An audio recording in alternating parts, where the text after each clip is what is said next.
following the conquistadors up the Orinoco and down the Magdalena. By H. J. Mozans, AM, Ph.D. Illustrated. New York and London D. Appleton and Company. Copyright 1910 by D. Appleton and Company, published May 1910. To my genial compagnon de voyage, brave loyal 100. Res ardua vetustis novitatum dare, novis octoratum, absoltis nidorum obscuris lucem, fastiditis gratiam, dubiis fidem omnibus viro naturam et naturi sua omnia. Id ac etiam non secutis, voluus abund pulchrum ac magnificum est.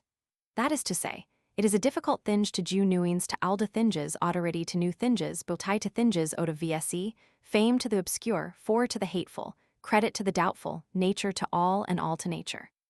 To such newer the less as cannot atten to all these, it is greatly commendable and magnifical to ha attempted the fame. From the preface, addressed to the Emperor Vespasian, of Pliny's Natural History. Forward. The following pages contain the record of a journey made to islands and lands that border the Caribbean and to the less frequented parts of Venezuela and Colombia. Thanks to our trade relations with the Antilles and the number of meritorious books that have been written about them during the last few decades, our knowledge of the West Indies is fairly complete and satisfactory. The same, however, cannot be said of the two extensive republics just south of us. Outside of their capitals and a few of their coast towns, they are rarely visited, and as a consequence, the most erroneous ideas prevail regarding them.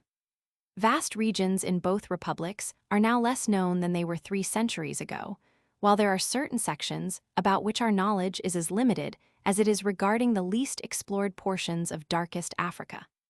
This is not the place to account for the prevailing ignorance regarding the parts of the new hemisphere that first claimed the attention of discoverers and explorers. Suffice it to state that, paradoxical as it may seem, it is, nevertheless, a fact.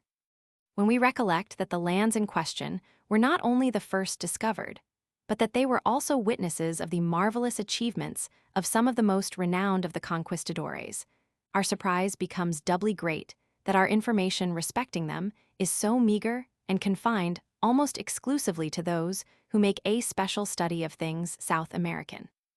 Never, perhaps, in the history of our race was the spirit of adventure so generally diffused as it was at the dawn of the 16th century, just after the epoch-making discoveries of Columbus and his hardy followers. It was like the spirit that animated the Crusaders when they started on their long march to recover the Holy Sepulchre from the possession of the Moslem. It was, indeed, in many of its aspects, a revival of the age of chivalry. The Sea of Darkness had at last been successfully crossed. That ocean of legend and mystery with its enchanted islands inhabited by witches and gnomes and griffins had been explored. And that strange island of Satanaxio, the island of the hand of Satan, where the evil one was supposed once a day to thrust forth a gigantic hand from the ocean to grasp a number of the inhabitants, was consigned to the limbo of medieval superstitions. A new world was revealed to the astonished Spaniards. Every animal, tree, plant seemed new to them and often entirely different from anything the old world could show. There was, too, a new race of men, with strange manners and customs, men who told them of a fountain of youth, of regions of pearls and precious stones, of cities and palaces of gold in the lofty plateau and in the heart of the wilderness.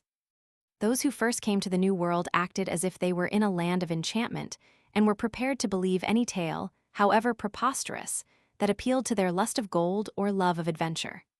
No enterprise was too difficult for them, no hardship too great. Neither trackless forests, nor miasmatic climates, nor ruthless savages could deter them from their quest of treasure or quench their thirst for glory and emolument. Hence those extraordinary expeditions in search of El Dorado which Quesada hoped to find in Cundinamarca, his brother in Casanare, Ursua among the Omaguas on the Amazon, Philip von Hutten in the regions of the Meta and the Guaviare, and Cesar and Belalcazar in the territories drained by the Cauca and the Magdalena, which were combined the extravagant performances of a Don Quixote with the feats of prowess of a Rodrigo Diaz. The spirit of knight-errantry seemed to revive and to bring with it an age of romance that for hardihood of enterprise and variety of incident surpassed any period that had preceded it. The feats of individual prowess were as brilliant as the success of Spanish arms was pronounced and far-reaching. It was an age of epics, of poetry in action. Lord Macaulay, in his essay on Lord Clive, writes, "We have always thought it strange that, while the history of the Spanish Empire in America is familiarly known to all the nations of Europe, the great actions of our countrymen in the East should, even among ourselves, excite little interest." One reason for the difference noted was the absence, in the English conquest of India, of those romantic and picturesque elements that so distinguished the achievements of the conquistadores in the New World, and which so fascinated Leo X that he sat up all night to read the Decades of Peter Martyr. The picturesque descriptions, declares Theodore Irving in his Conquest of Florida, of steel-clad cavaliers with lance and helmet and prancing steed, glittering through the wildernesses of Florida, Georgia, Alabama, and the prairies of the far west, would seem to us fictions of romance. Did they not come to us recorded in matter-of-fact narratives of contemporaries and corroborated by minute and daily memoranda of eyewitnesses? The same can be said with even more truth of the conquistadores of the Spanish Main and of the daring adventurers who first penetrated the trackless forests and scaled the lofty mountains of Venezuela and New Granada. Their minds, as Fiske well observes, were in a state like that of the heroes of the Arabian Nights who, if they only wander far enough through the dark forest or across the burning desert, are sure at length to come upon some enchanted palace whereof they may fairly hope, with the aid of some gracious jinni, to become masters. Thus it was that Cortes, unaided, however, by a gracious jinni, became the master of the capital of the Aztecs, as Quesada and Pizarro became the masters of the lands and the treasures of the Muiscas and the Incas. It is impossible for the student of early American history to cruise along the Spanish Main, or sail on the broad waters of the Orinoco, the Meta and the Magdalena, without harking back at every turn to the achievements of some of the early discoverers or conquistadores. Every island, every promontory, every river has been visited by them, and if endowed with speech, they could tell thrilling stories of daring adventure and brilliant exploit unsurpassed in the annals of chivalry and crusading valor. Every place he goes, he will find that he has been preceded by the Spaniard by 3 or 4 centuries, for everywhere he will find traces or traditions of his passage. It matters not that the Spaniards were lured on by such ever-receding chimeras as Manoa, El Dorado, and Lake Parim, that many other objects of their quest were as mythical as that of the Argonauts or as unattainable as the golden apples of the Hesperides. Their expeditions were not for these reasons wholly fruitless. Every one of them, whether for the purpose of exploration or conquest or colonization, contributed to our knowledge of the lands visited and of the tribes inhabiting them, many of whom have long since disappeared. And everywhere one finds towns founded by them, or places, mountains, and rivers that still bear the names that were given them at the time of their discovery. It was always our pleasure, during our wanderings in the tropics, to recall what the first explorers thought of the new lands visited by them while they were still under the spell of the novel and marvelous things that were ever claiming their rapt attention whithersoever they went. We loved to look upon the countries we visited as their first explorers had looked upon them. This we were able to do, for thanks to the old chroniclers, the wonderment of the discovery of the New World has been preserved, as in amber, in all its freshness, and that, too, for all time to come. Comparatively few people realize how extensive is the literature, especially in Spanish, that relates to the period of the conquest and that immediately following it. And still fewer are aware of its intense interest and importance. In addition to the well-known classic works of Peter Martyr, Las Casas, Herrera, Oviedo, Garcilaso de la Vega, Cieza de Leon, Gamarra, Acosta, and others scarcely less valuable, there are scores of similar annals that have for centuries lain in the archives of Spain and of the various countries of Latin America which have but recently been published. Many of these beyond price for the historian were absolutely unknown until a few years ago, and are still awaiting the artistic pen of a Prescott or an Irving to transmute their contents in masterpieces of literature. It is safe to say that nowhere else will the man of letters find a more fertile and a less cultivated field to engage his talent. Then there are the works, equally precious, of the early missionaries. Many of them are veritable mines of information, respecting the manners and customs of the native inhabitants of the tropics, while not a few of them are the only sources extant of knowledge respecting many interesting Indian tribes that have long since become extinct. Among these deserving of special notice are the works of Simon, Gilly, Colin, Rivero, Cassani, Gumilla, and Piedrahítanot, to mention others of lesser note that treat specially of Venezuela and New Granada, and afford us the truest picture of the condition of these countries during their existence under Spanish domination. Humboldt frequently quotes them in his instructive personal narrative of travels to the equinoctial regions of America, and usually with the generous approval and commendation which they so well deserve. To the humble and intelligent and often erudite missionaries of the tropics, the illustrious German savant was indebted for much of the success that attended his explorations in the basin of the Orinoco and along the plateau of the Cordilleras. Worthy of mention, too, in traversing countries where the traveler has not the benefit of a Murray or a Baedeker, are the numerous works of those explorers German, English, French, American who have followed in the footsteps of Humboldt and his compagnon de voyage, Bonpland, and who have cast a flood of light upon the fauna and flora of the countries visited, and supplemented the works of the early historians and missionaries by describing the condition of their inhabitants as it obtains today. In the following pages, the author has endeavored to give not only his own impressions of the lands he has visited, but also, when the narrative permitted or required it, the impressions of others conquistadores, missionaries, and men of science who have gone over the same grounds or discussed the same topics as constitute the subject matter of this volume.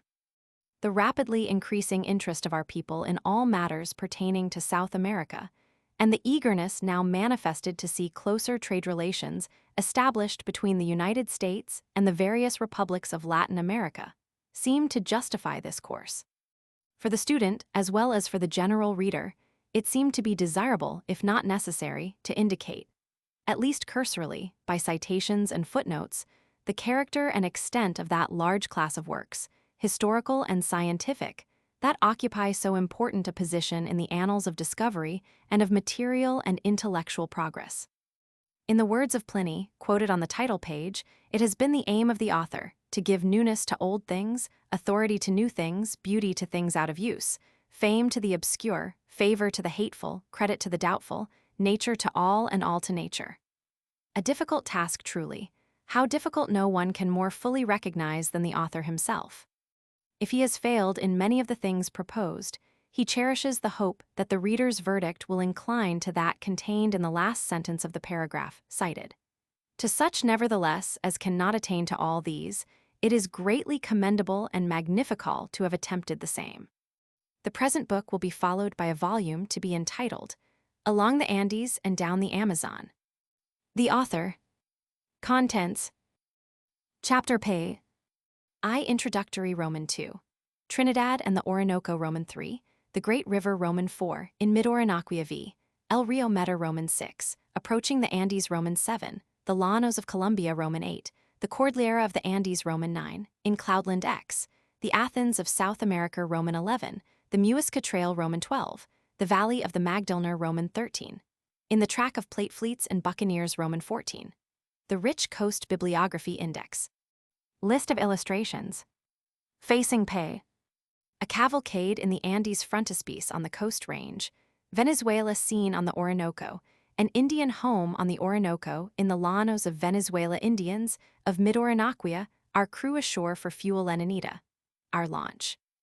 On the upper Meta, a travelers lodge in the llanos of Colombia, a shelter, on the banks of the Ocoa, our camp in the llanos, stopping for luncheon in the lower Cordilleras Peons, fording a river in the Andes A Valley, in the Cordilleras Road between Bogotá and Honda Champen, going up the Magdalena A Palm Forest, in the tropics method of transporting freight between Honda and Bogotá 414. Up the Orinoco and down the Magdalena. Chapter 1. Introductory. Easter Land. On a dark, cold day toward the close of January, 1907, the writer stood at a window in New York, observing some score of a mittened army removing the avalanche of snow that cumbered the streets after a half-week of continuous storm. He was pondering a long vacation, musing where rest and recreation might be found, at once wholesome and instructive, amid scenes quite different from any afforded by his previous journeys. He was familiar with every place of interest in North America, from Canada to the Gulf, from Alaska to Yucatan. He had spent many years in Europe, had visited Asia, Africa, and the far-off isles of the Pacific.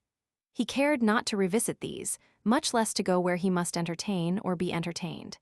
He sought rest, absolute rest and freedom, untrammeled by conventional life. For the present, he would shun the society of his fellows for the serene solitude of the wilderness or the companionship of mighty mountains and rivers. Not that he was a misanthrope or that he wished to become an anchoret. Far from it. Still less did he wish to spend his time in idleness. This for him would have been almost tantamount to solitary confinement. He dreamed of a land where he could spend most of the time in the open air close to nature and in communion with her, where both mind and body could be always active, and yet always free as the bird that comes and goes as it lists. Whilst thus absorbed in thought, and casting an occasional glance at the laborers in the street battling against the Frost King, whose work continued without intermission, the writer was awakened from his reverie by the dulcet notes evoked from a Steinway grand and the sweet, sympathetic voice of one who had just intoned the opening words of Goethe's matchless song as set to music by Liszt. Knowest thou the land where the pale citron grows, and the gold orange through dark foliage glows? A soft wind flutters through the deep blue sky, the myrtle blooms, and towers the laurel high. Knowest thou it well? O there with thee! Oh, that I might, my own beloved one, flee. It was La Nina, the pet name of the young musician, that came as a special providence to clear up a question that seemed to be growing more difficult the longer it was pondered. The effect was magical, and all doubt and hesitation disappeared forthwith. La Nina, as if inspired, had, without in the least suspecting it, indicated the land of the heart's desire. Yes, the writer would leave, and leave at once, the region of cloud and frost and chilling blast, and seek the land of flowers and sunshine, the land of soft wind and blue sky, the land where the pale citron grows, where the gold orange glows. It would not, however, be the land of which Mignon sang and which she so yearned to see again. Lovely, charming Italy, with its manifold attractions of every kind, must for once yield to the sunland of another clime far away and in another hemisphere. A few days afterwards, the writer, with a few friends, had taken his place in a through Pullman car, bound for the land of easterly land of Ponce de Leon. They found every berth in the car occupied by people like themselves, hastening away from the rigors of winter, and betaking themselves to where trees bloom throughout the year, soft breezes blow, and fragrant flora wears a lasting smile. Some were going for the rest and the amusement promised at several noted winter resorts. Others were in search of health that had been shattered by confinement or overwork. Some were going away for a few weeks only, others for the entire winter. Some were going no farther south than Florida, others purposed visiting some of the Antilles, and even, mayhap, the Spanish Main. As for the writer, he had no fixed plan, and for this reason he had not even thought of making out an itinerary.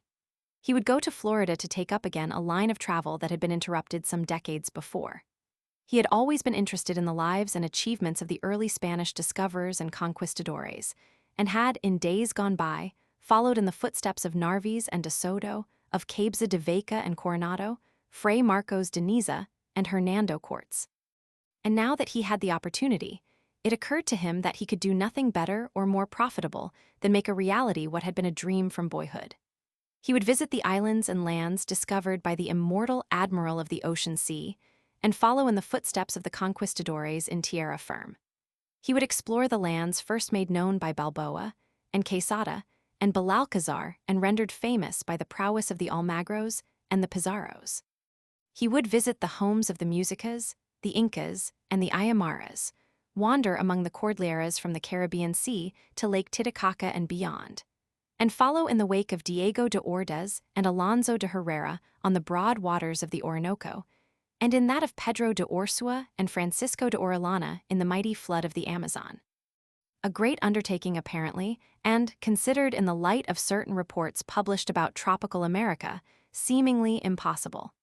To say the least, such a journey, it was averred, implied difficulties and privations and dangers innumerable. Do you wish to spend the rest of your life in South America, it will require a lifetime to visit the regions you have mentioned.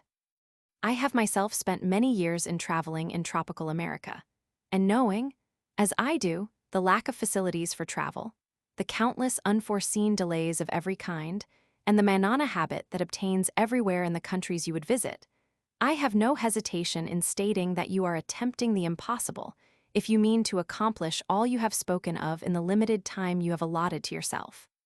Such were the words addressed to the writer on the eve of his departure by a noted traveler and one who is considered an authority on all things South American.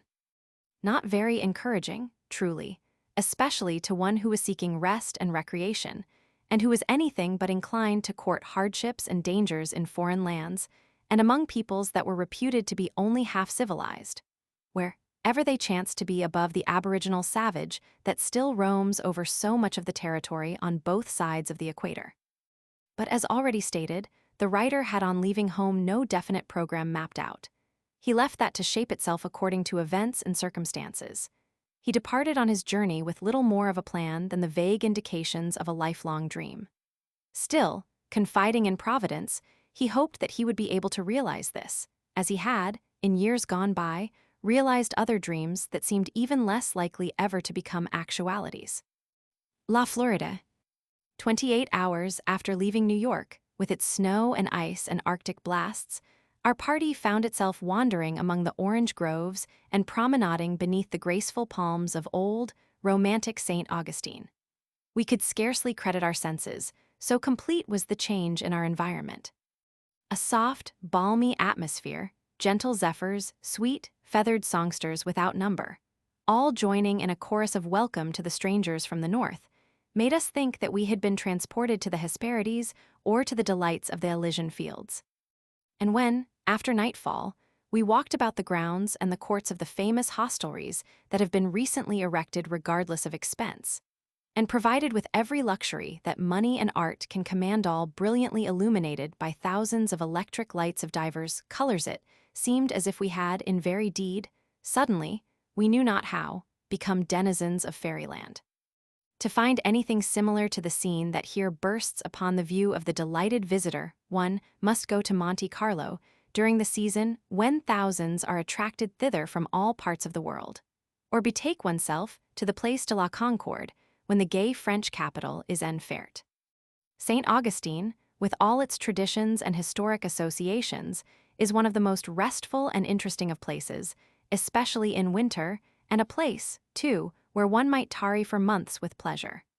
Nothing can be more delightful than the drives in the pine forests adjacent to the city, where west winds with musky wing about the cedar alleys fling nard and cascia's balmy smells.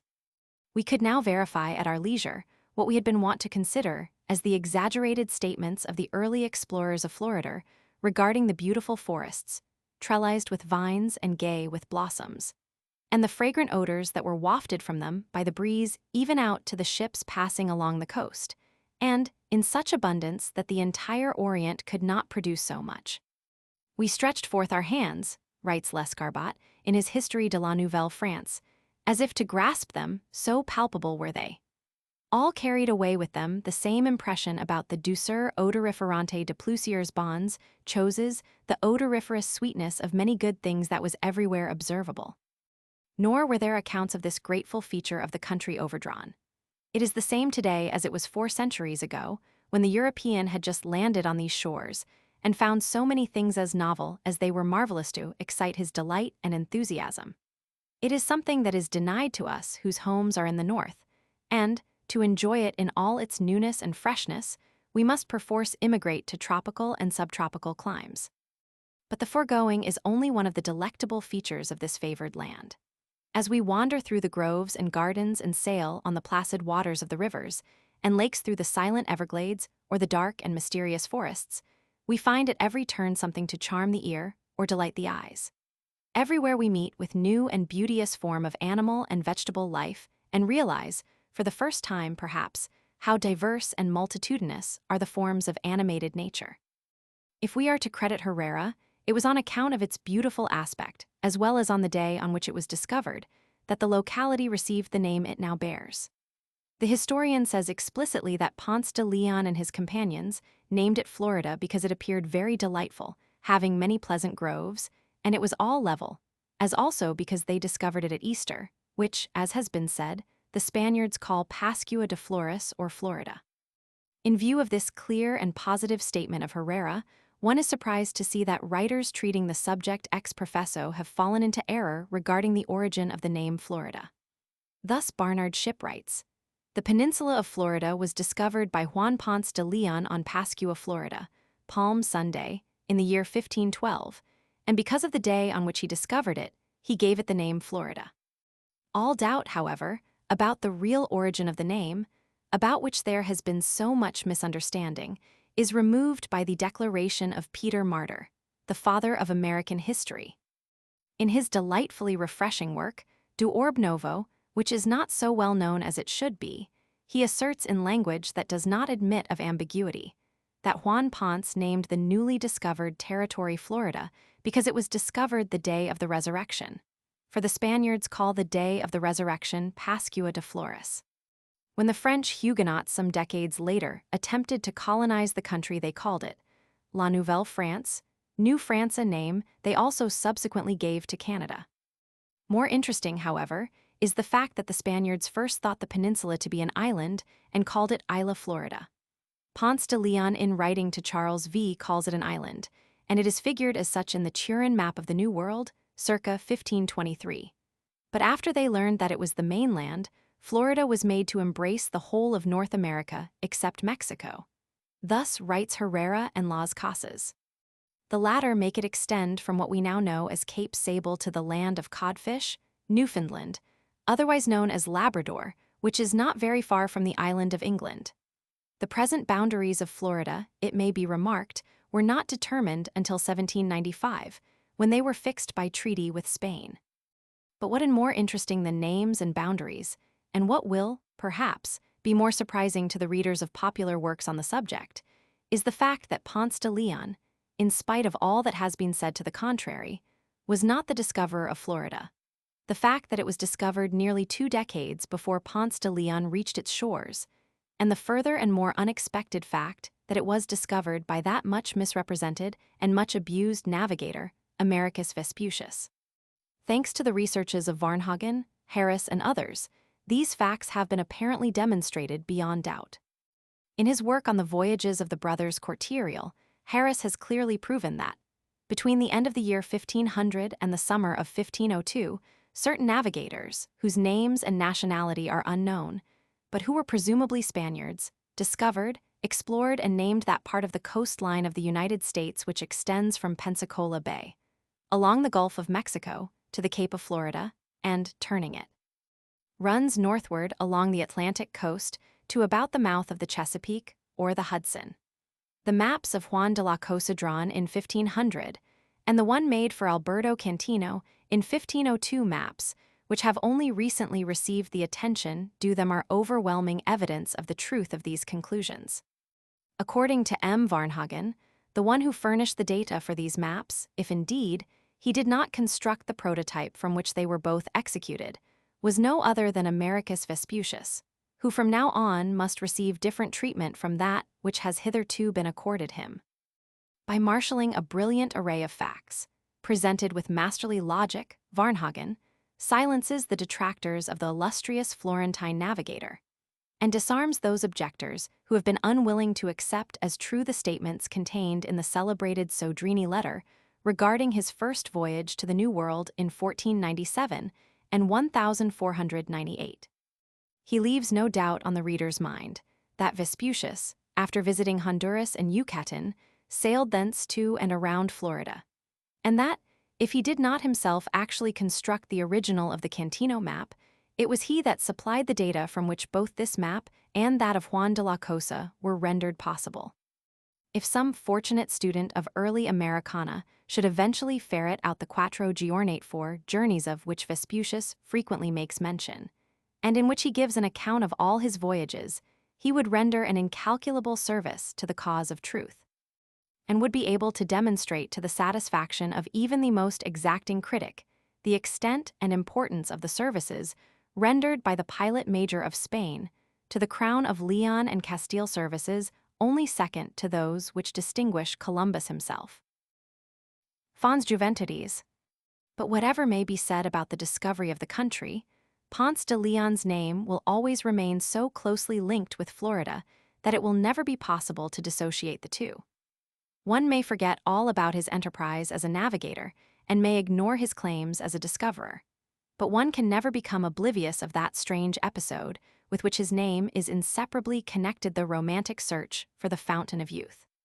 For the historian, as for the psychologist, the subject possesses an abiding interest, and even the casual visitor to Florida finds himself unconsciously dreaming about the days long gone by when Spaniard and Indian were wandering through forest and everglade in search of the life-giving fountain about which they had heard such marvelous reports.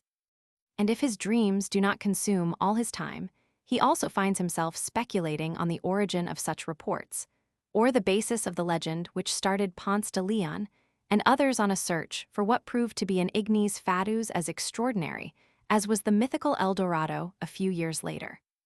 The historian Gamarra, referring to this episode in the life of Ponce de Leon, writes as follows: "The governor of the island of Boriquina, John Ponce de Leon, being discharged of his office and very rich, furnished, and sent he forth 2 carvels to seek the islands of Boyuca, in the which the Indians affirmed to be a fontaine or spring, whose water is a virtue to make alda men young. While he trialed Sykes moneths with outrageous desire among many islands to find that he sought, and could find no token of any such fountain, he entered into Bimini and discoured the land of Florida in the year 1512 on Easter Day, which the Spaniards call the flourishing day of Pascha, whereby they named that land Florida." Antonio de Herrera speaks not only of this fountain of youth, but also of a river whose waters had likewise the marvelous property of restoring youth to old age. This river was also supposed to be in Florida. It was known as the Jordan and received quite as much attention from both Spaniards and Indians as did the Fountain of Youth. Fontanetta, who spent 17 years in the wilds of Florida as a captive of the Indians, gives more explicit information about the subject than either Gamarra or Herrera. Juan Ponce de Leon, he says, believing the reports of the Indians of Cuba and San Domingo to be true, made an expedition into Florida to discover the river Jordan. This he did, either because he wished to acquire renown, or, perhaps, because he hoped to become young again by bathing in its waters. Many years ago, a number of Cuban Indians went in search of this river and entered the province of Carlos, but Sequin, the father of Carlos, took them prisoners and settled them in a village where their descendants are still living. The news that these people had left their own country to bathe in the river Jordan spread among all the kings and chiefs of Florida, and they were an ignorant people. They set out in search of this river, which was supposed to possess the powers of rejuvenating old men and women. So eager were they in their search that they did not pass a river, a brook, a lake, or even a swamp without bathing in it, and even to this day they have not ceased to look for it, but always without success. The natives of Cuba, braving the dangers of the sea, became the victims of their faith, and thus it happened that they came to Carlos, where they built a village. They came in such great numbers that, although many have died, there are still many living there, both old and young. While I was a prisoner in those parts, I bathed in a great many rivers, but never found the right one. The poet-historian, Juan de Castellanos, writing in mock heroic style, says that so great were the virtues of the Fountain of Youth, that by means of its waters old women were able to get rid of their wrinkles and gray hairs. A few draughts of the water and a bath in the restoring fluid suffice to restore strength to their enfeebled members, give beauty to their features, and impart to a faded complexion the glow of youth. And, considering the vanity of our times, I wonder how many old women would drag themselves to this saving wave, if the puerilities of which I speak were certainties. How rich and puissant would not be the king who should own such a fountain? What farms, jewels, and prized treasures would not men sell in order to become young again? And what cries of joy would not proceed from the womenfolk from the fair as well as from the homely? In what a variety of costumes and liveries would not all go to seek such favors? Certainly they would take greater pains than they would in making a visit to the Holy Land. What Castellanos said might be repeated today. If the Fountain of Youth or the River Jordan, such as Ponce de Leon, Island and De Soto sought, now existed, Florida would be the most frequented and most thickly populated country on the face of the globe. Vichy, Hamburg, Carlsbad, and other similar resorts would at once be abandoned, and there would forthwith be a mad rush for the land of Easter. The Fountain of Youth would be worth more to its possessor than the diamond mines of Kimberley, more than the combined interests of Standard Oil, more than all the stocks and bonds of the United States Steel Corporation. There would be countless numbers who, like Faust, would be ready to sell their souls for a single draught of the life-giving fountain, for a single plunge into the health and strength-restoring river. That the simple and ignorant Indians of Cuba and Haiti and adjacent islands should have credited the stories in circulation about the marvelous waters said to exist somewhere in Florida, we can understand. The marvelous and the supernatural always appeal in a special manner to the superstitious and untutored savage. We are, however, disposed to smile at the credulity of the enlightened Spaniard, who did not hesitate to sacrifice fortune and life in the quest of what could never be found outside of utopia. But, viewing things in our present state of knowledge, it is easy to judge them rashly and do them a grave injustice. We must transport ourselves back to the times in which they lived and acted, and consider the strange and novel environment in which they suddenly found themselves. A new world had just been discovered, a world in which everything plants, trees, animals, men seemed different from what they were familiar with in their own land.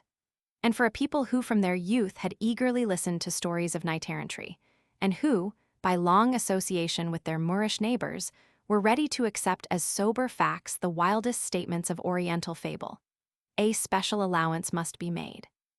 They had heard of the adventures of Marco Polo, and of the wonders of Cathay and Cipango, and their minds were full of the oft-told tales about the Fortunate Isles, and the islands of the blessed located somewhere in the broad Atlantic. And presumably in the region of the setting sun end, what more natural than that they should expect to find themselves some bright morning in a land of enchantment? The marvelous stories current about the voyages of Saint Brendan and his companions, about the island in the Western Sea inhabited by Enoch and Elias, about the Garden of Eden moved from the distant east to the more distant west, all contributed to prepare their minds for a ready acceptance of the most extravagant statements. Had not the great admiral, Columbus, announced that he had located the site of the terrestrial paradise, when he sailed by the rushing water of the Orinoco, and had not his views been accepted by thousands of his wondering contemporaries? Such being the case, is it astonishing that the early explorers should have seriously believed in what we are now so ready to denounce as absurd?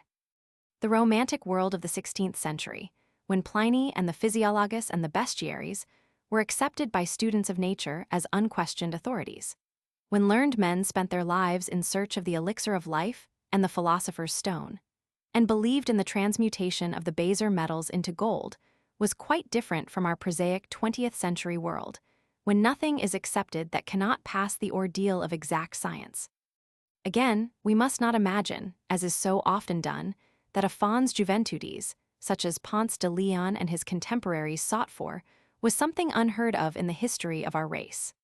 Stories of miraculously healing fountains have been current from early times and in divers parts of the world, in India, in Ethiopia, and in the isles of the Pacific. The reader will recall what Sir John Mandeville says about a well of youth he found during his travels in India. It was, he declares, a right fair and a clear well, that hath a full good and sweet savour, and it smelleth of all manner of sorties of spices, and also at each hour of the day it changeth his savour diversely, and whoso drinketh thrice on the day of that well, he is made whole of all manner of sickness that he hath. I have sometime dronk of that well, and me thinketh yet that I fare the better. Some call it the well of youth, for they that drink thereof seem to be young alway, and live without great sickness, and they say this cometh from paradise terrestre, for it is so virtuous. So writes Mandeville, but there is reason to believe that he cribbed this account of the Fountain of Youth from a medieval legend of Prester John, from which, on account of the interest that attaches to the subject, I select the following paragraph. Item about this passage is a fountain or a condite, so who of this water drinked, ij. Times he shall wax yonge, and also if a man ha had a psychines, xxx. Ure and drinked of thy same water he shall thereof be whole and sound. And also as a man thereof drinked him seemeth that he had occupied the beste meat and drink of the worlde, and this same fountain is full of the grace of the Holy Ghost, and whoso in this same water washed at his body, he shall become yonge of XXX. Yer.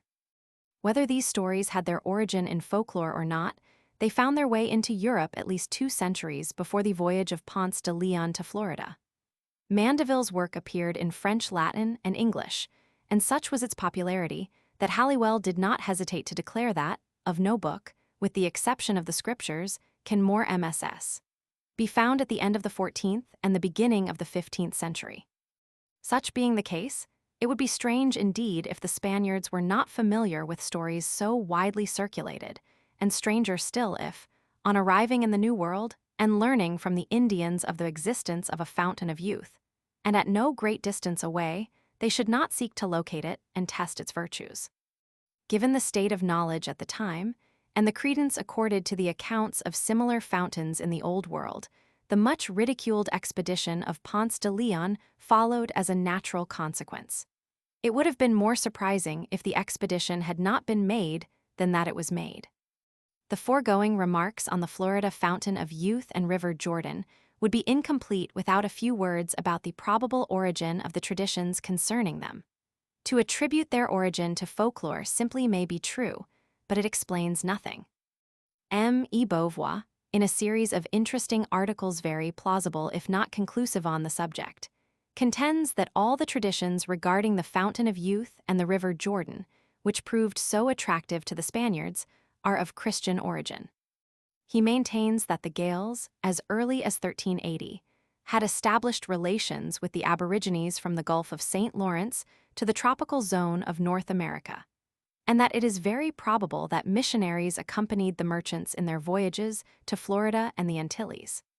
He argues that these missionaries baptized the indigenes in some river which, for that reason, they called the Jordan, or that they spoke to them of a river in their country, on which a Christian mission had been established, and that this fact gave rise to the formation of the tradition of a Jordan situated somewhere at the north of the Antilles.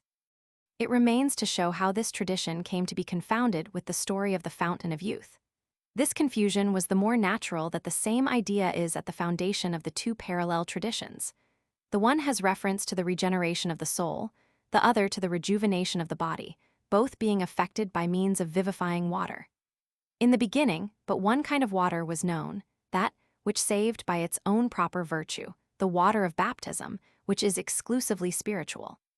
Subsequently, however, the simple and superstitious Indian attributed to the waters of baptism properties, which seemed to him preferable to those spoken of by the missionary the properties, namely, of curing diseases of the body, or of restoring youth to the decrepit and of indefinitely prolonging life. From that time, the Fountain of Youth had a proper existence and began to play an important role in popular traditions. How long the tradition of the beneficent waters of Florida existed in Florida, it must be remembered, meant to the Spaniards of the 16th century all the Atlantic coast. Beauvoir does not determine. It may have been only a few generations, or it may have been several centuries. It may even have dated back to about the year 1008, when Thorfinn Karlsefni was baptized in Vinland, the good Massachusetts, the first Christian, so far as known, born on the American continent. Or it may have originated as far north as New Brunswick, Great Ireland, or Huatramanland, which had been occupied by a Gaelic colony from the year 1000 or from an earlier date, until the end of the 14th century, and where, about the year 1000, the Papas, Columbite monks, the evangelizers of that region, had baptized the Icelander, Are Marson, who had left his native island before his conversion to Christianity. At all events, whatever conclusions may be reached as to the time when and the place where the tradition originated, it is manifest that it could have been propagated in the New World only by Christians, and as it was in existence before the arrival of the Spaniards, we must attribute its propagation to other Europeans, to those, for example, whose crosses the indigenes of Tennessee and Georgia had exhumed from their ancient burial places, or to those whom the inhabitants of Haiti had known either de visu or by hearsay. What is here said of the Christian origin of the Florida Fountain of Youth can likewise be predicated of the one mentioned in the legend of Prester John Wentz. As we have seen, Mandeville got his story, for it is said, "This same fountain is full of the grace of the Holy Ghost," an obvious allusion to the regenerating waters of baptism. But it is time to resume the thread of our narrative, interrupted by a discussion unavoidably long, but pardonable, it is hoped, in view of its abiding interest and intimate connection with the early history of Florida. Besides, my purpose is not so much to give descriptions of the countries through which we shall pass something which has in most instances been done before us to give the impressions of their earliest explorers, and to dwell, as briefly as may be, on topics relating to the various regions visited, that possess even for the most casual reader a perennial fascination and importance. In countries like those we shall visit, the impressions of the first explorers are often more interesting and instructive than those of the latest tourist or naturalist, for such impressions have about them a freshness and an originality, often a quaintness, and a simplicity that are entirely absent from modern works of travel. Another reason for so doing is that much of the ground, over which we shall travel, is practically the same today as when it first greeted the eyes of the conquistadores, and many of the towns and cities we shall visit, no less than the manners and customs of the people, differ but little from what they were in the time of Charles V and Philip Roman II. Thus, regarding many things, the statements of the Spanish writers and missionaries of 4 centuries ago are still as true as if they had been penned but yesterday, and that, too, by the most accurate observer. From St. Augustine, the oldest city in the United States, the traveler has the choice of 2 routes to Havana.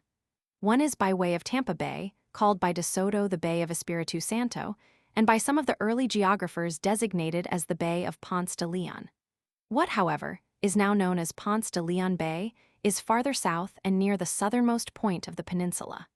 The other route is along the east coast of the state.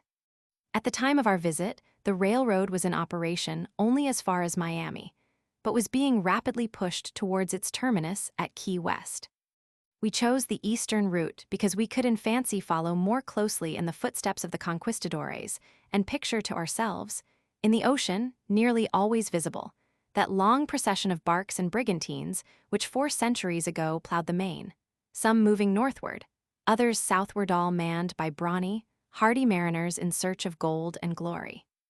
Spaniards like Ponce de Leon and Pedro Menendez, Italians like Americus Vespucius and Verrazano, Englishmen like Hawkins and Raleigh, Frenchmen like Ribaut and Laudonnière, all passed along this coast, all bent on achieving distinction or extending the possessions of their respective sovereigns.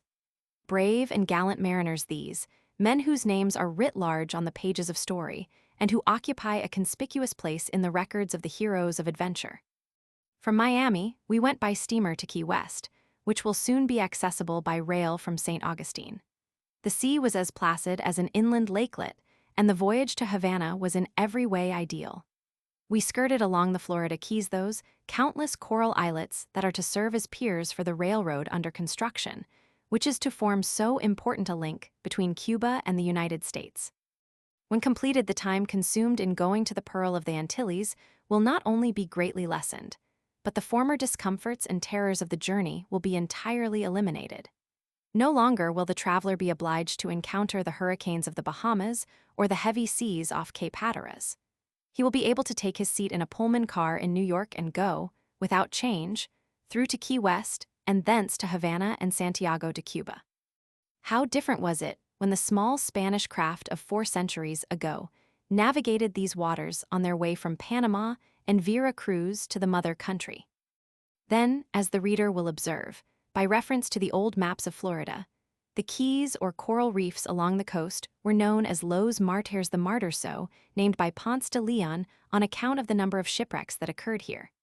And because of the number of lives that were lost on these treacherous shoals, and also, as Herrera informs us, because of certain rock formations in the vicinity that have the appearance of men in distress.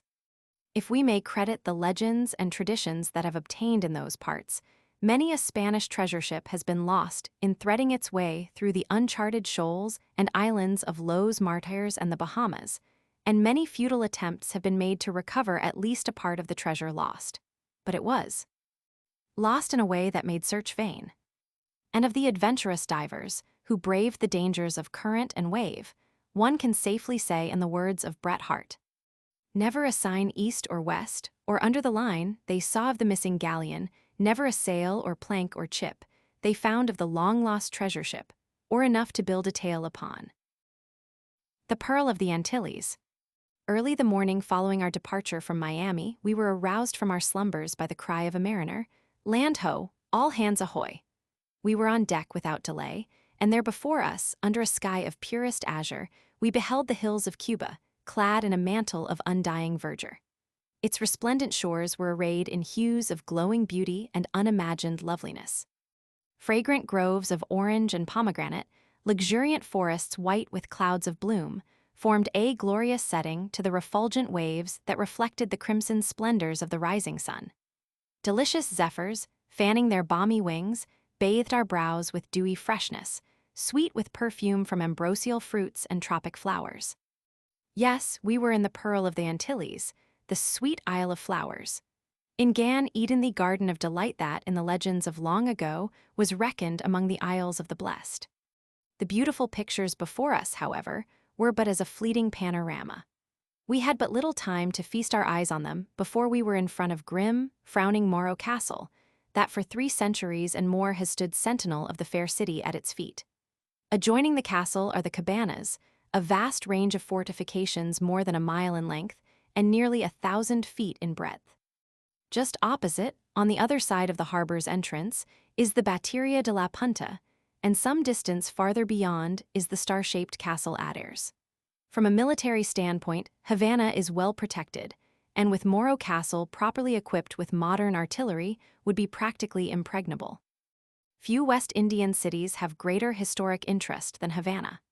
From the time it was first visited by Ocampo, 400 years ago, until the raising of the flag of the Cuban Republic in 1904, it has been the witness of many stirring events that have affected the destinies of millions of people in various parts of the world. It was from Havana's port that Cortés, in 1519, sailed on his memorable voyage to Mexico. It was from this port that Pamphilio de Narváez and Hernando de Soto started on their ill-starred expeditions to Florida. Time and again, the city was harassed by Dutch, French, and English pirates and buccaneers. Oftentimes, too, the daring sea rovers, who so long infested West Indian waters, levied tribute on the unfortunate inhabitants who were unable to defend themselves. Indeed, it was to defend the city from these marauders that the kings of Spain in the middle of the 16th century began the erection of those fortifications that, since their completion, have excited the admiration of all who have visited them. Cuba was one of the islands Columbus discovered during his first voyage, but he thought he had discovered a continent that he had reached the eastern extremity of Asia. He had set out from Spain to find a western route to the Indies, to offset the discoveries of Bartholomew Diaz and Vasco da Gama. To him, Cuba was the land of the Great Khan, far off Cathay, and Espanola, discovered shortly afterwards, was Cipango, Japan. Indeed, there is reason to believe that he died in the belief that Cuba, far from being an island, was a part of China, as mapped by Toscanelli and described by Marco Polo. We have no positive evidence that he was ever aware of the circumnavigation of the island by Pinzon and Solis in 1497, and he was dead 2 years before its insularity was again proved by Ocampo. He never dreamed that he had discovered a new world, nor did any of his contemporaries or immediate successors have any conclusive reason to infer that the lands discovered by the great admiral in his 3rd and 4th voyages were not a part of the Asiatic continent. Balboa's discovery of the Pacific Ocean did not supply such reasons, neither did the rounding of South America and the circumnavigation of the globe by Magellan. Nor were the necessary proofs furnished by the explorations of Drake or Frobisher, Davis or Hudson or Baffin.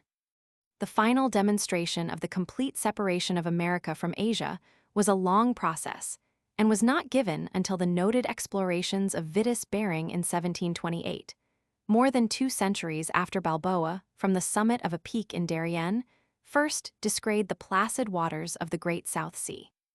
We had desired to visit the northern and southern coasts of Cuba, and to feast our eyes on the beautiful scenes that had so captivated Columbus, to view the 100 harbors that indent its tortuous shores, to see the Queen's Gardens now known as Los Cayos de las Dos Leguas which, the great navigator fancied to be the 7,000 spice islands of Marco Polo. But our time was too limited to permit the long and slow coasting that would be required. Besides, we preferred to study the interior of the country and pass through the sugar and tobacco plantations for which the island is so famous. Fortunately for the comfort of the traveler, there is now a through train from Havana to Santiago, so that one can make the entire 540 miles in 24 hours, and that, too, if one so elect, in a Pullman car. Columbus, in writing of his first voyage to Rafael Sanche and Luis de Santangel, says that all the countries he had discovered, but particularly Juana the name he gave to Cuba, are of surpassing excellence, and exceedingly fertile. All these islands, he continues, are very beautiful and distinguished by a diversity of scenery. They are filled with a great variety of trees of immense height, and which I believe retain their foliage in all seasons. For when I saw them, in November, they were as verdant and luxuriant as they usually are in Spain in the month of May. Some of them were blossoming, some bearing fruit, and all flourishing in the greatest perfection, according to their respective stages of growth, and the nature and quality of each. Again he writes, "The nightingale and 1,000 other sorts of birds were singing in the month of November wherever I went. There are palm trees in these countries of 6 or 8 sorts, which are surprising to see, on account of their diversity from ours, but indeed this is the case with respect to the other trees, as well as the fruits and weeds. Here are also honey, and fruits of 1,000 sorts, and birds of every variety." The admiral's delight and enthusiasm at all he saw knew no bounds, and in his diary he gives frequent expression to the pleasurable emotions he experienced. All was new to him, and all beautiful beyond words to describe. Trees and plants were as different from those in Spain as day is from night, and the verdure and bloom in November were as fresh and brilliant as in the month of May in Andalusia. The great navigator had a poet's love of nature, and artist's eye for the beautiful. Indeed, it may be truthfully said that no one since his time has more correctly and more succinctly portrayed the salient features of these islands, and it may be questioned if anyone has more deeply appreciated their beauty and splendor. That which frequently arrests the attention of the traveler, on the way from Havana to Santiago, is the numerous sugar and tobacco plantations everywhere visible. Sugar cane, as is known, was not found by the Spaniards on their arrival in the New World, but was introduced there a short time after, most probably from the Madeira or Canary Islands.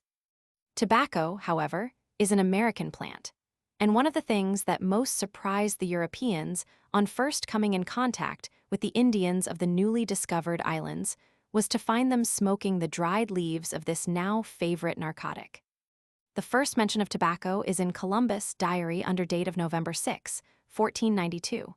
Referring to 2 messengers he had sent out among the Indians, he writes, "The 2 Christians met on the road a great many people going to their villages, men and women with brands in their hands made of herbs, for taking their customary smoke." These, then, were the first cigars of which we have any record.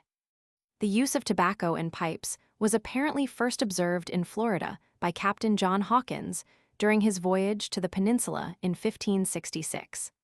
Among many other interesting things he tells us about the inhabitants is that of their use and love of the pipe. The Floridians, when they trawl, haw a kind of herb dried, which with a cane and an earthen cup in the end with fire, and the dried herbs put together do suck thorough the cane the smoke thereof, which smoke satisfieth their hunger, and therewith they lee you 4 or 5 days without meat or drink, and this all the Frenchmen ve said for this purpose. Yet do they hold opinion withal, that it causeth water and flame to void from their stomachs. The early Italian traveler, Girolamo Benzoni, evidently did not share the views of the Floridians and Frenchmen regarding the value of tobacco.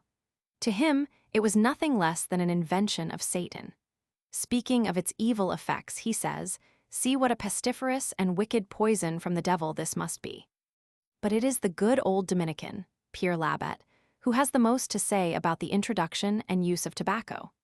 His charming, gossipy account of men and things and his vagabunda loquacitas have lost none of their fascination for the curious reader since they were first written nearly 2 centuries ago. Among other things, he does not hesitate to affirm that the Indians, by introducing the use of tobacco among their pitiless conquerors, succeeded, in great measure, in avenging themselves for the unjust servitude to which they had been reduced.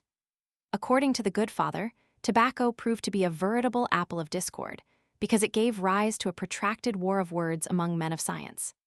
In this war, a large number of ignoramuses as well as savants participated, and not the last to declare themselves in favor of or opposed to what they understood no better than the serious affairs of the day, in which they had been but too active, were the woman folk. Physicians discussed its properties, nature, and virtues, as if it had been known all over the habitable world from the times of Galen, Hippocrates, and Aesculapius, and their opinions were as diverse, and as opposed to one another as are today the opinions of allopaths and homeopaths, osteopaths and psychopaths. They prescribed when and how it was to be taken, and in what doses. They and the chemists of the time soon recognized in tobacco a valuable addition to their pharmacopoeia. Nay, more, it was not long before it was proclaimed as a panacea for all the ills that poor suffering humanity is heir to. Its ashes cured glanders. Taken as a powder, it cured rheumatism, headache, dropsy, and paralysis. It was a specific against melancholy and insanity, against the smallpox and the plague, against fever, asthma, and liver troubles. It strengthened the memory and excited the imagination, and philosophers and men of science could be, it was averred, no better prepared to grapple with the most difficult of abstract problems than by having the nose primed with snuff. The effects induced by chewing tobacco were said to be even more marvelous, for among other things it was claimed that by thus using it hunger and thirst were allayed or prevented. It removed bile, cured toothache, and freed an overcharged brain from all kinds of deleterious humors. It strengthened and preserved the sight. Oil, extracted from tobacco, cured deafness, gout, sciatica, improved the circulation, and was a tonic for the nervous. In a word, it was the great panacea of which physicians and alchemists had so long dreamed, but had hitherto been unable to find. Finally, however, a reaction came. Books were written against it, and kings and princes forbade its use. On the 26th of March, 1699, the question was seriously discussed before L'école de Médecine whether the frequent use of tobacco shortened lifein ex tabaci usu frequenti vita summa brevior, and the conclusion was a demonstration that the frequent use of tobacco did shorten life. Ergo ex frequenti tabaci usu vita summa brevior. But notwithstanding the opinions of learned men and university faculties regarding the alleged deleterious properties of tobacco, and the denunciations hurled against the use of this invention of the evil one, the smoking of cigars and pipes soon became a general habit the world over, and it was at times difficult for the supply to meet the demand. How little Las Casas dreamed that this vicious habit, as he called it, was soon to become universal, and that the time would come when young and old would regard the fragrant weed, prepared in one way or another, not only as an indispensable luxury, but also as a prime necessity for rich and poor alike, if life were to be worth living. And how far was Columbus from imagining, when he saw the Indians taking their customary smoke, that the leaves which they had so carefully rolled together for this purpose would eventually prove to be one of the great staples of commerce, and one of the world's most valued sources of revenue. He crossed the Sea of Darkness to discover a direct route to the lands of spice and the golden Chersonese in order to fill the coffers of the land of his adoption. He and his companions explored every island they met in their wanderings in quest of gold and pearls and precious stones, and here, in the narcotic plant, that appeared to them as little more than a curiosity, there were treasures greater than those of Ormus and Ind. In this very island of Cuba, of whose charms he has left us so glowing a picture, was in after years to be developed from the humble plant Nicotiana tabacum, one of Spain's most important industries and industry that would, in the course of time, contribute more to the nation's exchequer than the combined output of the mines of Pasco and Potosi. Such was evidently the thought of the Cuban poet Zequera, when in his much praised Horatian ode, A la Pina, he sings, Salve, sulo felis, dond prodiga mater naturalesa en abundantia la orderife planta fumigeable, salve, felis Habana. Santiago, like Havana, is a historic city, and from its foundation, nearly 4 centuries ago, until the memorable siege of 1898, it experienced many reverses at the hands of privateers and pirates. We lingered just long enough to see its chief attractions there are not many outside of the Morro end, to get a view of the now famous El Caney and San Juan Hill. The sun was sinking below the horizon when we boarded the steamer that was to take us to Haiti and Santo Domingo. As we passed under El Morro, that has so long and faithfully guarded the entrance to the placid harbor, and looked towards the setting sun where Cervera's proud fleet was scattered, we could not but recall the prophetic words of Las Casas penned in his last will and testament. Speaking of the Indians, to whose care and protection he had devoted a long and fruitful life, the holy bishop writes, "As God is my witness that I never had earthly interest in view, I declare it to be my conviction and my faith I believe it to be in accordance with the faith of the Holy Roman Catholic Church, which is our rule and guide that by all the thefts, all the deaths, and all the confiscations of estates and other uncalculable riches, by the dethroning of rulers with unspeakable cruelty, the perfect and immaculate law of Jesus Christ and the natural law itself have been broken.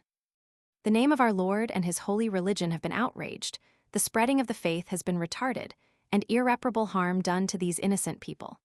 Hence I believe that, unless it atones with much penance for these abominable and unspeakably wicked deeds, Spain will be visited by the wrath of God, because the whole nation has shared, more or less, in the bloody wealth that has been acquired by the slaughter and extermination of those people. But I fear that it will repent too late, or never. For God punishes with blindness the sins sometimes of the lowly, but especially and more frequently the sins of those who think themselves wise and who presume to rule the world. We ourselves are eyewitnesses of this darkening of the understanding. It is now 70 years since we began to scandalize, to rob and to murder those peoples, but to this day we have not come to realize that so many scandals, so much injustice, so many thefts, so many massacres, so much slavery, and the depopulation of so many provinces which have disgraced our holy religion are sins or injustices at all. Were the tragic scenes enacted in these waters, and in the harbor of Manila, the fulfillment of the prophecy?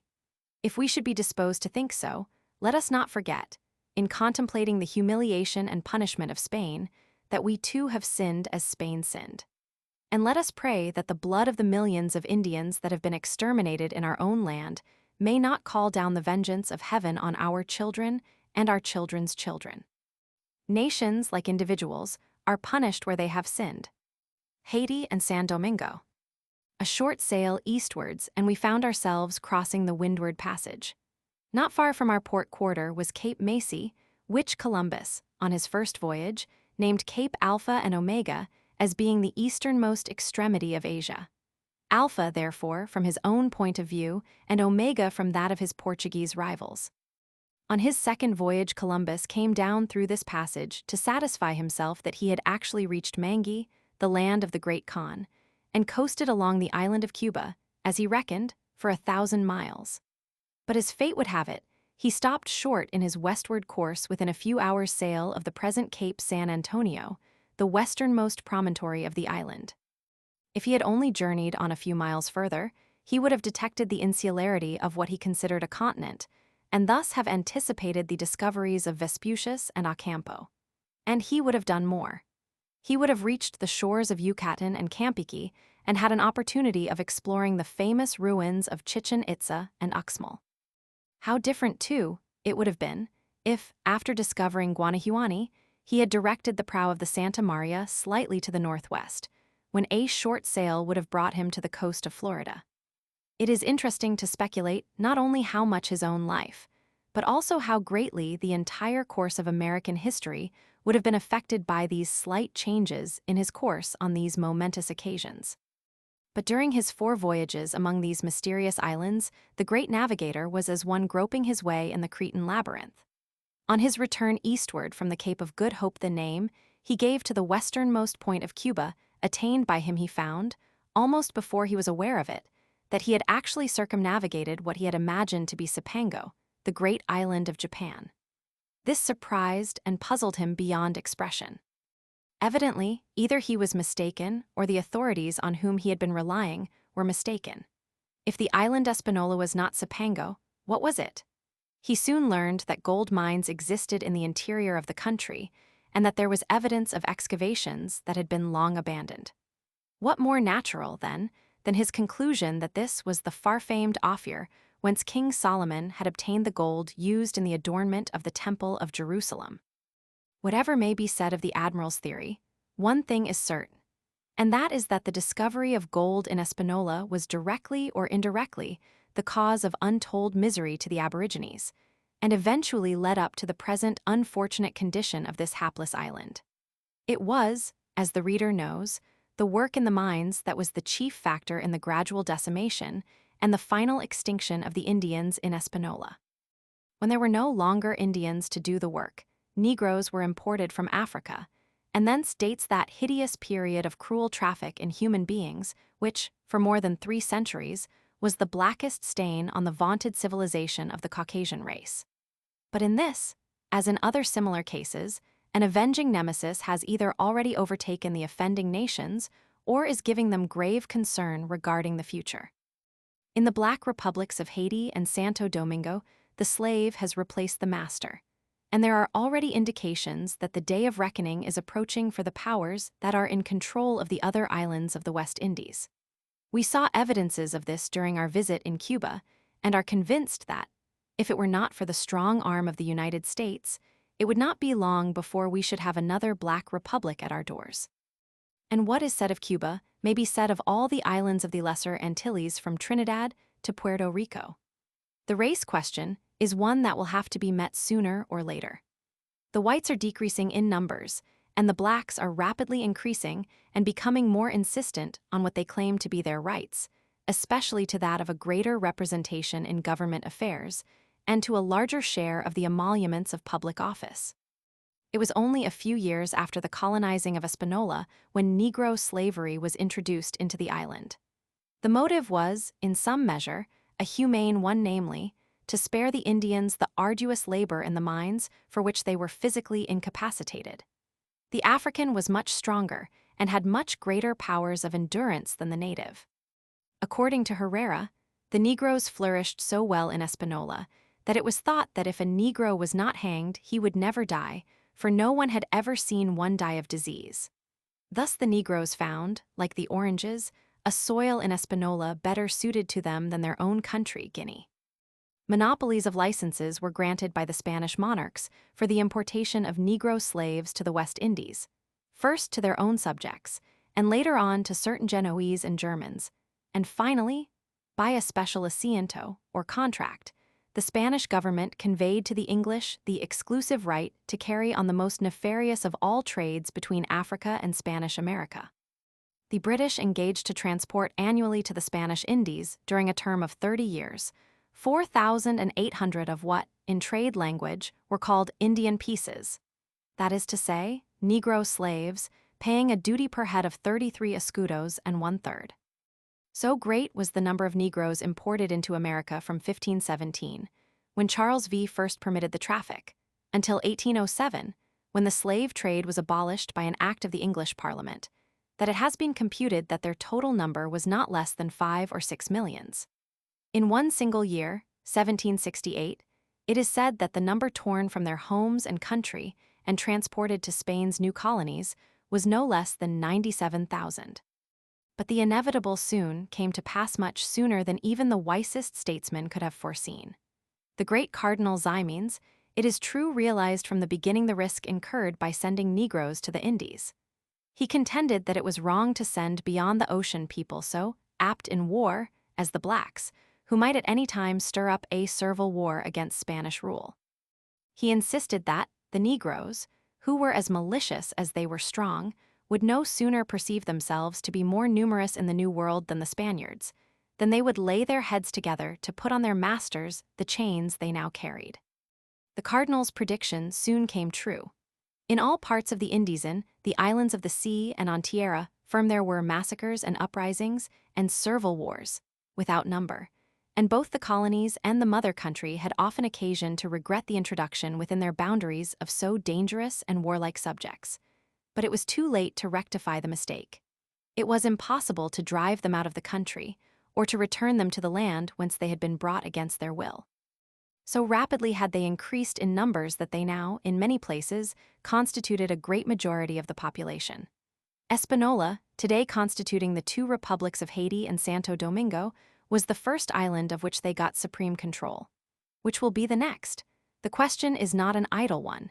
It is one frequently asked in the West Indies. The unrest and agitation of the blacks are much greater than we in the North imagine. Their ambition is greater, and their political aspirations higher than those who have not been among them are prepared to admit. The situation is certainly not one that justifies supine indifference on the part of the governments now in control, nor is the difficulty one whose solution can be indefinitely postponed. Every lover of law and order must hope that some modus vivendi can be arrived at whereby, while all the legitimate claims of the Negro are conceded, the world will he spared another, decline, and fall like that which has been witnessed in Espanola. We called at several of the ports of Haiti and Santo Domingo, but we found little to interest us outside of the capital of the latter republic.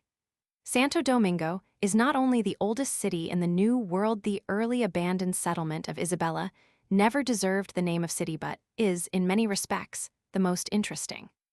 Founded by Bartholomew Columbus in 1496 and named Santo Domingo after the patron saint of his father, Dominico, it was, for a while, the seat of the viceroyalty. It was to this place that Don Diego Colon, the son of the admiral, brought his lovely bride, Dona Maria de Toledo, a daughter of one of the oldest and proudest families of Spain. Here he set up a vice-regal court that excited the envy of his enemies, and was by them made the basis of charges preferred against him that he meditated establishing a government independent of the mother country. Of the viceroy's palace, Oviedo writes to Charles V. It seemeth unto me so magnifical and princelike that your majesty may be as well lodged therein as in any of the most exquisite builded houses of Spain. From Santo Domingo radiated the lines of discovery and conquest that culminated in the achievements of Cortés, Balboa, and Pizarro. Here Columbus was loaded with chains and imprisoned by Bobadilla. Here was established the first university of the New World. Here, within the walls of the convent of San Domingo, prayed and labored that noble protector of the Indians, Las Casas, and here he planned and began work on his monumental Historia de las Indias. Until the last assault by Drake in 1586, it was the center of commercial activity in the Indies, for it was the chief port of call to and from Spain, and the place where merchants, miners, and planters disposed of their commodities and amassed fortunes. But Santo Domingo's halcyon days were of short duration. Before the end of the 16th century, the city began to decline. The theater of activity, that had hitherto been confined to Espanola, was transferred to Cuba and Mexico, Panama and Peru, and today the once gay and prosperous capital exhibits but a shadow of its pristine glory. Homage Castle, the crumbling palace of Don Diego Columbus, and the few churches and monasteries that still, even in their neglected condition, attest the former importance of the place, present a pathetic picture, and tell, in mute but elegant language, of the reverses and evil days that have been the lot of America's first city. Besides the buildings just named, we were especially interested in the cathedral. It is a noble structure, and its interior decorations compare favorably with similar edifices in Spain and Mexico.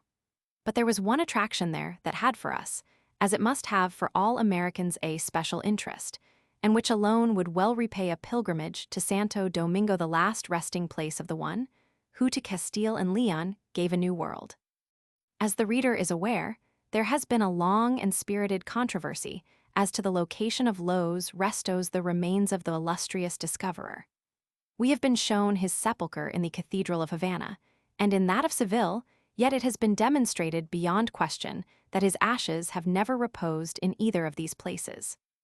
Without entering into details, it may now be stated, as facts which no longer admit of any reasonable doubt, that after his death in 1506, the remains of Columbus were interred in the Franciscan monastery of Valladolid, whence, in 1508, they were transferred to the monastery of Las Cuvas at Seville. In 1541, at the request of Dona Maria of Toledo, vicereine of the Indies, wife that was of the Admiral Don Diego Columbus, Charles V., by a special cedula, granted permission for the transfer of the remains of Christopher Columbus to Espanola, to be interred in the Capilla Mayor of the Cathedral of Santo Domingo. Here they have since reposed, with the exception of the short time during which they were kept in the adjoining church, when the cathedral was undergoing certain necessary repairs in 1877 and 1878. The supposed remains of the first admiral that were taken to Havana in 1795 and finally transferred to Seville in 1899 have been shown to be those of his son, Don Diego, who, together with Don Luis Columbus, the third admiral and the first Duke of Veragua, was also buried in the Capilla Mayor of the cathedral, where the remains of Don Luis still lie near those of his illustrious grandfather. As our steamer moved out of the water of Santo Domingo, our eyes remained fixed on the cathedral, whose Spanish-tiled roof reflected the vermilion rays of the setting sun and afforded shelter for one of the world's greatest heroes and benefactors.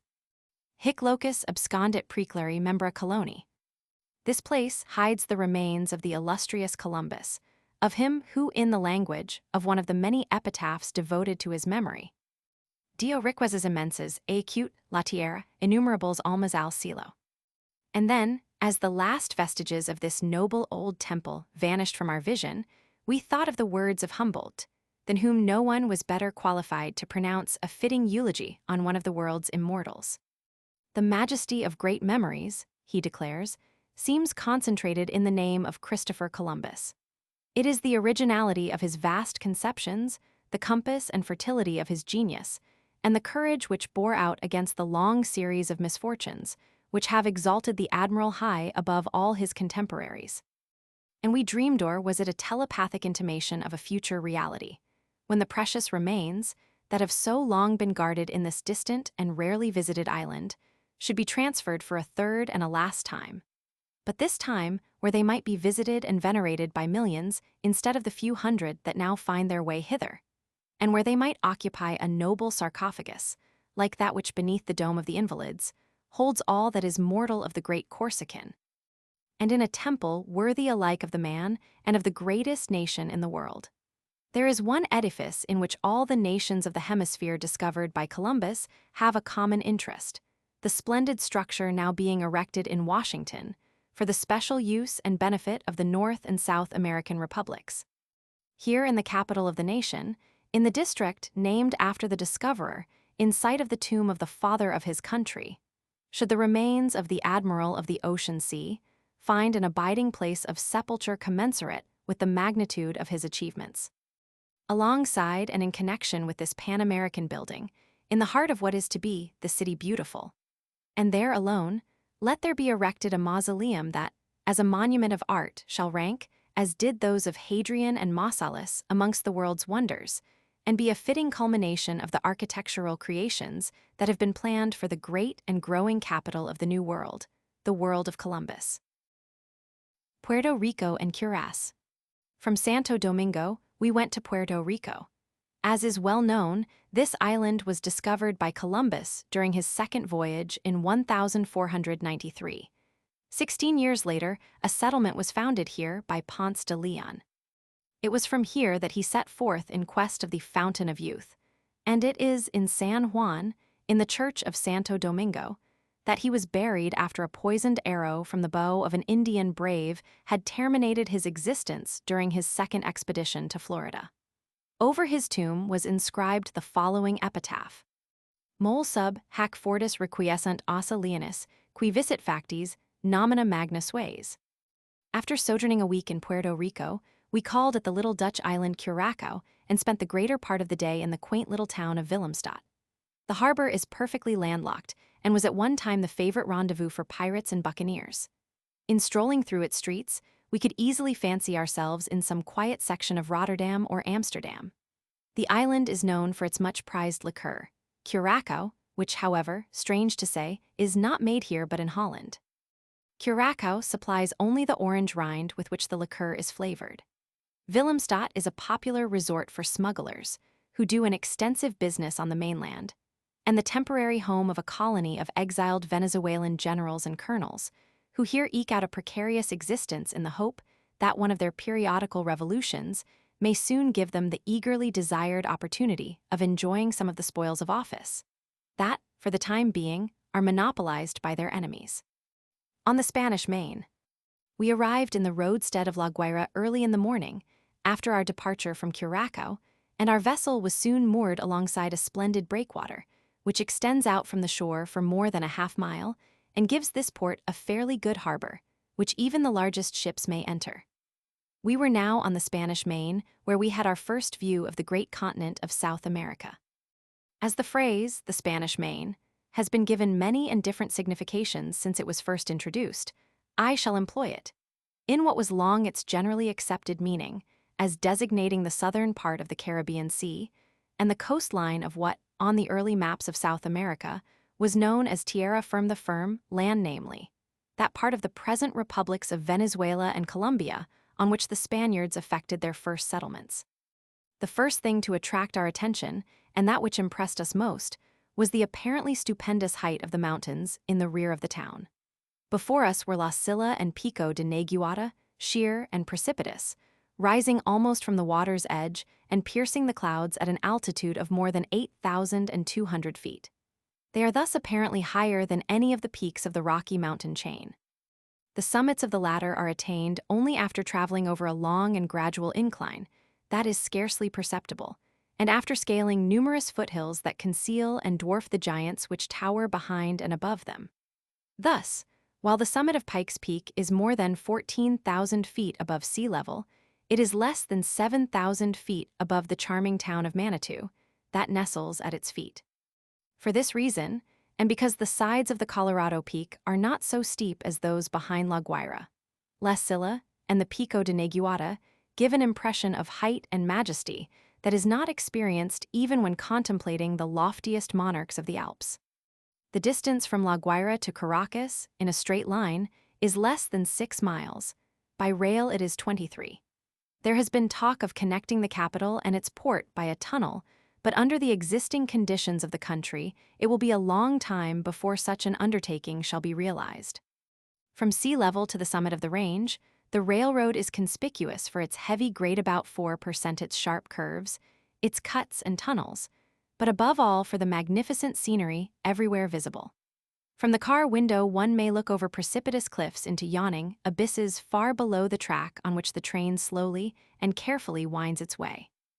On the beetling rocks above, in the dark and wild gorge below it a wealth of vegetation, what luxuriance of growth, what a gorgeous display of vari-colored fruit and flower, of delicate fern and majestic palm. As a feat of engineering, the road is quite equal to any of the kind that may be seen in Europe or the United States, but for scenic beauty and splendor, it is absolutely unrivaled.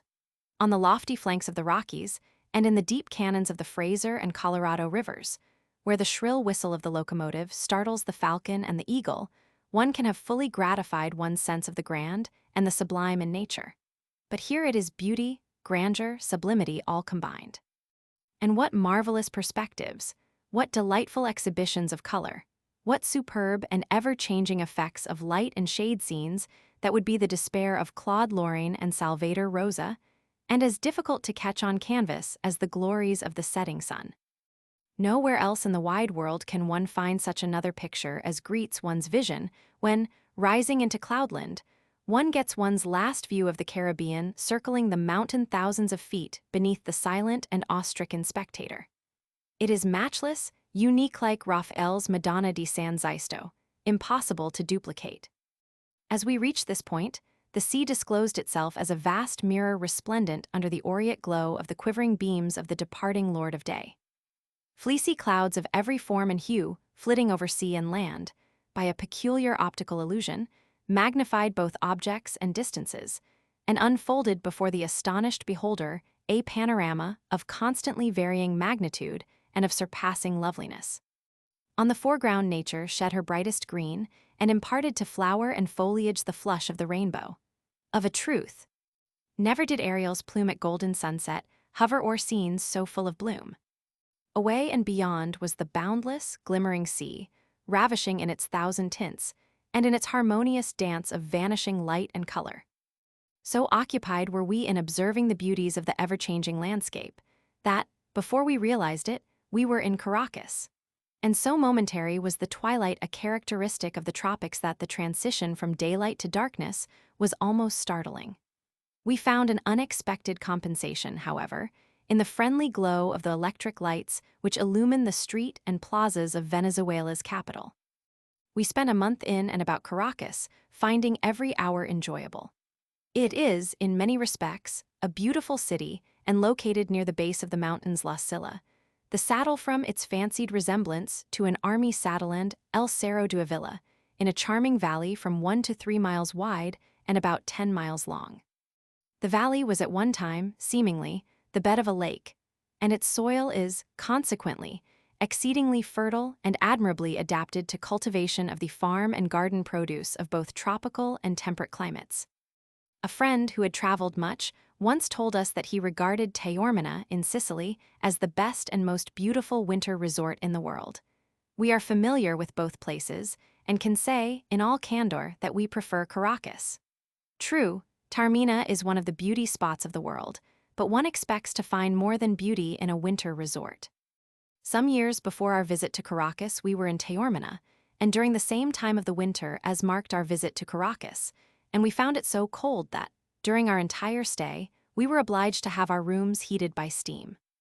In the latter place, we could leave the doors and windows of our room open day and night, and enjoyed, during all the time we tarried there, the name's soft, balmy, fragrant air and the same equable temperature. The mean temperature we found to be about 70 degrees F, the thermometer seldom rising above 75 degrees F, and rarely falling below 65 degrees F. The only place where we had a like experience was on the slope of a mountain in one of the Hawaiian Islands, where the temperature is so constant that the native language has no word to express the idea of weather, what we call weather, being always the same. Considering the many natural beauties of the Valley of Caracas, its rich, tropical vegetation, its matchless climate, its soft, balmy atmosphere, the rippling brooks and purling rivulets that everywhere gladden the landscape, we can understand how an early Spanish historian, Oviedo y Banos, was in his enthusiasm led to declare this location of the capital of Venezuela to be that of the home of perpetual spring, nay, more, that of a terrestrial paradise. If he could revisit these scenes today, he would find but little change in their general physical aspect, but he would see at once that the serpent's trailing has cast a blight over its former beauty, and that the people, as a whole, have sadly degenerated since his time. Then, as he tells us, the stranger that had spent 2 months in this Eden would never wish to leave it. Alas, that one cannot say this now. After a month's sojourn in Caracas, we felt the spiritus movendi again upon us, urging us onward, we knew not whither. We were under the spell of what the Germans so aptly call the wanderlust, and it did not make much difference what direction we took so long as the road we traveled enabled us to enjoy new scenes and visit peoples whose manners and customs were different from our own.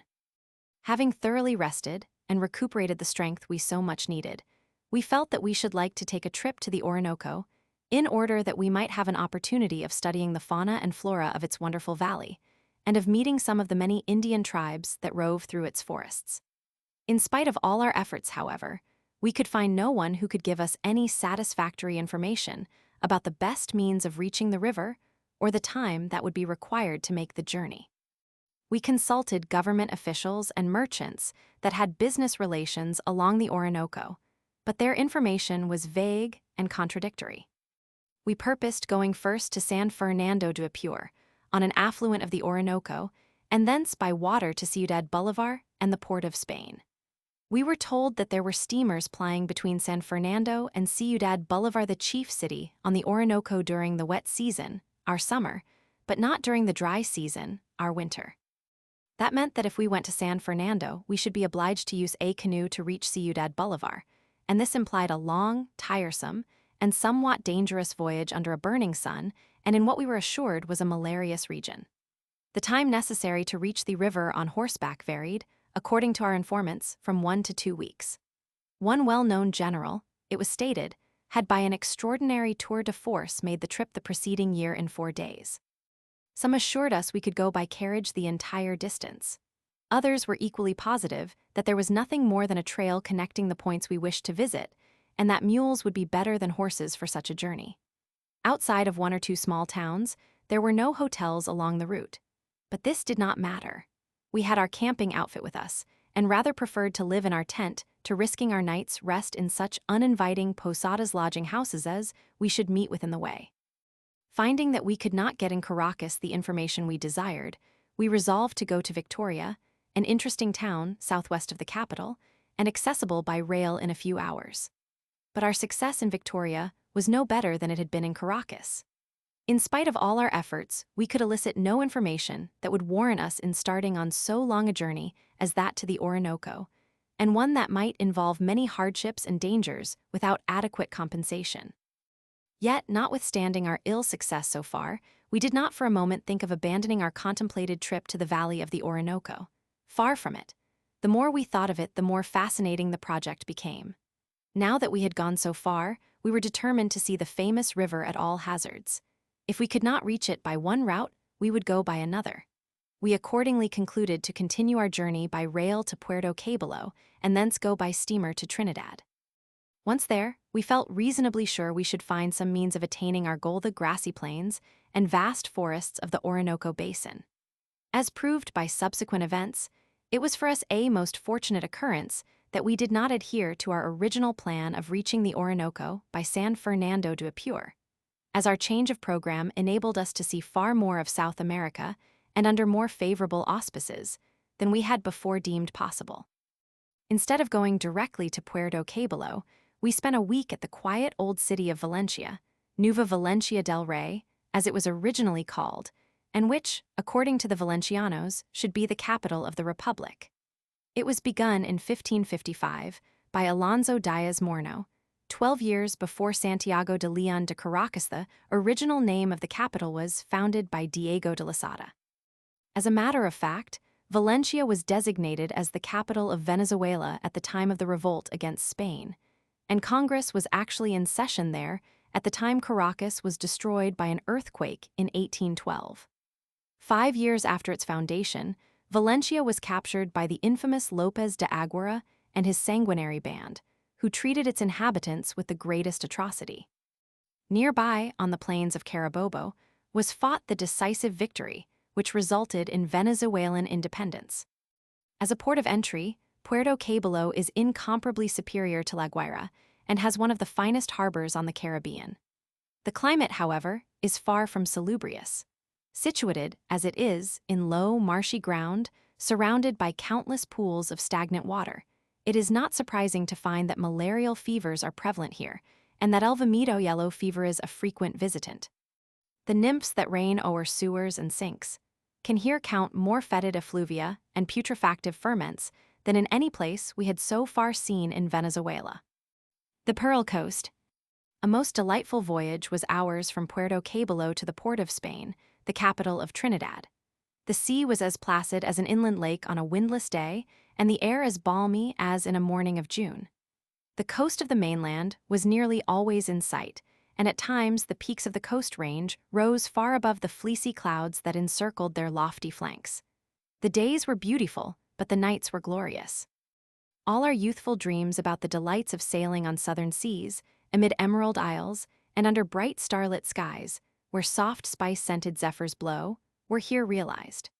The serenity and transparency of the azure vault of heaven, with its countless shooting stars, had their counterpart in the smooth, unruffled Caribbean, to whose water millions of noctiluci imparted a phosphorescent glow which rivaled that of molten gold.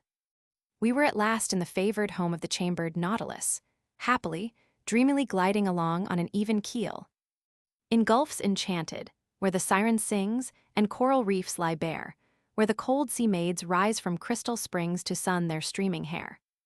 Yes, we were skirting along the Pearl Coast, celebrated in legend and story, darkened by deeds of barbarous cruelty and resplendent in records of heroic achievement. I shall not tell of our second visit to La Guaira and of the day we spent at Macuto or describe the present conditions of the historic old towns of Barcelona, Cumana, and Carúpano, which lay on our course. Much might be said of all these places, distinguished, since their foundation, both in peace and war. I cannot, however, pass this part of the Pearl Coast without recalling the fact that it was near Cumana that the earliest settlements in Venezuela were effected, and that here it was that one of the first, if not the first, permanent colonies on the mainland of the New World was established.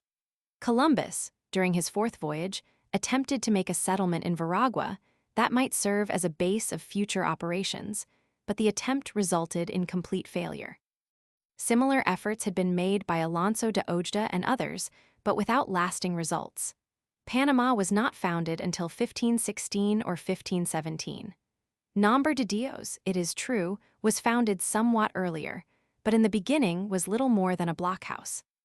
But here, as early in 1514, on the Rio Manzanares, then the river Cumana, only a crossbow shot from the shore, the zealous sons of St. Francis had erected a monastery.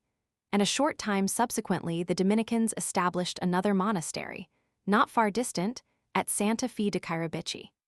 Here they gathered the simple children of the forest around them, and soon had the beginnings of flourishing missions. The trusting and unspoiled Indians welcomed these apostles of the gospel of peace and love, and soon learned to regard them as friends and fathers. So peaceful did all this land become under the influence of the benign teaching of the gentle friars, that, according to Oviedo and Las Casas, a Christian trader could go alone anywhere without ever being molested. It was to the Pearl Coast that Las Casas came, after he found, by sad experience, that his efforts in behalf of the Indians in Cuba, Hispaniola, and Puerto Rico were frustrated by influences he was unable to control. It was here, aided by Franciscans and Dominicans, who had preceded him by only a few years, that he purposed laying the cornerstone of that vast Indian commonwealth, for which he had secured letters patent from Charles V.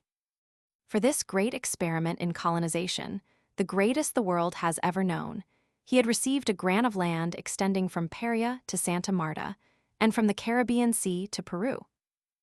In his colossal undertaking, he planned to have the cooperation of an order of Knights the Knights of the Golden, spur specially created to aid him in the work of civilizing and Christianizing the Indians. It was his dream to bring within the fold of the Church all the Indians of Central and South America, and to establish for their behoof and benefit an ideal Christian state, such as a century and a half later, was realized in the fertile basins of the Parana and Paraguay. If the noble philanthropist had been properly supported by the rich and the powerful, the entire course of subsequent events in South America would have been altered, and the historian would have been spared the task of penning those dark annals of injustice and iniquity which, for long centuries, were such a foul blot on humanity. But from the time he set foot on the Pearl Coast, in pursuance of his noble plan, he found himself beset by untold difficulties, and his designs thwarted at every turn, and that, too, by his own countrymen. Blinded by lust of gold and pleasure, they left nothing undone to ensure the failure of his project, and in the end succeeded in their nefarious purpose. Abandoned by those on whose cooperation he fully relied, he was, in its very inception, forced to relinquish his heroic enterprise and return to Hispaniola. Discomfited and heartsick, but not crushed, he sought an asylum in the monastery of Santo Domingo.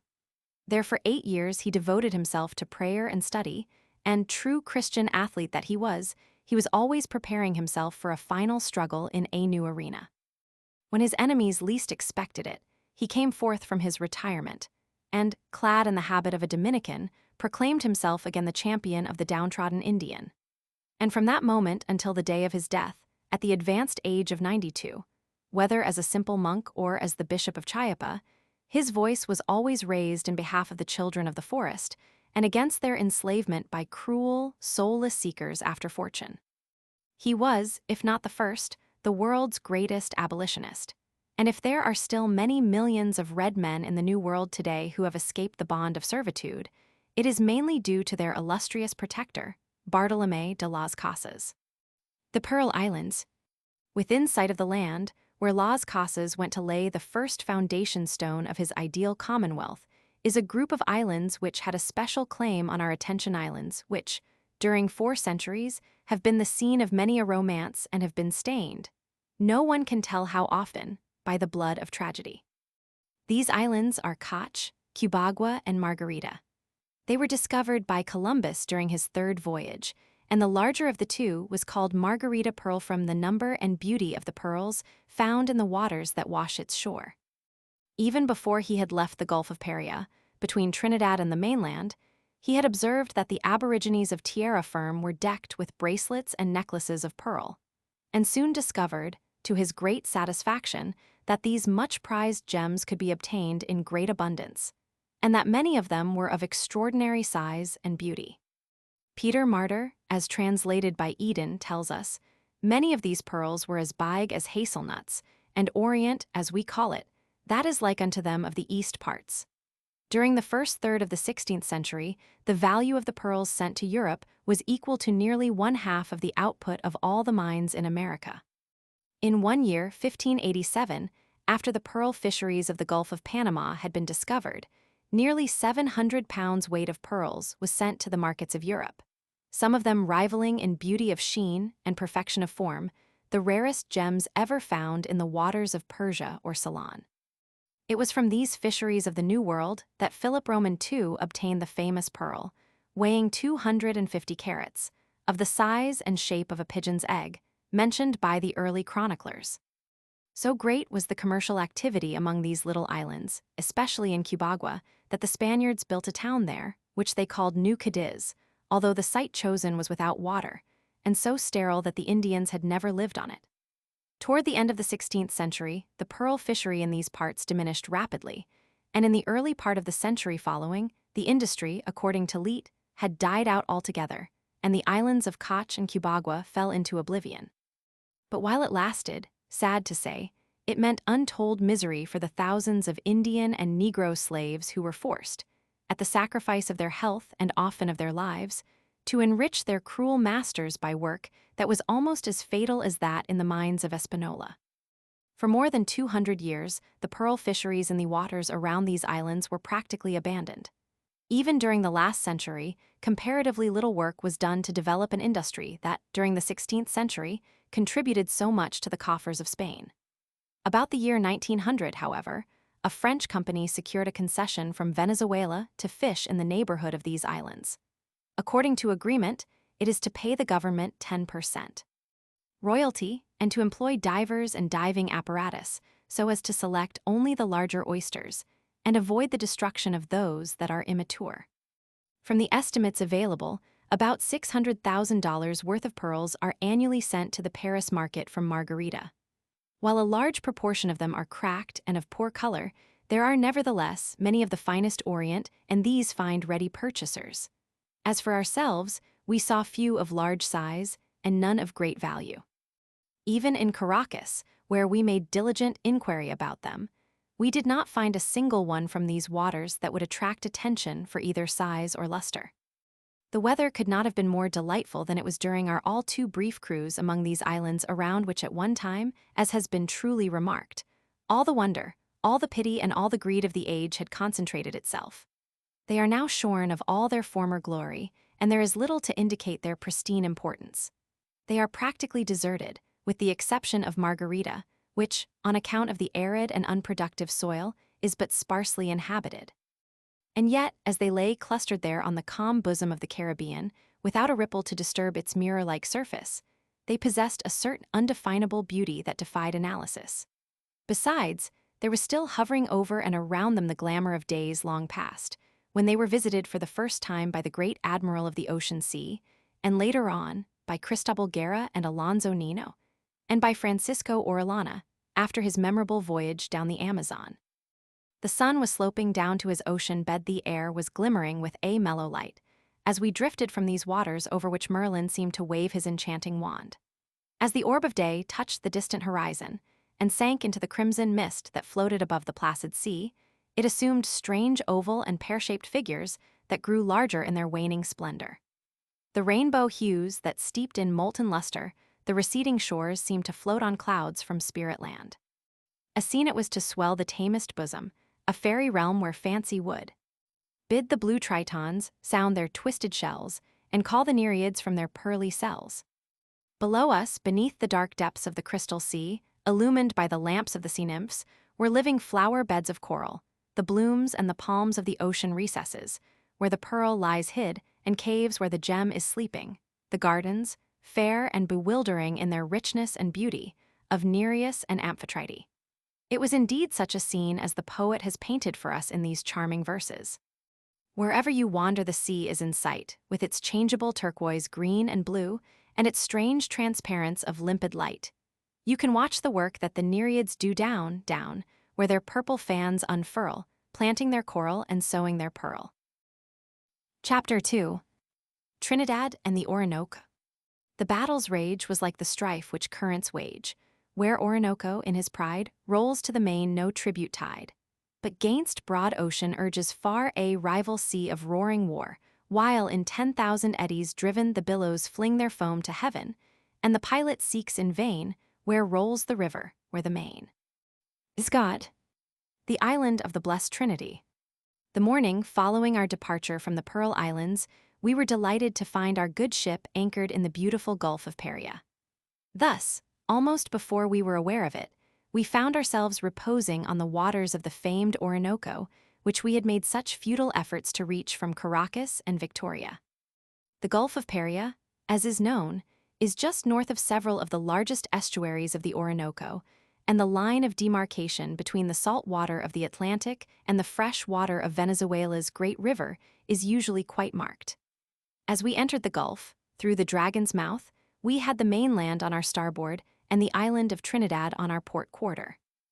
Although the waters of the Orinoco now enter the Atlantic through two channels, the Boca del Draco and the Boca de la Sierpe, there is no doubt that Trinidad was in recent geological times a part of the mainland of South America, and that the Orinoco, instead of reaching the ocean, as it now does, flowed almost directly across the island through a depression which is still quite conspicuous.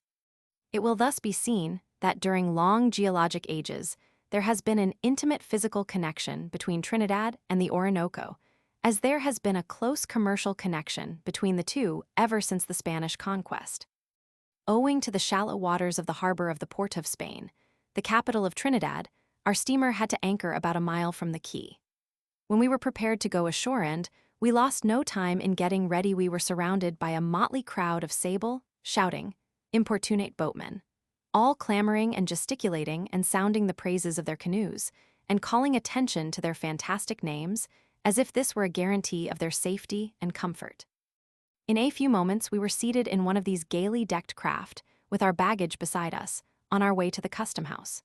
Here we were delayed only a few minutes, for the English in their colonies, as in the mother country, rarely subject the traveler to those delays and annoyances that constitute so disagreeable a feature in certain other countries. What a contrast, we said to ourselves, between the conduct of the officials here and that of the officious inquisitors at La Guaira. After we had been comfortably located in our hotel there, our several good hotels in the city, our first thought was about our journey up the Orinoco. To our great delight, we learned that there would be a steamer going to Ciudad Bolivar in about a week.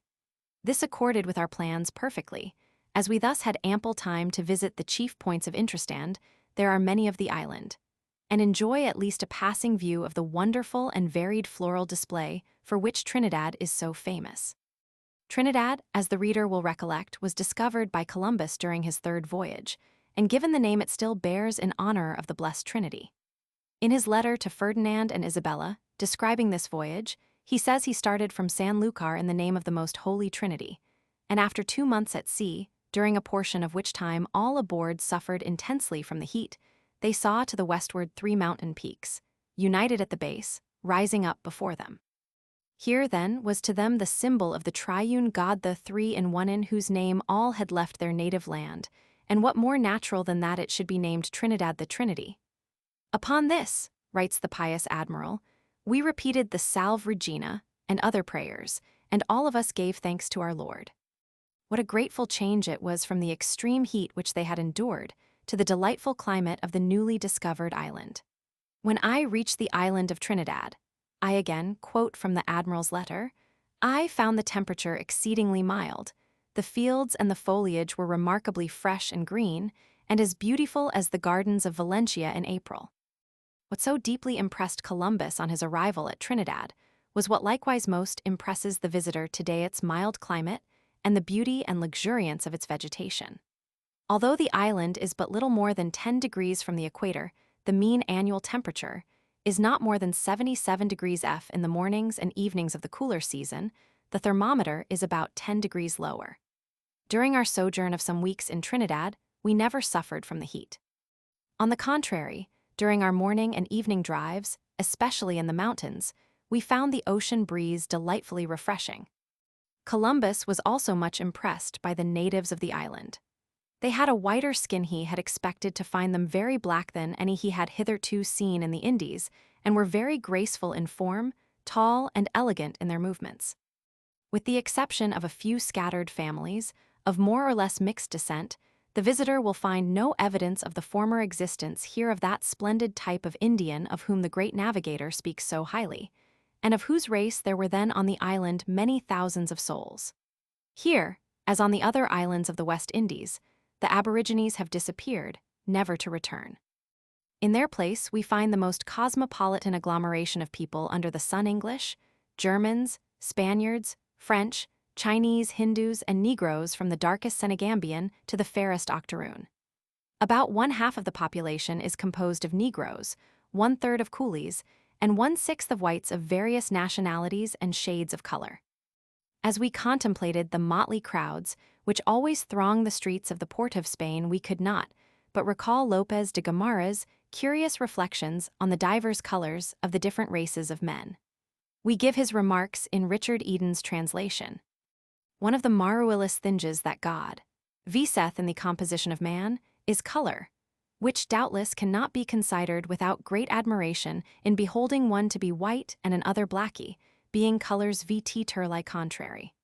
Some likewise to be yellow, which is between blacky and white, and other of other colors as it were of dewars lyras.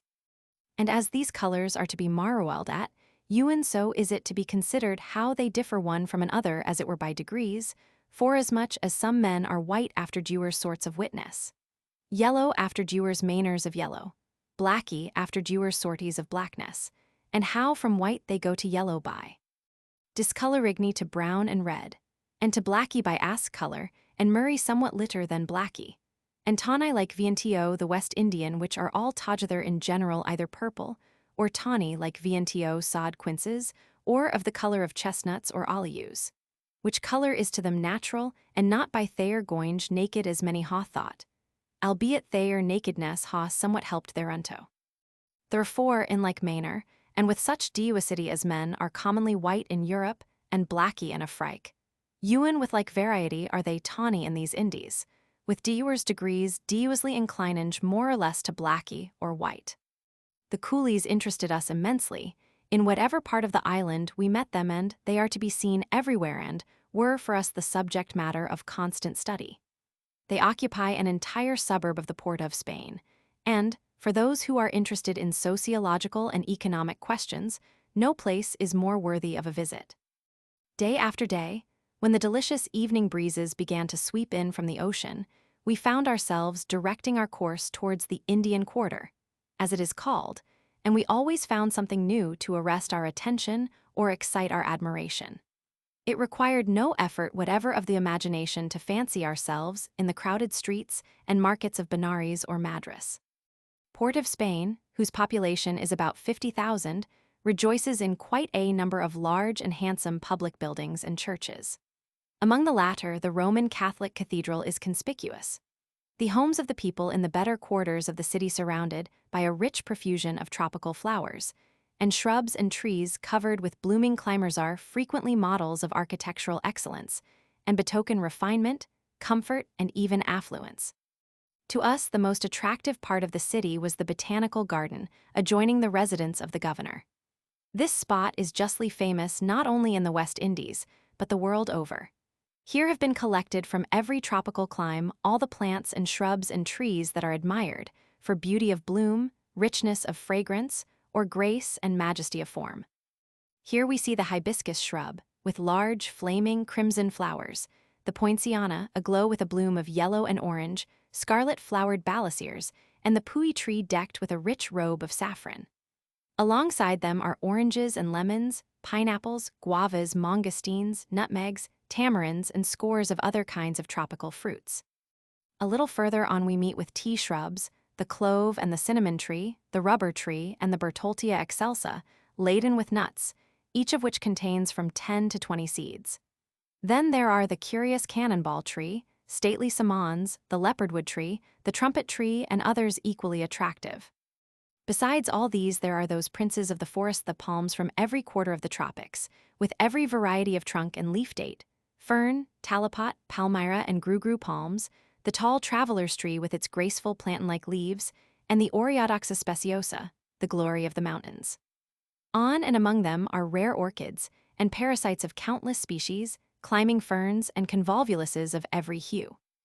And to complete this scene of beauty, we behold at almost every step, fluttering across our path, brilliant heliconias and other butterflies that contribute such life and charm to the forest glories of tropical lands.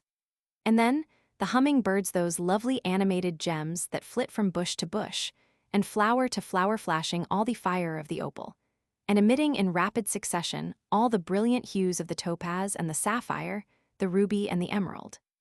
They are not as numerous now, more is the pity, as they were formerly, when the Aborigines gave the name Yare hummingbird to this island on account of their great numbers, and when they protected and venerated them as the souls of departed Indians. But one still meets them in one's strolls through the gardens and the forest, and always with a new sense of wonder and delight. Here, of a truth, were realized, nay, eclipsed, all the marvels of the garden of Alcinous, for here there was still fruit in his proper season all the year.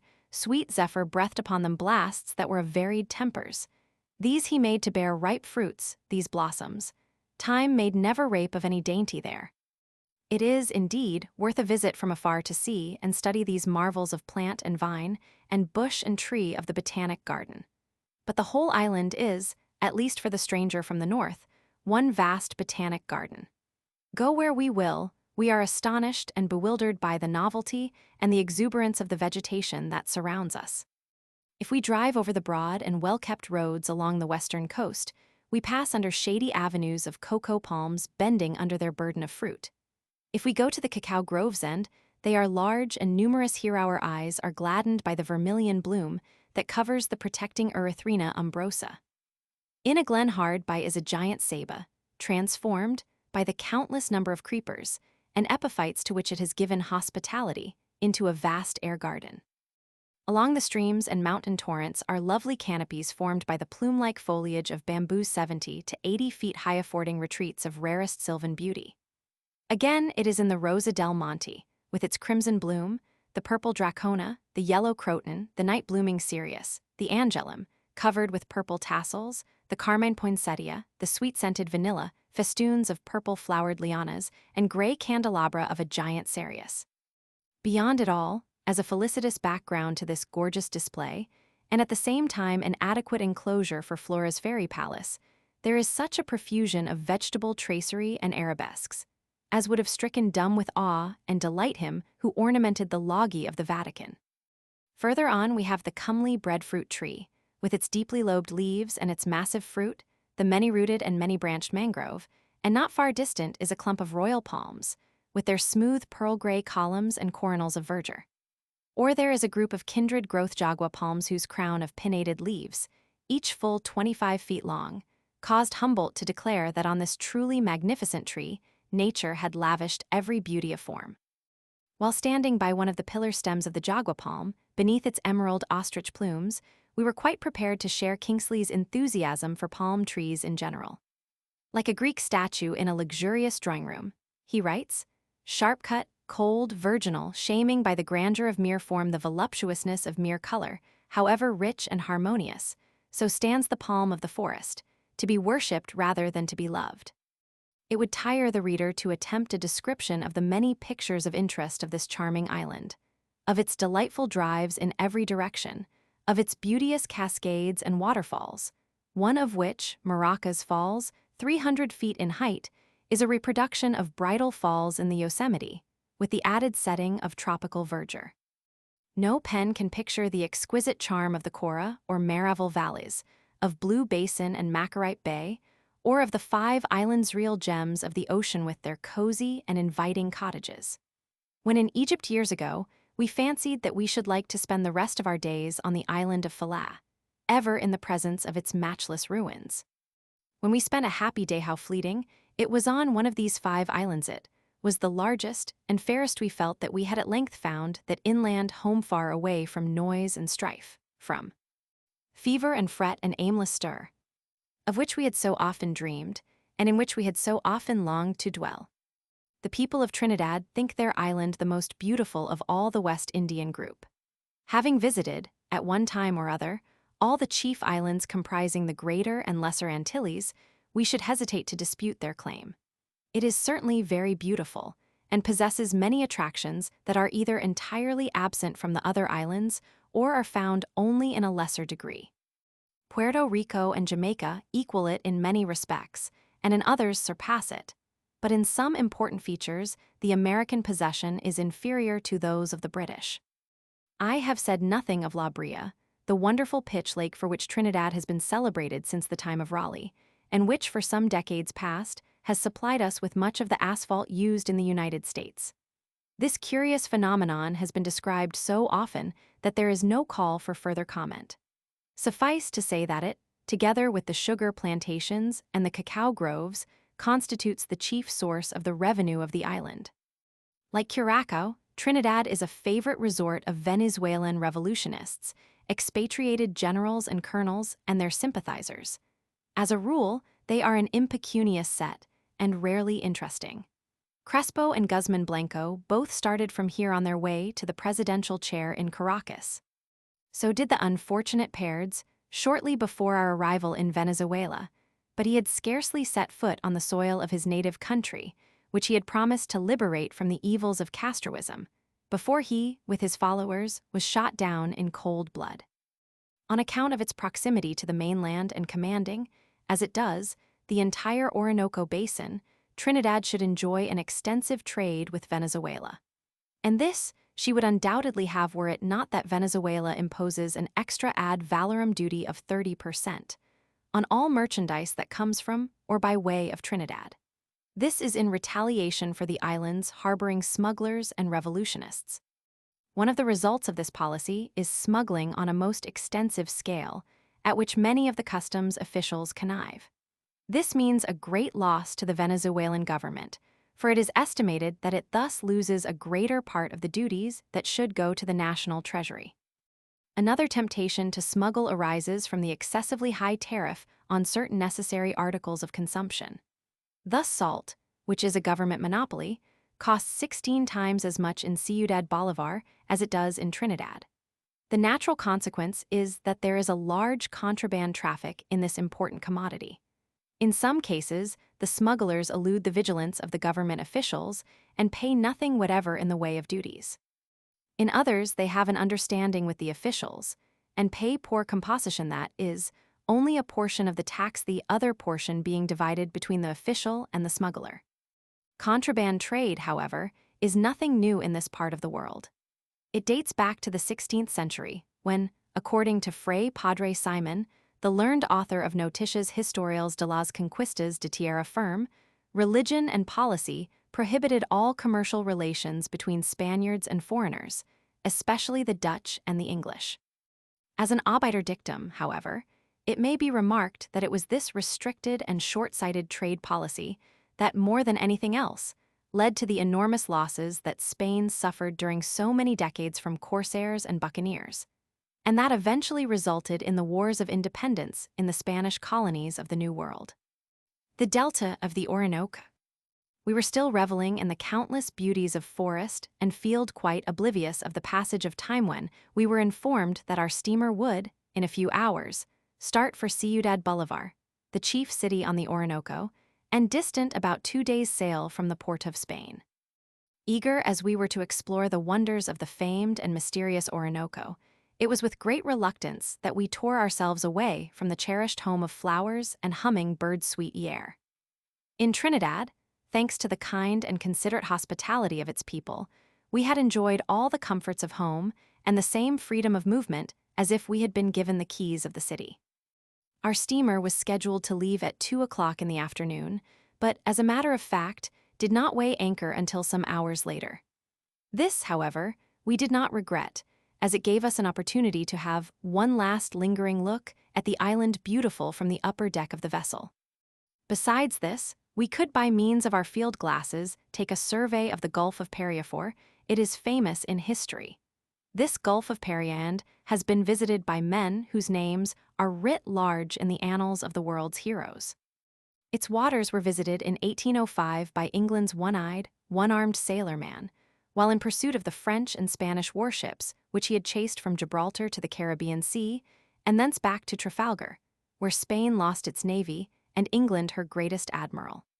Had Nelson found the hostile squadron under the lee of Trinidad, the delta of the Orinoco would now be as famous in naval history as the delta of the Nile. It is, however, the imposing figure of Spain's great admiral, Cristobal Colon, that looms highest in these parts. He it was that gave the chief promontories of island and mainland, and the channels that separate the one from the other, many of the names they still bear. Far down to the south is La Boca de la Sierpe, Serpent's Mouth, the channel that separates the southwesternmost point of Trinidad from Venezuela.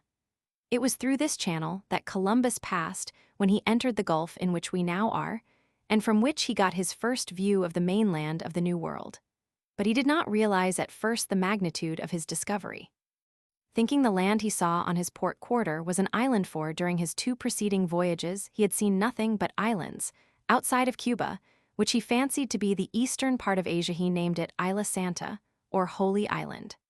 A short distance to the northwest of us is La Boca del Draco, the dragon's mouth, through which the great navigator pushed his prows into the setting sun and made west-east. The names Serpent's Mouth and Dragon's Mouth were given to the 2 straits mentioned on account of the strong currents found there and on account of the danger Columbus experienced in taking his ships through them.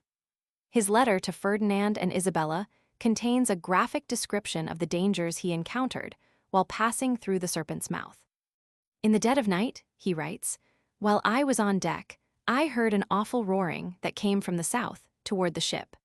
On the top of this rolling sea came a mighty wave roaring with a frightful noise, and with all this terrific uproar were other conflicting currents, producing, as I have already said, a sound as of breakers upon rocks.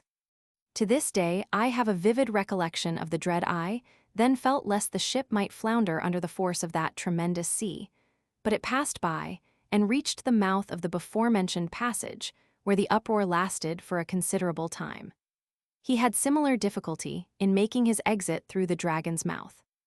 No wonder that the frightened sailors of Columbus imagined that they were the sport of the evil one. Being in the region of Paria, writes Navarrete, the admiral asked the pilots what they made their position to be. Some said that they were in the Sea of Spain, others that they were in the Sea of Scotland, and that all the seamen were in despair, and said the devil had brought them there. Columbus, as has been stated, at first considered the land on his port side to be insular in character. But before he left the Gulf of Paria, he was evidently convinced by the raging surges of fresh water that had nearly swamped his ships, that he had discovered a land of continental dimensions. In his letter to the Spanish sovereigns he writes, "This land, which your highnesses have sent me to explore, is very extensive, and I think there are many other countries in the south of which the world has never had any knowledge." He had observed that a very large river debouched from the land of Gracia, and he at once rightly conjectured that the currents and the overwhelming mountains of water, which rushed into these straits with such an awful roaring, arose from the contest between the fresh water and the sea. The fresh water struggled with the salt to oppose its entrance, and the salt water contended against the fresh in its efforts to gain a passage outward. And I formed the conjecture that at one time there was a continuous neck of land from the island of Trinidad and the land of Gracia, where the 2 straits now are. All these conclusions have been confirmed by the observations of subsequent explorers. What, however, will most interest the curious reader are the speculations into which Columbus was led by the various phenomena observed in the Gulf of Paria. The most fantastic, from our modern point of view, were his theories regarding the form of the earth and the location of the terrestrial paradise. Before his arrival in the Gulf of Paria, he had been a firm believer in the sphericity of the earth. But in this part of the world, he had observed so many new and unexpected features, so much irregularity, as he phrased it, that he came to another conclusion respecting the shape of the earth, namely, that it is not round, as they describe, but of the form of a pear, which is very round except where the stalk grows, at which part it is most prominent. It is very easy for us, in the light of all the advance in scientific knowledge since his time, to smile at his hypotheses and the reasonings by which he arrived at his conclusions. What seemed plausible then appears preposterous now. But we must remember that the proofs of the rotundity of the Earth before his time were quite empirical, and were far from having the demonstrative force of those that are now adduced. All the epoch-making work in physics and astronomy by such men as Galileo and Kepler, Newton and Laplace, Huygens and Foucault, and the French academicians, bearing on the form of our globe, has been accomplished since his time. If we now know that the Earth has the form of an oblate spheroid, and not that of a pear, it is in consequence of the progress of physical astronomy during the 4 centuries that have elapsed since Columbus sailed the western seas. Before his time, the learned had located the earthly paradise in various parts of the eastern hemisphere. Some contended that it was in Mesopotamia, others that it was in Ethiopia near the headwaters of the Nile, but all agreed that it was somewhere in the east. Now Columbus, who imagined he had reached the eastern part of Asia by sailing westwards from Spain, thought he had incontrovertible evidence for locating the Garden of Eden in the newly discovered land of Gracia. "I do not suppose," he writes, "that the earthly paradise is in the form of a rugged mountain, as the descriptions of it have made it appear, but that it is on the summit of the spot which I have described as being in the form of the stalk of a pear. The approach of it from a distance must be by a constant and gradual ascent, but I believe that, as I have already said, no one could ever reach the top, except by God's permission, as he asserts elsewhere. I think also that the water I have described may proceed from it, though it be far off, and that, stopping at the place which I have just left, it forms this lake. There are great indications of this being the terrestrial paradise, for its site coincides with the opinions of the holy and wise theologians whom I have mentioned. And moreover, the other evidences agree with the supposition, for I have never either read or heard of fresh water coming in so large a quantity in closer conjunction with the sea. The idea is also corroborated by the blandness of the temperature, and if the water of which I speak does not proceed from the earthly paradise, it appears to be still more marvelous, for I do not believe there is any river in the world so large or so deep." Besides Nelson and Columbus, a third celebrated seaman visited this part of the world. This was Sir Walter Raleigh, of whom we shall have more to say as we proceed. Our parting view of the forest-clad mountains of Trinidad we shall never forget. The sun was setting on the mainland, the land of Gracia of Columbus, but, before disappearing below the horizon, he tinged Hier's mountains with a parting smile and enveloped them in a soft and purple mist like a vaporous amethyst, reminding one of the azure haze that veils Hymettus as the sun sinks behind Parnassus in an evening in June something that only the gifted Greek poet has ever been able adequately to describe. The shades of night had fallen long before we reached the Serpent's Mouth, which we were obliged to pass before entering the Macaro, one of the numerous channels of the Orinoco Delta. We were thus deprived of the opportunity of getting a good view of the huge billows that are produced by the meeting of river and sea, of which Columbus has given us so graphic a description. Those of the passengers that were disposed to become seasick retired to their staterooms before we arrived at the Macaro bar, where the sea is roughest and where the ground swells are most unpleasant. For half an hour or more the steamer tossed considerably, reminding one of the English Channel in stormy weather. But the impact of surge against surge, of which Columbus speaks, was much less than we had been led to anticipate, and there was little indication of the forcible eddies of the violently swift Orinoco, which caused Raleigh so much embarrassment. This was easily accounted for, as the rainy season had not yet set in, and the waters at the various estuaries were, therefore, comparatively little agitated. Columbus, however, arrived here towards the end of the rainy season, when the floods of the Orinoco were at their height, while Raleigh came after the rainy season was quite well advanced. Again, ours was a fairly good-sized steamer, and better adapted to stem wave and current than were the fragile barks of Columbus, or the frail wherries and cockboats of Raleigh. When the floods of the Orinoco were at high water mark, we can well understand that the early navigators had reason to be deeply impressed by the dangers that confronted them in these seething and roaring waters, and that, to their exalted imaginations, the realities of their surroundings were in no wise short of the fancies of the poet, as indicated in the verses at the head of this chapter. Indeed, so great were the supposed difficulties, and so dangerous the climate in these parts, that sailors were wont to say, Quincy val Orinoco, sino si mura, si vuelve loco. When it comes to navigating the less-known rivers and canals channels which, like a network, intersect the delta in every direction, the difficulty and danger are even now so great that the most skilled Indian pilots often become bewildered. When this occurs, nothing remains but to follow the current until one reaches the Gulf, and then enter a branch with which one is familiar. Sir Walter gives such a graphic account of the difficulties he experienced in reaching the great Rio Orinoco that I reproduce in his own words a part of a paragraph bearing on the subject. After telling us how his Indian pilot had gotten lost in the maze of canals through which he was trying to grope his way, he says, "If God had not sent V's another help, we might ha wandered a whole year in that labyrinth of rivers, ere we had found any way, either out or in, especially after we were past the ebbing and flowing, which was in four days.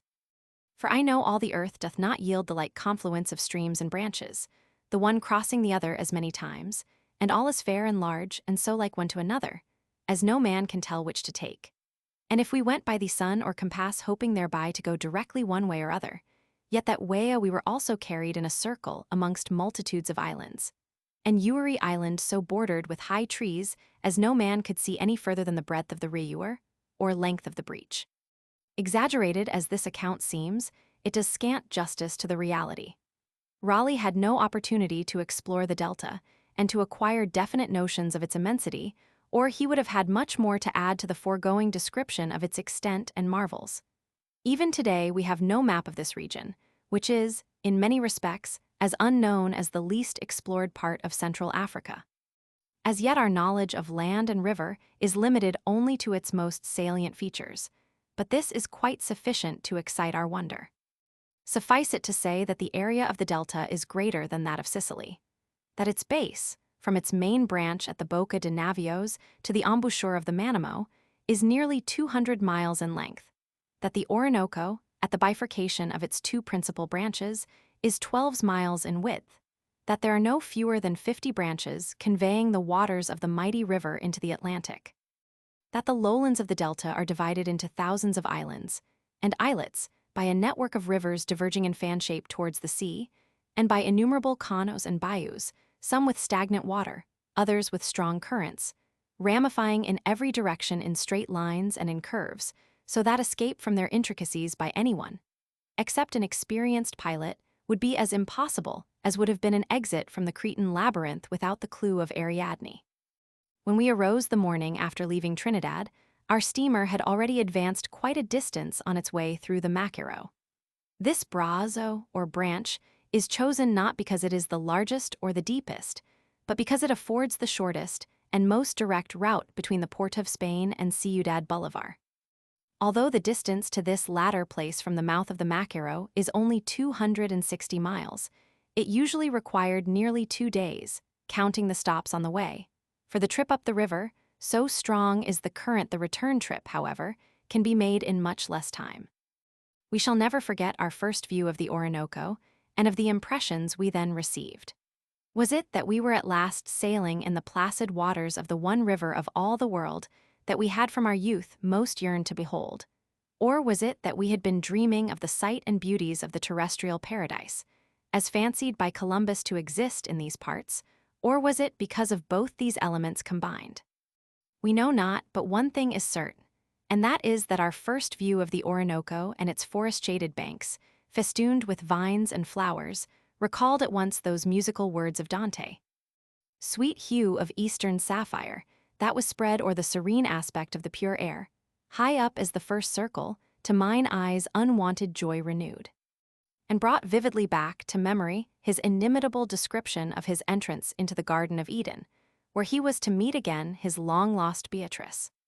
To emphasize the illusion, there suddenly appeared under a noble morich palm on the flower-enameled bank of the river, and only a few rods from where we were standing, 2 children of the forest, a young man and a young woman bride and groom, we love to think who were as Columbus found the American, as Adam and Eve were after the fall, when, in the words of Milton, those leaves they gathered, broad as Amazonian targe, and with what skill they had, together sewed to gird their waist.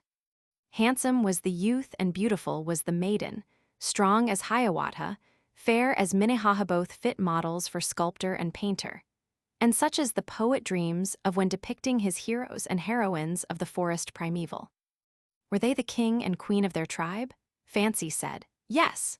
But whether they were or not, one could say with truth that the tan-colored maid was like the one Raleigh met along this very same river and who, in his own words, was as well forward and as well shaped as you or I saw Annie in England.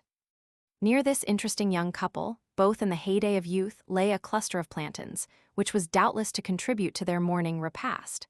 But what a coincidence that, even in this trifling circumstance, we should find an additional reminder of the earthly paradise. Have not men of science named the plantain Musa paradisaica, in allusion to the tradition, which has long obtained, that it was the plantain, and not the apple, that was the forbidden fruit in Eden? It was there to fill out the picture, as an artist in the tropics would wish to see it painted. But there was still something wanting. While we were yet under the spell of our environment, and lost in the contemplation of the Edenic beauties around us, we were awakened from our reverie by a plunge and a splash before the prow of our vessel, and there, greatest surprise of all in our series of coincidences, was a giant anaconda, full 30 feet long, vigorously plowing its way to the opposite bank of the river. It was like the water snakes in the rhyme of the Ancient Mariner. Blue, glossy, green, and velvet black, it coiled and swam, and when it reared, the elfish light fell off in hoary flakes. So startling was this strange apparition that we could scarcely credit our senses, and had it not been for exclamations of surprise by several of the passengers nearby, we should have thought, for a while, that it was all a dream. The picture was now complete. There was the serpent in this paradise of delights, as in the paradise of our first parents. And what added to the strangeness, the uncanniness of the appearance of the serpent at this particular juncture, was the extraordinary rarity of such an occurrence. One of the officers of the steamer told us that he had been sailing up and down the Orinoco for 20 years and had never seen one of these boas before. And more wonderful still, it was the first and last we ourselves saw, although we subsequently traveled many thousands of miles on tropical rivers along which such serpents have their habitat. All in all, our first view of the Orinoco fully met our fondest expectations so far as they related to variety and exuberance of vegetation and beauty of scenery. The entire delta of the Orinoco may aptly be described as one of nature's choicest conservatories, in which flora has collected together the fairest growths of garden and forest, and where the charm of foliage and flower is enhanced by the presence of countless species of the feathered tribe of richest plumage and of dazzling hue.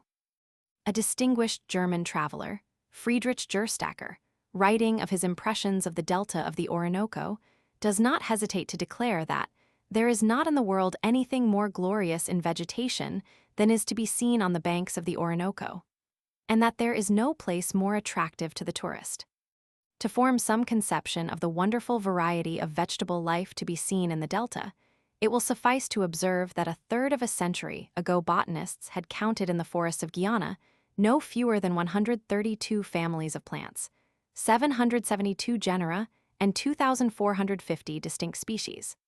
Of the genera, more than 60 were indigenous. Although we saw many things in the delta of the Orinoco that possessed intense interest for us, we saw none of the natives living in houses built on the summits of trees, about which some recent writers, following Raleigh, Humboldt, and others, still entertain their readers. To tell the truth, we did not expect to find such dwellings, as it has been demonstrated beyond question that they do not now exist, and probably never did exist in these parts outside of the fertile imaginations of Raleigh and Gumilla. Humboldt never visited the delta, and hence, what he says on the subject in Personal Narrative of Travels to the Equinoctial Regions is based on reports received from others. Cardinal Bembo, writing in the first half of the 16th century, speaks of them, and Benzoni, his contemporary, who spent 15 years in traveling in the New World, illustrates by an engraving what he has to say about the Indian houses built on the tops of trees. Ferdinand Columbus, who, although a mere youth, had accompanied his father on his fourth voyage, writes that when in the Gulf of Uraba, we saw people living like birds in the tops of trees, laying sticks across from bough to bough and building their huts upon them. And though we knew not the reason of the custom, we guessed that it was done for fear of their enemies or of the griffins that are in this island. Peter Martyr, who most likely got his information about these strange dwellings from Ferdinand Columbus, tells us that the trees on which they were built were of such height that the strength of no man's arm is able to hurl a stone to the houses builded therein. He adds, however, that the owners of the houses have Thayer wine cellars in the ground and well replenished. And he vouchsafes the reason for not keeping the wine, with all other necessaire things they ha, with thame in the trees. For albeit that the vehemency of the wind is not of poor to cast down those houses, or to break the branches of the trees, yet are they tossed therewith, and sway somewhat from side to side, by reason thereof, the wine shoulda be much troubled with muyuinge. When the king or any of the other noblemen dine or supe in these trees, Thayer wines are brought thame from the cellars by Thayer Cervantes, which by means of exercise are accustomed with new less celerity to run VPPE and down the stairs adherent to the tree. Then do o'er waitinge boys VP pon the plain ground. Fetch vs what we call for from the cobard byside o'er dinage table. As to the size of the trees, the same writer avers, o'er men measuringe manna of these trees, found them to be of such bigness, that sewen men, ye summa times 8, holdinge hand in hand with Thayer arms stretched furth, were scarcely able to fathom them about. Raleigh had evidently read some of these accounts about people living on tree tops, but not satisfied with the Munchausen tales of his predecessors, he proceeds to entertain his readers with stories as marvelous as those of Sindbad the sailor. Writing of the Indians of the Delta, he says, "In the winter they dwell upon the trees, where they build very artificial towns and villages. For between May and September, the Rio Orinoco riseth 30 foot viprite, and then are those islands flowen 20 foot high about the luel of the ground, sawing some few raised grounds in the middle of them. They newer eat of anything that is set or sown, and as at home they vse neither planting nor other manurance. So when they come abroad the refuse to feed of aught, but of that which nature without labor bringeth forth. Of the Waros, the Indians who inhabit the delta, the missionary, Padre Gumilla, writes that when their islands are periodically inundated by the rise of the Orinoco, they erect their huts on piles not on trees, as Raleigh states above the water. Furthermore, he tells us that these huts are made of the morich palm, which grows abundantly in these islands, and are covered with the leaves of it. From the fibers of the leaf, they make their hammocks and their cords for fishing and for bowstrings. Around the pulpy shoot that ascends from the trunks is a web-like integument that serves them for the slight covering they wear. On the productions of this tree, also, they entirely subsist. The pulpy shoot is eaten as cabbage, and the tree bears a fruit like the date, but somewhat larger. When the inundation ceases, the tree is cut down, and being perforated, a palatable juice exudes, from which they make a drink. The interior substance of it is then taken out and thrown into vessels of water and well washed, and the ligneous fibers being removed, a white sediment is deposited, which, dried in the sun, is made into a very wholesome bread. Accepting the foregoing statements as true, Humboldt philosophizes as follows. It is curious to observe in the lowest degree of civilization the existence of a whole tribe depending on a single species of palm tree, similar to those insects which feed on one and the same flower, or on one and the same part of a plant. Yet, notwithstanding all that has been written about the Indians of the Orinoco Delta living on the tops of trees, and depending on only the morich palm for food and raiment, it is certain that they do not do so now, and it is almost equally certain that they have never done so in the past. Truth to tell, these stories seem to repose on little better foundation than those so long circulated and credited regarding Lake Parim and the great city of Manoa, the home of El Dorado. Raleigh had no time or opportunity to explore the Delta, and there is reason to believe that in this, as in other matters, he gave free rein to his fancy to satisfy his readers' desire for the marvelous. Gumilla, apparently, got his information regarding these particular subjects at second hand. He spent many years on the Middle Orinoco and some of its affluents, but there is no evidence that he was ever in a position to verify the stories so long current regarding the manner of living of the inhabitants of the Delta. The fact is, no one, so far as known, ever made any attempt to explore the interior of the Delta until more than 2 centuries after Raleigh's time and until nearly a half-century after Humboldt's visit to the valley of the Orinoco. As a consequence, all that had been reported by earlier writers was exaggeration and guesswork, if not pure invention. Sir Robert Schomburgk, who, as Her Majesty's Commissioner to survey the boundaries of British Guiana, explored the delta in 1841 and some months of his sojourn, there was during the rainy season states explicitly that not in a single instance did he find Indians dwelling on trees. We can well suppose that the numerous fires which were made in each hut, and the reflection of which was the stronger in consequence of the stream of vapor around the summit of trees in those moist regions, illuminated at night the adjacent trees. But the fire itself was scarcely ever made on the top of a tree. The inundation rises at the delta seldom higher than 3 or 4 feet above the banks of the rivers, not 20 or 30 feet, as Raleigh asserts, and if the immediate neighborhood of the sea and the level nature of the land be considered, this is an enormous rise. Harapun, who visited the delta some years subsequently to Schomburgk's sojourn there, declares, "I have lived more than a year and a half among the Waros of the Orinoco Delta, and those of the east coast of South America, from Cape Sabineta to Cape Nassau, at the mouth of the Pomeroon River in British Guiana, both during the dry and the rainy season, and never have I beheld any of the aerial dwellings that have been described. The one, however, who has most thoroughly explored the interior of the delta is Sr. Andres Elevel, who spent several years among the Waros, or Guaranos, as they are called by the Spaniards.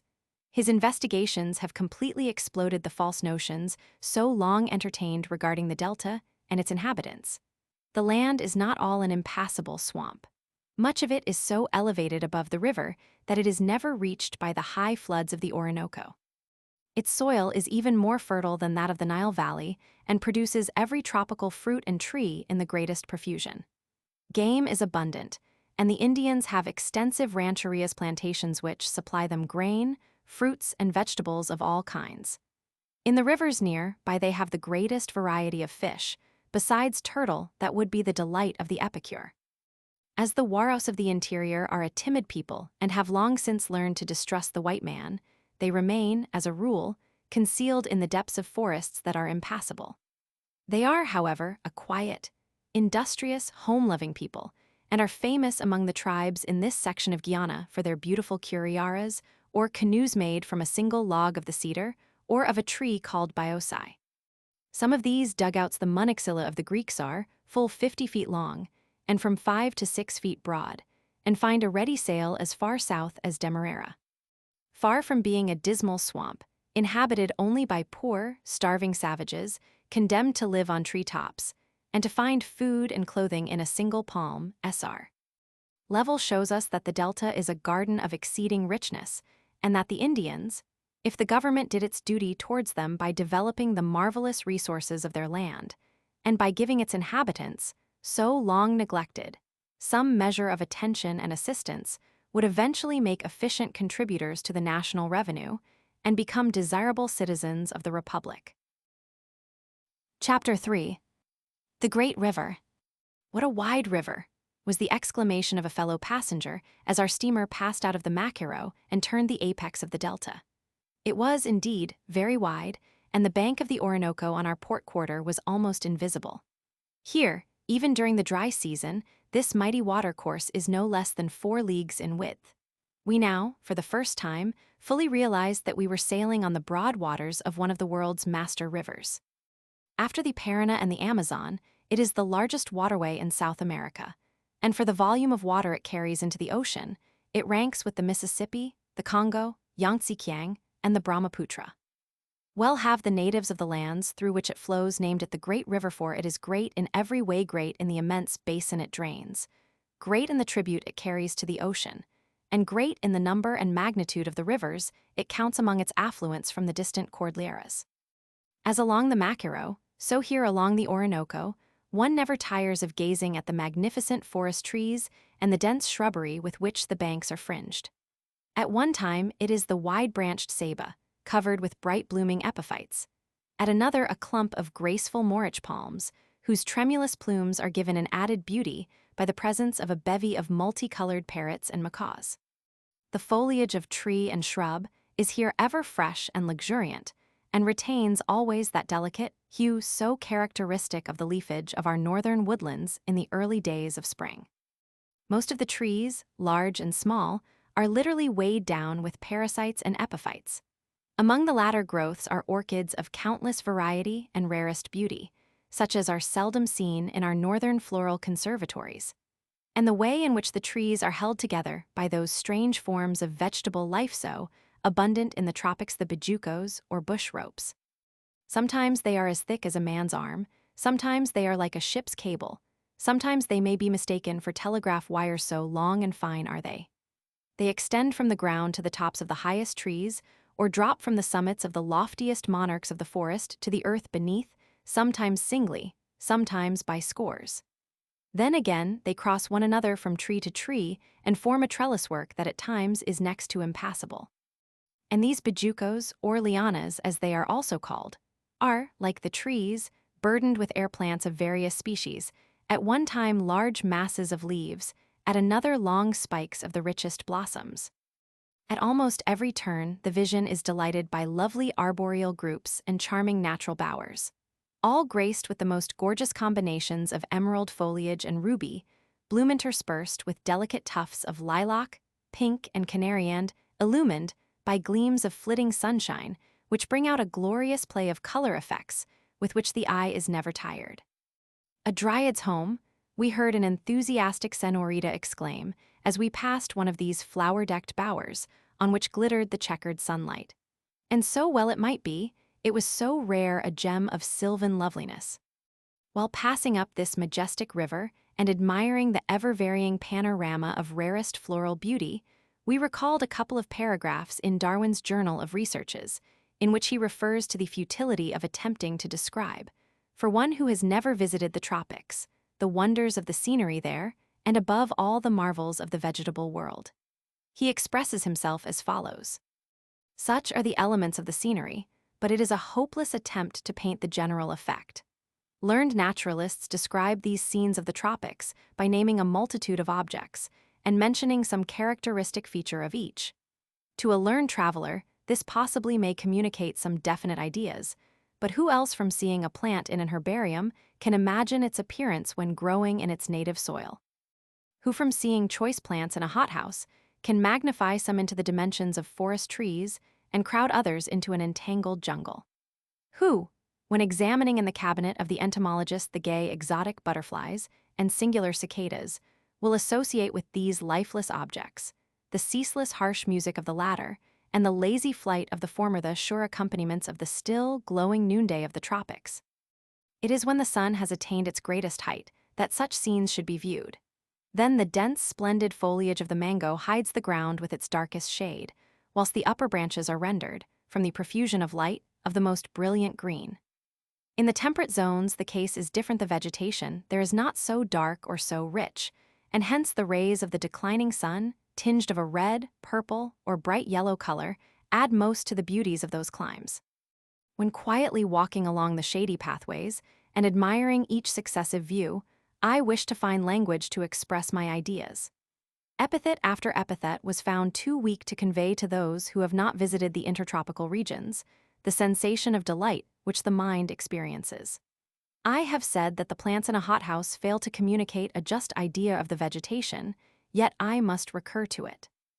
The land is one great wild, untidy, luxuriant hothouse made by nature for herself, but taken possession of by man, who has studded it with gay houses and formal gardens. How great would be the desire in every admirer of nature to behold, if such were possible, the scenery of another planet. Yet to every person in Europe, it may be truly said that at the distance of only a few degrees from his native soil, the glories of another world are open to him. In my last walk I stopped again and again to gaze on these beauties, and endeavored to fix in my mind forever an impression which at the time I knew sooner or later must fail. The form of the orange tree, the coconut, the palm, the mango, the tree fern, the banana, will remain clear and separate, but the thousand beauties which unite these into one perfect scene must fade away. Yet they will leave, like a tale heard in childhood, a picture full of indistinct, but most beautiful figures. While the flora of the Orinoco, near the apex of the delta, is so varied and exuberant, but little is seen of its fauna, notwithstanding all that has been said and written to the contrary.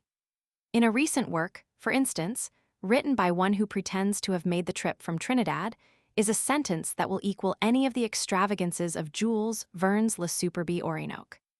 The jaguar, says the author, will stop drinking or the tapir look up from browsing on the grass, and the monkey paws in swinging from tree to tree as the boats hurry noisily by, while the drowsy alligator or manatee floats lazily on, his head half out of the water, until perhaps a conical bullet from a Winchester rifle or from a revolver, which everyone carries, rouses him to a knowledge that it is not good to trust too much to mankind.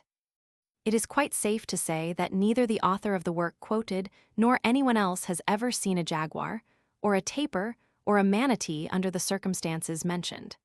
They are all timid animals and are never seen from the deck of noisy steamers. Although we saw no quadrupeds like those just mentioned, there were countless birds, large and small.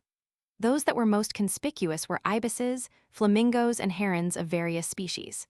So numerous at times were the flamingos that, to borrow an idea from Trowbridge, the sunrise flame of their reflected forms actually crimsoned the glassy wave and glistening sands. Of the herons, the largest species is named by the native soldado, a soldier so, called both from its size and the stately attitude it assumes, which, at a distance, gives it the appearance of a sentry on duty. A flock of these tall, white birds, seen feeding in an everglade in Cuba, was, during the second voyage of Columbus, taken for a party of men clad in white tunics, and led the admiral to believe that they were inhabitants of Mangon, a province just south of Cathay. Indeed, so striking is their resemblance to men posted as sentinels that, according to Humboldt, the inhabitants of Angostura, soon after the foundation of their city, were one day alarmed by the sudden appearance of soldados and garzas on a mountain towards the south. They believed they were menaced with an attack of Indios Monteros, wild Indians, called mountaineers. And the people were not perfectly tranquilized till they saw the birds soaring in the air and continuing their migration towards the mouths of the Orinoco. Our first stopping place was Barrancas, a small and squalid village of mud, palm-thatched huts. It is situated in the center of one of the finest grazing regions of Venezuela, and under a wise and progressive government would soon become a place of considerable importance. In the time of the Franciscan missions here, suppressed nearly a century ago, the herds that roamed the beautiful undulating prairies on both sides of the Orinoco counted no fewer than 150,000 cattle. And with the markets that could easily be had for beef and hides, this number could, under favorable conditions, be greatly increased. As it is, however, it is known rather as a favorite rendezvous for that numerous class of revolutionists for whom the country is so noted that have been born insolvent, but who, by grandiloquent pronunciamientos, and through the cooperation of hungry spoil-seekers like themselves, hope one day to improve their financial condition. Near Barrancas, we were shown the spot where General Antonio Paredes and his confiding followers were shot in cold blood, a few days before our arrival. In pursuance of an order, we were told that President Castro had issued from his sick bed in Macuto. This speedy, albeit unconstitutional, disposition of the leaders of what was heralded as a great popular reform movement was designed to put a quietus on other revolutionists who were making or preparing to make pronunciamientos in various parts of the Republic. It did not, however, seem to have the desired effect, as during our sojourn in the country, 2 other revolutions cropped out when least expected. For a while, one of these gave the government very grave concern, but was finally suppressed, not, however, until the country had suffered by anticipation many of the miseries of internecine strife. Before our departure from Caracas, we tried in vain to get some information not only about the dates of sailing of the Orinoco steamers, but also about their character. After leaving the capital, some of our friends tried to dissuade us from our projected trip to Ciudad Bolivar, assuring us that the only craft plying up and down the river were filthy cattle boats unfit for a white man to enter. Imagine our surprise, then, when we found that our vessel, far from being the unclean, poorly provisioned boat that had been pictured to us, was in every way fairly comfortable and with a cuisine and service that were far from bad. In construction and general arrangement, it was not unlike the smaller double-deck steamers on the Hudson River or on our northern lakes. Our cabins were spacious, with broad berths and clean bedding and furniture. Indeed, we have often had cabins in our large transatlantic steamers, in which there was less of comfort and convenience than were afforded by our cabin in this unpretending boat on the Orinoco. As to the passengers, they were quite a cosmopolitan crowd. Among them were some Europeans and several Americans, but the greater number were Venezuelans, most of them bound for Ciudad Bolivar. Of the Americans, there were 2 men in quest of fortune in the celebrated Uruari mining district in southern Guyana. The upper deck of the boat was reserved for the first-class passengers, while the lower one was occupied by those of the second class, and by such freight as was carried up and down the river. On returning to the port of Spain, the steamer usually carried about 200 head of cattle for the Trinidad market. When these were taken on board at night, as sometimes happened, sleep was impossible. What with the tramping and bellowing of the affrighted brutes below us, and the shouting of the cattlemen and crew, there was a veritable pandemonium which continued the greater part of the night. Frequently, there are not enough cabins for the passengers, but this makes very little difference to the Venezuelan. He simply swings his chinchorro hammock between 2 stanchions of the vessel and is soon calmly reposing in slumberland. Indeed, many of the inhabitants of the tropics prefer a hammock to a bed and do not apply for a stateroom when traveling on the rivers of equatorial America. The second-class passengers sleep in their hammocks if they happen to have them. If not, they lie down anywhere they can find room and are soon fast asleep. Many of them have no beds at home, except a mat, a rawhide, or the lap of Mother Earth, and the absence of a bed or hammock is no appreciable privation to them. There is no more curious sight than is presented at night on a crowded river steamer in the tropics. One sees scores of hammocks swung in every conceivable place. All davits and stanchions, all uprights and crosspieces are provided with hooks and rings, so that hammocks, when necessary, may be attached to them. In saloons and passageways, on forward deck and after deck, wherever there is any available space, there is stretched on the floor, or snugly ensconced in his chinchorro, some quietly sleeping or loudly snoring specimen of humanity. Sometimes one will see several persons stowed away in a single hammock. It is not an unusual thing to see 2 persons in the same chinchorro, and one may now and then see a mother and 3 children serenely reposing in one of these aerial cots. How they do it, it is difficult to say, but the fact is that they do it, and there is apparently not a budge in the hammock's occupants until they are awakened in the morning by the call of the birds' nature's alarm clocks in the tropics. A place of more than passing interest between Barrancas and Ciudad Bolivar is Los Castillos, formerly Guayana la Vieja, founded by Antonio de Berrio in 1591. It was here, in 1618, that young Walter Raleigh, the son of the admiral, lost his life in an encounter with the Spaniards who had possession of this stronghold. It was near here, also, that Bolivar, at a critical hour during the War of Independence, saved his life by hiding in a swamp near the village. About 10 leagues further up the river, at the mouth of the Caroni, and opposite the island of Fajardo, Diego de Ordaz, the officer under Cortes who got sulfur out of the crater of Popocatépetl, found in 1531 a settlement called Curazao during his exploration of the Orinoco. This was afterwards named Santo Tomé de Guayana, and was for a short time a missionary center, the first on the Orinoco. It was, however, destroyed in 1579 by the Dutch under Jansen. There is little now at this point to interest the traveler except the beautiful Salto Cataract of the Caroni River, so celebrated for its picturesque scenery, and the wealth of orchideous plants with which the adjacent trees are clothed. Raleigh, in describing these falls, says that so great was the mass of vapor due to the fury and rebound of the waters that we took it at the first for a smoke that had risen o'er some great town. And Padre Colin, in his description of it, says the roar of the cataract is so great that it can be heard at a distance of several leagues. Both these accounts are quite exaggerated. The falls are very beautiful and romantic, but by no means so grand or so imposing as they have been depicted. Near the confluence of the Caroni and the Orinoco is the straggling little town of San Felix. At this point, our mining party left us for their long journey of 150 miles on muleback to Callao. They gave us a cordial invitation to accompany them, but we had other plans, and, although we should have enjoyed exploring this famous mining district of southern Guyana, we felt constrained to continue our course westwards. For a number of years, the Uruari mining district promised to equal, if not surpass, the most famous gold fields of Nevada and California. One of the mines, the Callao, rivaled the great Comstock mines of Virginia City, and for a considerable period, we are assured, original shares of 1,000 pesos produced dividends of 72,000 pesos yearly. In 1895, however, the main lode was lost, and since that time, owing to lack of funds, little has been done in any of the mines in the district.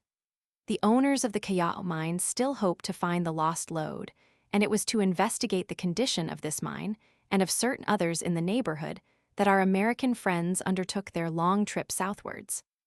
If the outlook justifies it, they purpose improving the present wretched cart road, which connects the mines with San Felix, and putting on suitable traction engines for the transportation of freight, which has hitherto been carried on the backs of burros and in carts of the most primitive type. During the halcyon days of the Callao mine, when all eyes were directed towards this quarter of the world, a certain syndicate tried to secure from the government a concession for building a railroad from the Orinoco to the Uruari gold fields. The then president of Venezuela was quite willing to grant the concession, but insisted, it is said, on having by anticipation a much larger share of the prospective profits of the road than the company was willing to give. Had the railway been constructed, there is no doubt that many other valuable mines would have been developed, and that southeastern Guyana would soon have become one of the most productive regions of the Republic. The road would have benefited not only the mining interests, but would have led to a rapid development of the grazing and agricultural industries, which, in this part of Venezuela, could, under favorable conditions, be second only to those of the llanos of the Apure and of the fertile plains of the states of Bermudez and Bolivar. Aside from the interest that attaches to this part of South America, on account of its many scenic attractions and its varied natural resources of forest and field and mine, it will always possess an added interest by reason of its connection with Raleigh's ill-fated search for El Dorado. When his purse became depleted, and he had fallen from the favor of Queen Elizabeth, who for a while was so much taken with his elocution that she took him for a kind of oracle, he bethought him of retrieving fortune and favor by the discovery and conquest of a second Incaic empire, and with this end in view, he projected his famous voyage to yet unspoiled Guyana, whose great city Jurion's sons call El Dorado. It is beside my purpose to comment on the cruel and bloodthirsty Amazons, and the race of people who haw their eyes in their shoulders and their mouths in the middle of their breasts, about whom Raleigh writes in his remarkable book, so often quoted, The Discovery of Giviana, and which caused Hume to brand the work as being a tissue of the grossest and most palpable lies. We are here interested only in what he says about the finding of gold in the region bordering the Caroni, and in his fantastic tales regarding El Dorado. Whether Raleigh himself really believed in the existence of El Dorado, such as he has described it, or whether he wished to work on the imaginations of his countrymen, who were as credulous and as great lovers of the marvelous as were their contemporaries on the continent of Europe, cannot be affirmed with certainty. It is probable that he possessed a full share of the credulity of his age, and that, if he embellished his accounts of what he saw or exaggerated the reports which he received from the aborigines, he really gave credence to the leading features of the extraordinary stories that were then current regarding the fabulous riches of the great city of Manoa. 1. And he was most likely in earnest when he declared that whatsoever prince shall possess it Guyana, that prince shall be lord of more gold, and of a more beautiful empire, and of more cities and people, than either the king of Spain or the great Turk, and was probably honest in the belief that he who should conqueror the same would perform more than ewer was done in Mexico by Cortez or in Peru by Pizarro. The New World was, for the people of the Old, still a land of mystery and enchantment, and the great majority of the adventurers in the newly discovered lands were quite ready to credit the wildest tales and follow the most elusive phantoms, provided they gave indications, however slight, of the possibility of satisfying that ori sacra fames which consumed the poor and rich alike. The remarkable thing about Raleigh is that he actually found gold and gold-bearing quartz in the land watered by the Caroni, and located the capital of El Dorado near where the great Callao mine was discovered nearly 3 centuries later. And not only did he discover gold-bearing quartz, but he found a variety of gold quartz essentially the same as that which occurs in the Uruari districts. It is interesting to speculate what effect the actual discovery by him of the Callao mine would have had on his subsequent career and on England's schemes of expansion in the Western Hemisphere. One thing is certain. He would have recouped his lost fortunes, and his head, in all probability, would never have fallen on the block in Old Palace Yard. The following is Raleigh's resume of the riches and marvels of Guyana and the Orinoco Valley, and at the same time, a sample of the stories then current regarding the land of El Dorado stories, which those to whom the writer appealed found little difficulty in accepting as unquestioned expressions of unvarnished truth. For the rest, which myself Hossein I will promise these things that follow and know to be true.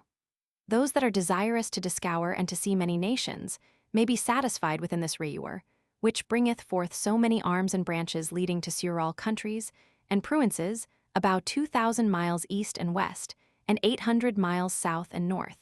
And of these, the most either rich in gold or in other merchandises. The common soldier shall here fight for gold, and pay himself, instead of pence, with plates of half a foot broad, whereas he breaketh his bones in other wars for provant and penury.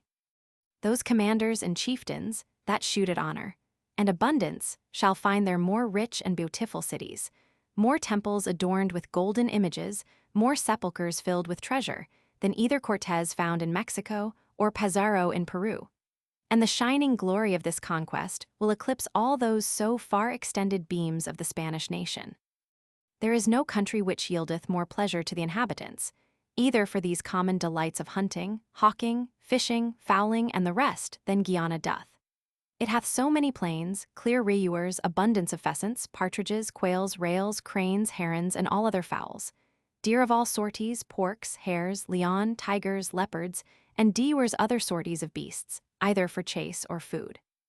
Although we were intensely interested in the fauna and flora of the Orinoco, and never tired of the magnificent prospects, which, like an ever-changing panorama, were constantly presented to our view, we found time to observe the native population, especially the Indians, who are seen in considerable numbers along the entire course of the river.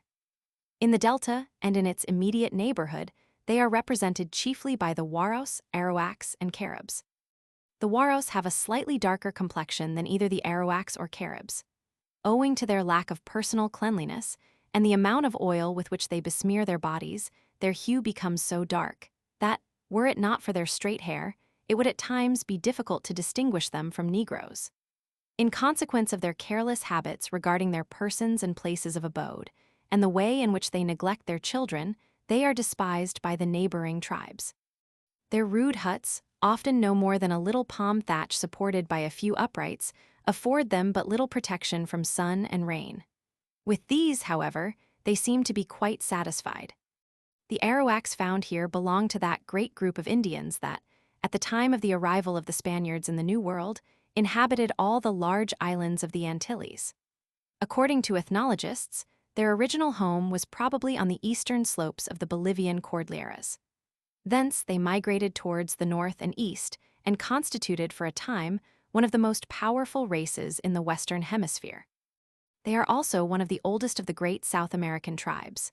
They were the first Indians with whom the Spaniards came in contact, and are today, as they were in the time of Columbus, a friendly, good-natured, peace-loving people, in spite of all the harsh treatment their forefathers received from their cruel conquerors. They are fairer than either the Waros or the Caribs, and their women are reputed the most beautiful of all the native Guianians.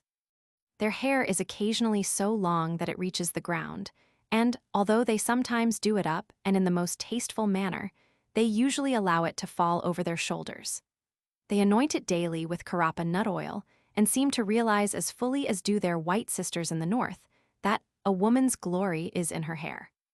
The Caribs here referred to belong to that dread race of whom Columbus heard such blood-curdling stories from the peaceful inhabitants of Cuba and Hispaniola.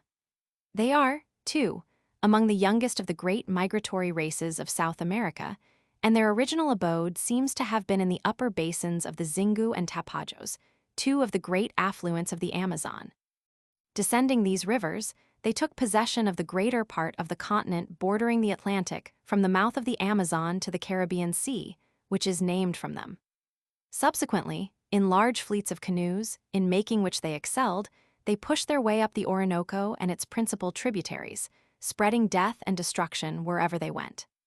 And not satisfied with their conquests on land, they eventually extended their dominion over the islands of the Lesser Antilles as far as St. Thomas. Had it not been for the timely arrival of the Spaniards, there is no doubt that they would have driven the peaceful Waros out of the Greater Antilles, as they had forced them from their other homes in the islands to the southeast and on the mainland of South America. They were the terror of all the tribes with whom they came in contact. They enslaved the women and celebrated their victories by devouring the men. They were the cannibals who so strenuously opposed the Spaniards on many a bloody field, and who, it is alleged, celebrated their victory over the white invader by serving up, at their savage banquets, the captives taken in ambush or in battle. Indeed, the word cannibal is but a corruption of the word Carib. For many generations, they preyed on the peaceful Indians of the missions of the Orinoco Basin and elsewhere. And time and again, the zealous missionary saw the work of years undone in a few moments by the sudden onslaught of these dread and ruthless visitants. Thanks to the tireless efforts of the Spanish Franciscans, the Caribs who inhabit the eastern part of Venezuela were eventually civilized and Christianized, and converted from wild nomads into peaceful and useful citizens, having their own towns and villages. They were chiefly engaged in the breeding of cattle and in agriculture. A century ago, there were in the territory bounded by the Caroni, the Cuyuni and the Orinoco, no fewer than 38 missions, with 16,000 civilized Indians. But by decrees promulgated by the Republic of Colombia in the years 1819 and 1821, these missions were suppressed, and today one sees scarcely a vestige of their former existence. The Indians are not only much less numerous than formerly, but most of them have returned to the mode of life they led before the advent of the missionary. They are, as a rule, peaceful and harmless, but as they have been so long neglected by the government, their social status is but little above that of their savage ancestors. More is the pity. The suppression of the missions here was followed by the same consequences as resulted from the suppression of the missions in Paraguay and elsewhere, the relapse of the Indians into savagery, and the loss to the state of thousands of useful and worthy citizens. It is difficult to see the wisdom of thus eliminating from the body politic elements so prolific of good and so essential to the public weal. Pierre Labat, referring to the language of the Caribs, writes as follows: the Caribs have 3 kinds of language. The first, the most ordinary, and that which every one speaks, is the one affected by the men. The second is so proper to the women, that, although the men understand it, they would consider themselves dishonored if they spoke it, or if they answered their women in case they had the temerity to address them in this language. The women know the language of their husbands, and must make use of it when they speak to them. But they never use it when they talk among themselves, nor do they employ any language but the one peculiar to themselves, which is entirely different from that of the men. There is a third language, which is known only by the men who have been in war, and particularly by the old men. It is rather a jargon than a language. They use it in important assemblies of which they desire to keep the resolutions secret. The women and young men are ignorant of it. This statement was for a long time discredited, and classed among those fables regarding the New World that were unworthy of the attention of serious men. Later on, it was discovered that the Victoriosa Loquacitas of the charming monk was based on fact. But the next thing was to explain the fact. On investigation, it was found that something similar exists among other Indian tribes of South America, as, for instance, among the Guaranis, the Chiquitos, the Amaguas, and the Quechas. In explanation of this strange phenomenon, it was then suggested that women, from their separate way of life, frame particular terms which men do not adopt. Cicero observes that old forms of language are best preserved by women because, by their position in society, they are less exposed to those vicissitudes of life, changes of place and occupation, which tend to corrupt the primitive purity of language among men. This suggestion, ingenious though it be, was far from satisfactory to philologists and ethnologists. The quest, therefore, for a solution of the strange problem was continued with renewed interest, and with the result that the mystery was at length completely solved. As has been stated, it was the custom of the Caribs in their wars with other Indian tribes to massacre the men and reduce the women to servitude. In some instances, many of the women, and not infrequently the majority of them, became the wives of their conquerors. But even after this enforced alliance, the women retained their own language. The consequence was that, in families thus constituted, there were two languages spoken, that of the conqueror and that of the conquered. While, however, the general accuracy of Pierre Labat's statements were thus put beyond further doubt, it was discovered, by a comparative study of the languages of the Caribs and those of the tribes which they had subjugated, that it was not strictly true to assert that the language of the women was entirely different from that of the men, totalement different de celui, des Hamzas, the good Dominican had affirmed. They were entirely different in the words of daily use and of most frequent occurrence, but the difference extended in reality only to the minor part of the vocabulary actually employed. But the difference was quite sufficient to justify the interest it had so long excited among men of science, and to stimulate the researches which have only in recent years been crowned with success. The night before arriving at Ciudad Bolivar, while dreamily reclining in a steamer chair, I was awakened from my musings by a vivacious senorita of pronounced Castilian type, rushing up to her father nearby and exclaiming in an excited manner, "Myra, Padre Myra, La Cruz del Sur. Look, father, look, the Southern Cross." And sure enough, there in the constellation Centauri was the Cross Maravigliosa, the marvelous cross of the early navigators, the crucero of incomparable beauty and brightness, the celestial clock of the early missionaries in the tropical lands of the New World. The cloud-veiled skies of the preceding nights had prevented us from getting a view of these, luisant, holy lights, but now we were privileged to behold them in all their heavenly splendor. At once we recalled that well-known passage of Dante, which the lovers of the great Florentine have applied to this constellation. To the right hand I turned, and fixed my mind on the other pole attentive, where I saw 4 stars ne'er seen before save by the ken of our first parents. Heaven of their rays seemed joyous. O thou northern sight, bereft indeed and widened since of these deprived. We never suspected it at the time, but as subsequent events proved, the Senorita's Cruz del Sur was to be our timepiece for many subsequent months. During long wanderings over mountain and plain and in many changing climes, it was the Southern Cross that served as our guide and marked the hours of night, in lieu of Polaris and Ursa Major, which had disappeared below the horizon. Toward noon, the second day after leaving the port of Spain, we got our first view of Ciudad Bolivar, founded in 1764 by Joaquin Morno de Mendoza, and since that time the capital of Guyana, now the great state of Bolivar. Situated upon an eminence, on the right bank of the river, it presents a very imposing appearance and seems much larger than it is in reality. The white stone walls of the houses, and the brownish-red tiles of the roofs, together with the delicate green crowns of lofty palms that dot every part of the city, enhance in a marked degree the beauty of the picture as seen under the brilliant light of the noonday sun. The cathedral, and the government buildings around the plaza in the higher part of the town, loom up with splendid effect. Indeed, it would be difficult to find a more beautiful picture of a city, when seen at a distance, than is that of Ciudad Bolivar. As one approaches this metropolis of the Orinoco Basin, the details of the city come gradually into view. Parallel with the riverbank is the principal business street La Cal del Coco, which is at the same time the most delightful promenade in the place. Here is the custom house, the American and other consulates, and a number of large mercantile establishments, controlled chiefly by Germans, Americans, and Corsicans. From a broad waterway, from 2 to 3 miles in width, the river here contracts to a narrow channel which, at low water, is not more than a half-mile in width. According to Codizy, the mean depth of the river at this point is 60 feet. Towards the end of the rainy season, however, the water rises from 40 to 50 feet above low water mark. Sometimes it rises considerably higher. In 1891, the flood was so high that the stores and dwellings of the part of the city fronting the river were inundated to a height of several feet. Then the inhabitants were obliged to have recourse to canoes in passing from house to house. Then, too, stray alligators were seen in the streets, and it was possible to catch enough fish for a meal in the patio courtyard of one's residence. The original name of the city was Santo Tomé de la Nueva, Guayana, the third place on the river to bear this name.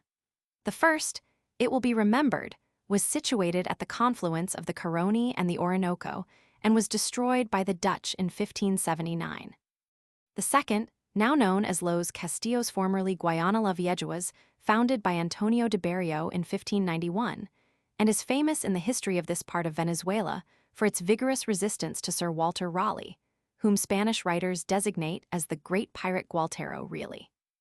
As the inhabitants found the first name of their city inconveniently long, they called it Angostura, the narrows from the contraction of the river at this point. The name was so appropriate that it is a pity it could not have been retained. In 1819, however, Congress gave it the name of Ciudad Bolivar, in honor of Simon Bolivar, the liberator of South America. As our steamer neared the steep bank in front of the city, our attention was arrested by a large, dark, granitic Masla Piedra del Medio looming up in the middle of the river. Like the celebrated niliometer at Cairo, this rock, which may appropriately be called an orinocometer, serves as a gauge of the annual rise of the flood. As we passed it, we could see distinctly the height to which the waters had risen the preceding year. If ever the long-talked-of railroad from Caracas to Ciudad Bolivar shall be constructed, this rock, almost midway between the latter city and Soledad, a small town on the opposite side of the river, will serve as an invaluable pier for the bridge that is planned to span the Orinoco at this point. Until, however, the country shall have a more stable government than it has now, and until foreign capital shall have more confidence in the future of the Republic than it has at present, it is quite safe to say that there will be neither bridge nor railroad, although both are very much needed to develop the vast resources of this section of Venezuela. In its location and surroundings, Ciudad Bolivar possesses all the essential elements of a beautiful and prosperous metropolis. It controls the trade of the immense Orinoco basin, and the amount of business transacted here should, under favorable conditions, be many times what it is at present. But at the time of our visit, everything was in a state of abandonment that was sad to behold.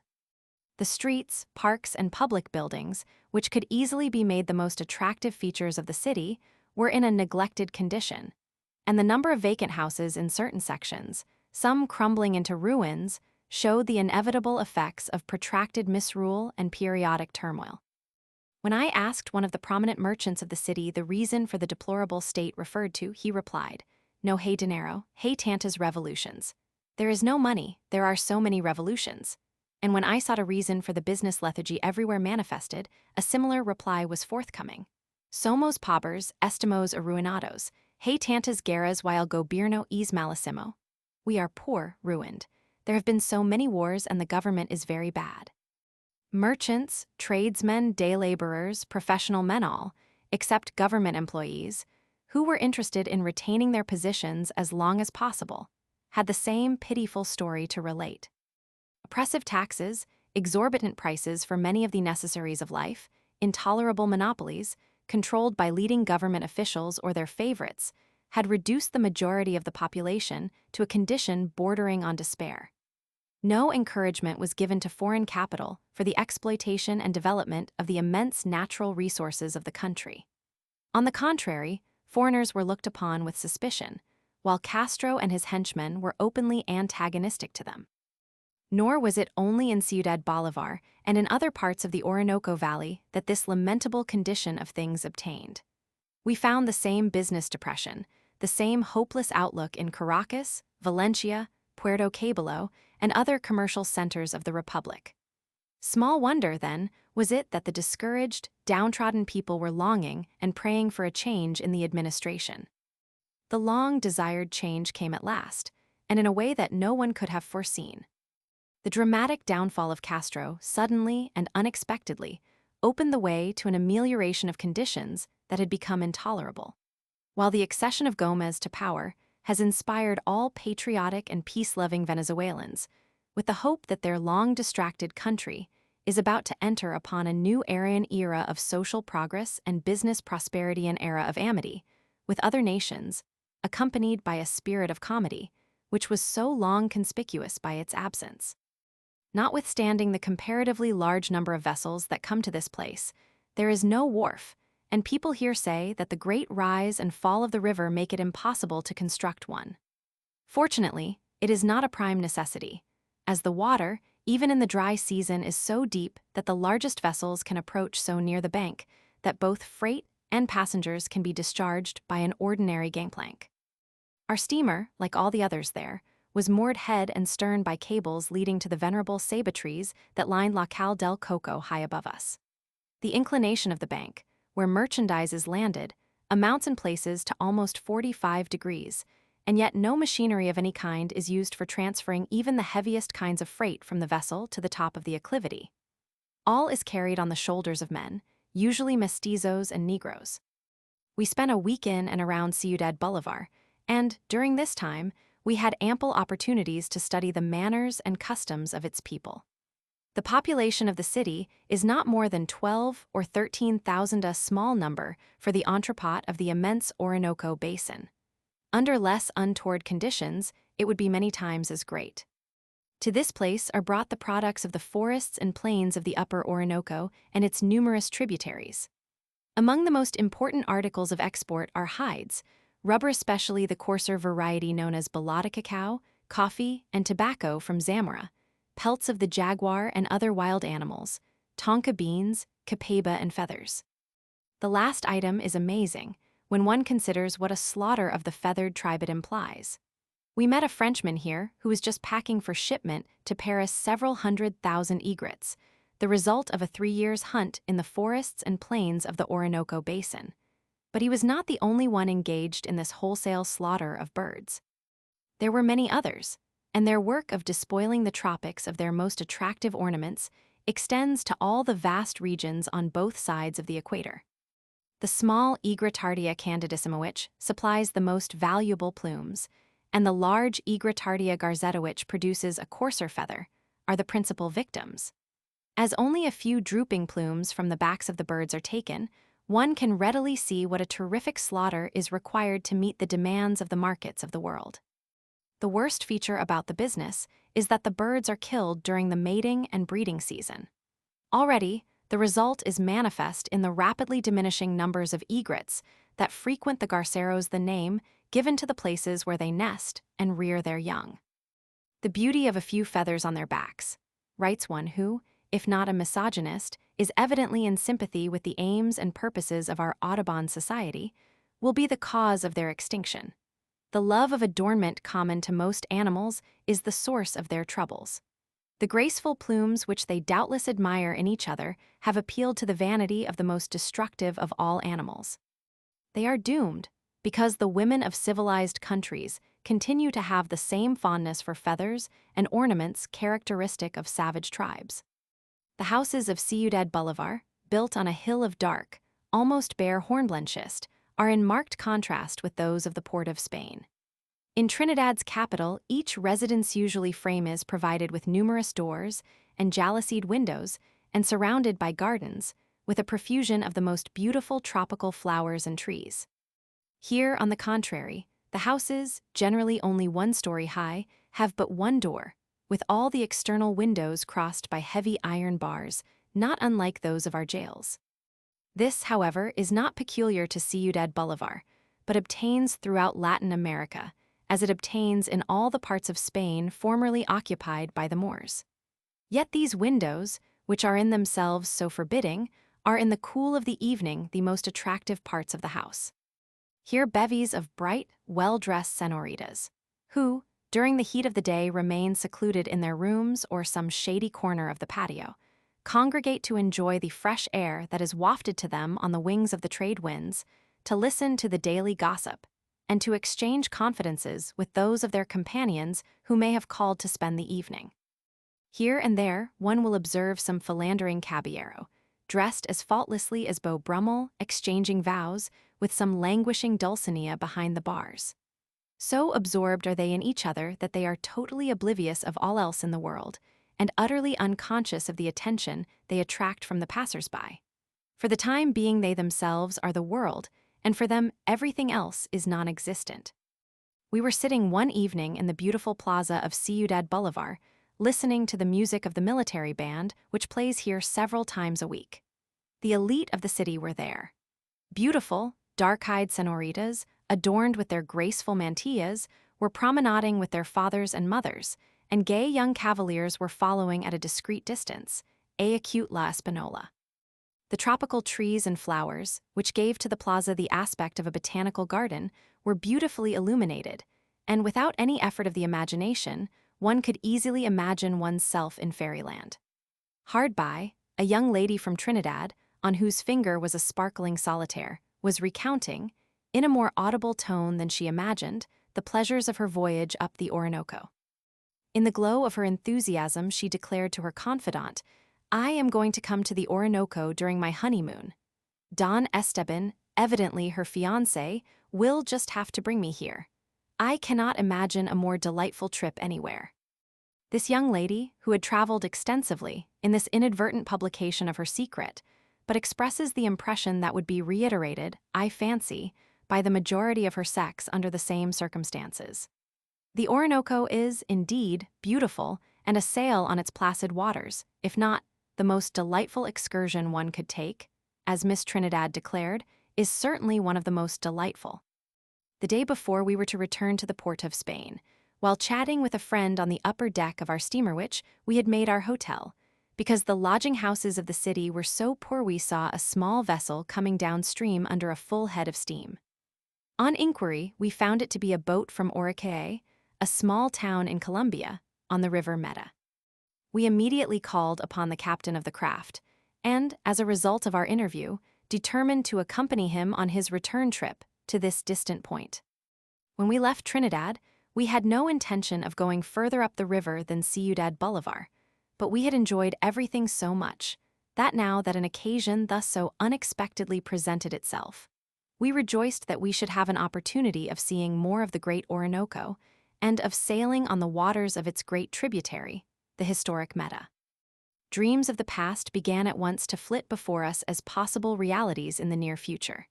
If we once got to Orinoco, what was to prevent us from going further up the river as far as its waters were navigable?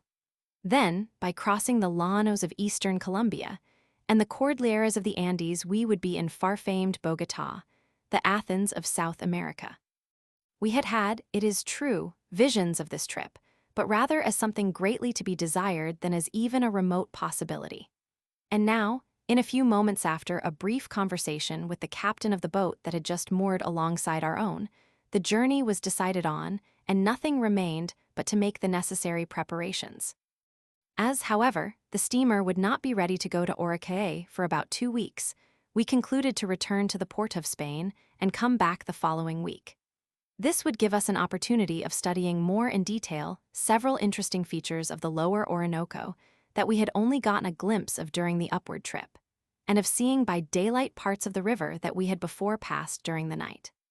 We would also be able to spend a few more days in the beautiful island of Trinidad and feast our eyes on its 1,000 beauties which greet one at every turn. It was, indeed, providential for us that we returned to Trinidad as we did, for while there was it chance, or was it our usual good fortune, we found, what above all else we needed in this juncture, a good, brave, enthusiastic companion for the long and arduous trip before us. Our compagnon de voyage, who would fondly affect the ways and dress of a dapper young caballero, and whom, therefore, we shall call C. Caballero, was a professor of languages. He had traveled extensively, was interested in the Spanish language and literature, and the peoples we were about to visit. He was, like ourselves, fond of adventure, and was not averse to its being accompanied by an element of danger. This only gave additional zest to what were else rather tame and prosaic. Our plans were soon made, and before the steamer was ready to return to Ciudad Bolivar, we were fully equipped with everything necessary for our long trip across the continent. Chapter 4. In mid-Orinoquia. At last, we were ready to start on our long journey up the Orinoco and the Meta, and then across the llanos of eastern Colombia and the cordilleras to far-off Bogotá. For several days, the swarthy stevedores of Ciudad Bolivar had been busy in transferring to our little steamer the freight that had here been accumulating for her during the preceding 6 months. For several days, too, Our friends and acquaintances had been endeavoring to dissuade us from what one and all pronounced a rash and dangerous undertaking. All meant well, but all were prophets of ill. No one, we were assured, had ever gone to Bogotá by the route we purposed taking, and we were solemnly warned time and again that we were surely risking our health if not exposing our lives. Everything, it was averred, was against the successful termination of our journey, and it would be a miracle if we ever reached Bogotá alive. First of all, there were the steaming, miasmatic exhalations in the Orinoco and Meta valleys, from which they were never free, and the ever-present danger of yellow fever and other malignant diseases. Even people who were thoroughly acclimated incurred the greatest risk in traveling through this pestiferous, germ-laden atmosphere. How much more, then, should we, who had so recently come from the chilly north, be exposed if we still persisted in our foolhardy venture? And then, if we fell sick, as we surely must, we should be in a trackless wilderness, among savages, and far away from medical aid of any kind. Then there was the torrid climate to take into account. By reason of the intense heat, it would be impossible to travel by day. We should then perforce be obliged to travel by night.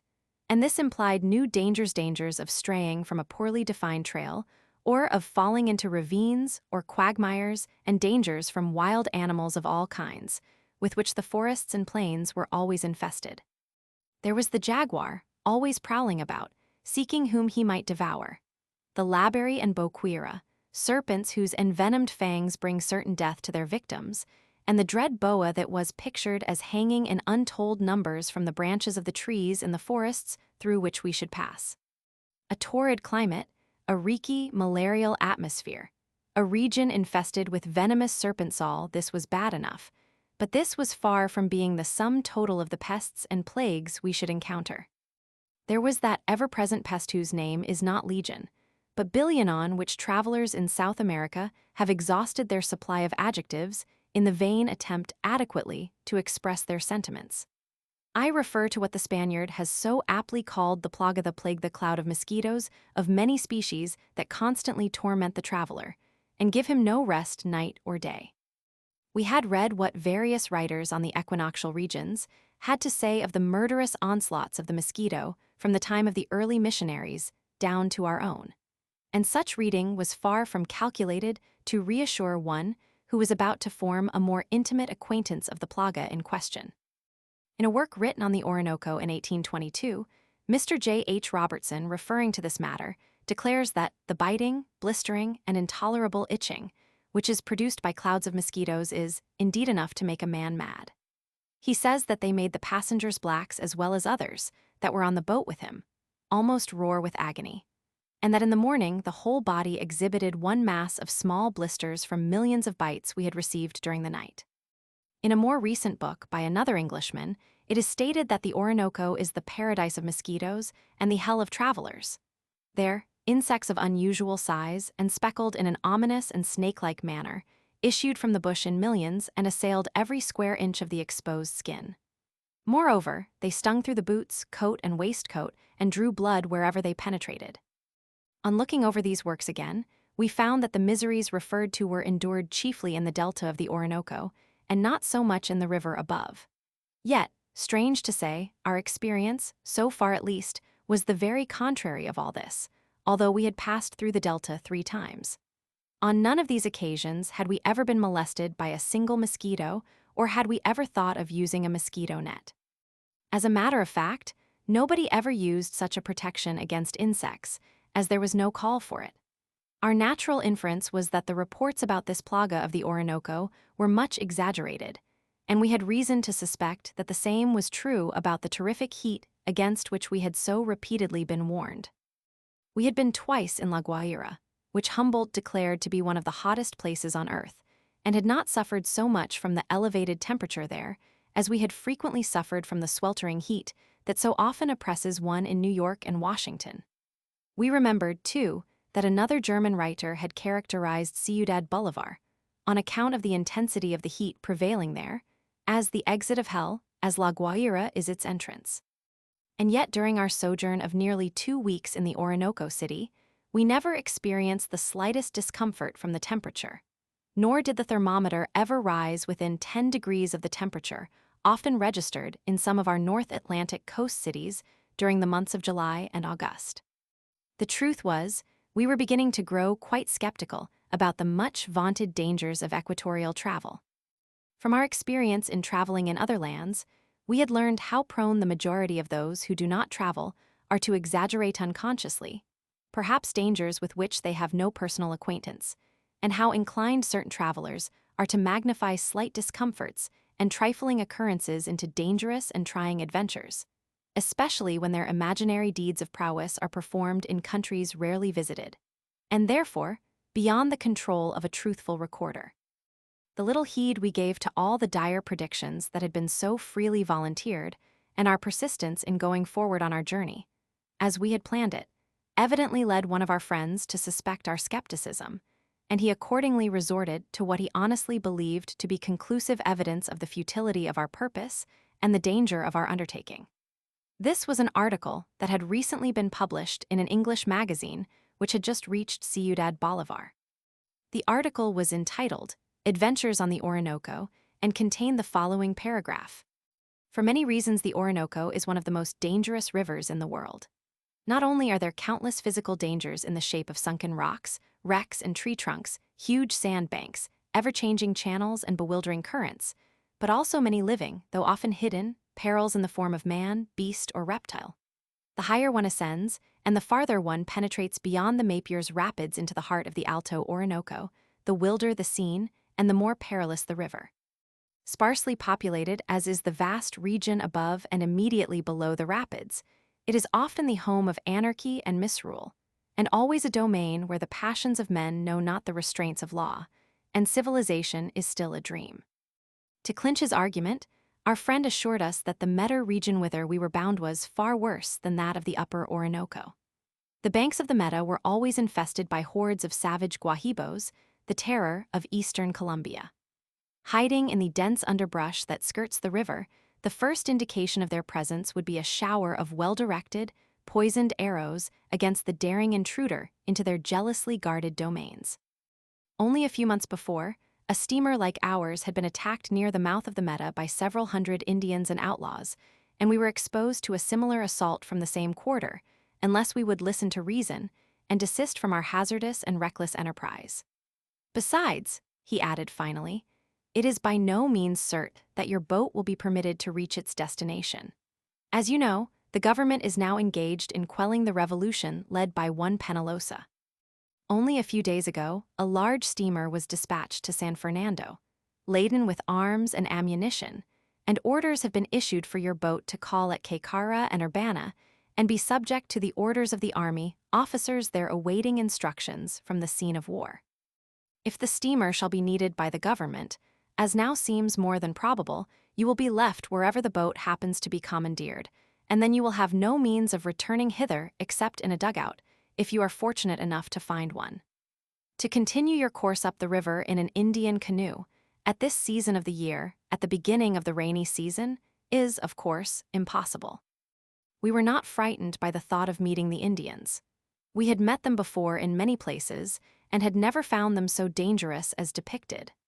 The thought, however, of being put ashore, in case the government should need our boat, and of being compelled to make our way back to Ciudad Bolivar in an Indian dugout was something that caused us to ponder, but not to hesitate. We had been in similar quandaries before, and relying on our good luck which has never failed us in our wanderings, we determined to take our chances. We had faith in our star, and we instinctively felt, in spite of the untoward outlook, that we should in due course arrive safe and sound at Oricay. We recalled and were encouraged by Minerva's words to Ulysses. Tharsilios gar aner, en passin aminen ergusin telethe, I kai pothen alathen elth. Finally, long after the hour scheduled for our departure from Ciudad Bolivar, our boat slipped her moorings, and she was soon out in mid-river with her prow directed toward the setting sun. It was the last week in April, and the rainy season had already set in much earlier than usual. The river had been rising rapidly for several days, and we, therefore, had no reason to apprehend danger on the score of shallow water. The usual time for the opening of navigation to the upper Meta was anticipated by more than a month. This was a favorable omen to begin with. By starting thus in advance of the usual time, we should be able to reach the river Magdalena before its high waters would begin to subside. This was of prime importance to us, as it would enable us to escape those long and embarrassing delays that are so frequently occasioned in this river during the dry season. The word season has been frequently used in these pages, but strictly speaking, there are in the tropics no such things as seasons as we know them in higher latitudes. In the equatorial regions, it is always summer, and verdure and bloom are perennial. For the sake of convenience, the natives speak of two seasons: the rainy season, known as winter, and the dry season, which is called summer. The winter season in the valleys of the Orinoco and the Meta begins about the 1st of May and lasts until October. The remaining months, constituting the winter and a part of the spring of regions farther north, is known as summer. Sir Walter Raleigh's account of the seasons in these parts is so pertinent and so accurate in the main that I give it in his own words. "The winter and the summer," he writes, "as touching cold and heat differ not, neither do the trees ewer sensibly lose the lows, but ha always fruit either ripe or green at one time. But their winter onely consisteth of terrible rains, and our flowings of the rewers, with many great storms and gusts, thunder and lightnings, of which we had our fill, ere we returned. Our boat was a double-deck stern-wheeler of very light draught, about 2 feet, and capable of carrying about 50 tons. Her chief cargo was salt, groceries, and dry goods, most of which was destined for Orinoco. Outside of the crew, there were but few passengers, not more than 8 or 10 all told. Among the most congenial were a Colombian from Bogotá and a young German who was traveling in the interest of a large commercial house in Ciudad Bolivar. The crew was a motley one. The majority of them were Venezuelan mestizos. Besides these, there were 3 or 4 West Indian Negroes and 6 or 7 full-blooded Indians from the upper Meta. The latter had come down the river only a few days previously and were now returning with us to their homes. They had been engaged to perform some menial services aboard, for which they received a trifling compensation. They all belonged to the ferocious tribe of Guahibos, about whom we had heard such frightful stories, but these particular members of the tribe we found to be very quiet and harmless. One of them spoke Spanish fairly well, and through him we were able to learn much about the manners and customs of his tribe. He was quite intelligent and took pleasure in telling us about the mode of life and occupations of his people. Later on, especially in Orinoco, where we spent 10 days, we were able to verify his statements. All his companions aboard, although below the average height, were broad-shouldered, well-formed, and possessed of extraordinary strength and endurance. Judging from the work we saw them do, we were not surprised to learn that they are considered among the best warriors among the savage tribes in this part of South America. The first place of any special interest on the Orinoco above Ciudad Bolivar is what is known as La Puerta del Infierno, the Gate of Hell. It is nothing more than a contraction of the river where the current is unusually strong, and where, on account of the large rocks in the river bed, there are numerous eddies and whirlpools. From what we had been told, the passage at this point was more difficult and dangerous than shooting the rapids of the St. Lawrence, and the scenery was represented as grand beyond description. The scenery was wild and interesting, but far from sublime or awe-inspiring. The current, it is true, was quite rapid, and our little craft made but slow progress through the surging, seething waters, but there was never any danger. For small sloops or schooners, and especially for curiaras or dugouts, the passage would doubtless be difficult and somewhat perilous. It is, however, important that the pilot and helmsman should exercise considerable care so as to avoid striking the massive rocks with which the bed of the river is so thickly studded. Considering the fertility of the soil and the splendid grazing lands on the north bank of the Orinoco, one is surprised at the sparseness of the population. It is only at long intervals that one sees any signs of human habitations, and then they are of the most primitive character. Mapir and Las Bonitas are 2 straggling villages whose inhabitants are chiefly engaged in stock raising. The latter place was also at one time the center of the tonka bean industry, but most of this trade has been transferred to Ciudad Bolivar. Of the people of Las Bonitas, the noted explorer Crevox writes as follows: "Every man here has a cabin, a mandolin, a hammock, a gun, a wife, and the fever. These constitute all his wants." Near the confluence of the Apure with the Orinoco is the town of Caycara, with a population of 600 or 700 souls. It is something of a distributing center for this section of the country. Besides stock raising and agriculture, which receive considerable attention here, there is quite a trade carried on with the Indians of the interior, who bring into the town certain much valued articles of commerce. Among these are hammocks, made from the leaf of the morich palm, and ropes made from the fibers of a palm called by the natives Chichicatalia funifera, which are highly prized for their strength, durability, and above all, on account of their being less affected by water and moisture than ropes made from other materials. Large quantities of sarapia or tonka beans are brought here from the neighboring forests. They are much esteemed as an ingredient of certain perfumes and for flavoring tobacco. The town has a splendid location, and under a stable and enterprising government would be the center of a large inland trade. Towering about 150 feet above the town is a hill of gneissic granite, on the summit of which are the ruins of a Capuchin monastery, which has been abandoned since the War of Independence. Our party was here augmented by a Venezuelan hide and cattle merchant. He was a sociable fellow and reminded us very much of a Colorado or New Mexican cowboy. He left us at Urbana, the last town of any importance between Caycara and Orinoco. We arrived at Urbana, a town of about the same size and importance as Caycara, shortly after 6 o'clock in the evening, and were surprised that there was no one at the landing place to meet us. At every other place at which we had stopped, every man, woman, and child was out to see us. It is only 5 or 6 times a year that a steamer calls at this place, and then only during the rainy season, when the river is high. The place was as silent as the grave and seemed absolutely deserted. There was not even a dog bark to break the oppressive stillness, and not a single light was to be seen in house or street. On inquiry, we were informed that everybody had retired for the night. The sun had just set only a few minutes before, but like the domestic fowl in the backyard, all the denizens of the town had sought rest with the approach of darkness, and, under ordinary circumstances, would not have been seen before dawn the next day. This custom impressed us at first as being very extraordinary, but we afterwards learned that it is not unusual in small interior South American towns. In fact, we soon found ourselves imitating the example of the natives. Shortly after sunset there is scarcely any twilight in this latitude. We sought our berth or our hammock, and rarely awoke before the caroling of the birds announced the break of another day. Of course, we often had a special reason for retiring as early as we did. A lighted lamp, especially on the Orinoco and the Meta, became at once the center of attraction for a cloud of insects of all kinds, some of which emitted a most offensive odor. But aside from this, we soon became quite accustomed to early slumbers. The ever-warm climate seems to predispose to sleep, and even after a good night's rest, one would welcome an hour's siesta after luncheon. After the steamer whistle had blown several times and set all the dogs in town to barking, the male population was aroused and came straggling one by one to where we were moored. We were in need of a new supply of provisions, as what we had brought from Ciudad Bolivar was almost exhausted.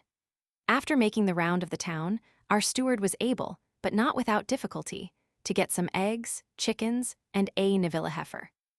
This would last us a few days, at the expiration of which we hoped to find a new supply further up the river.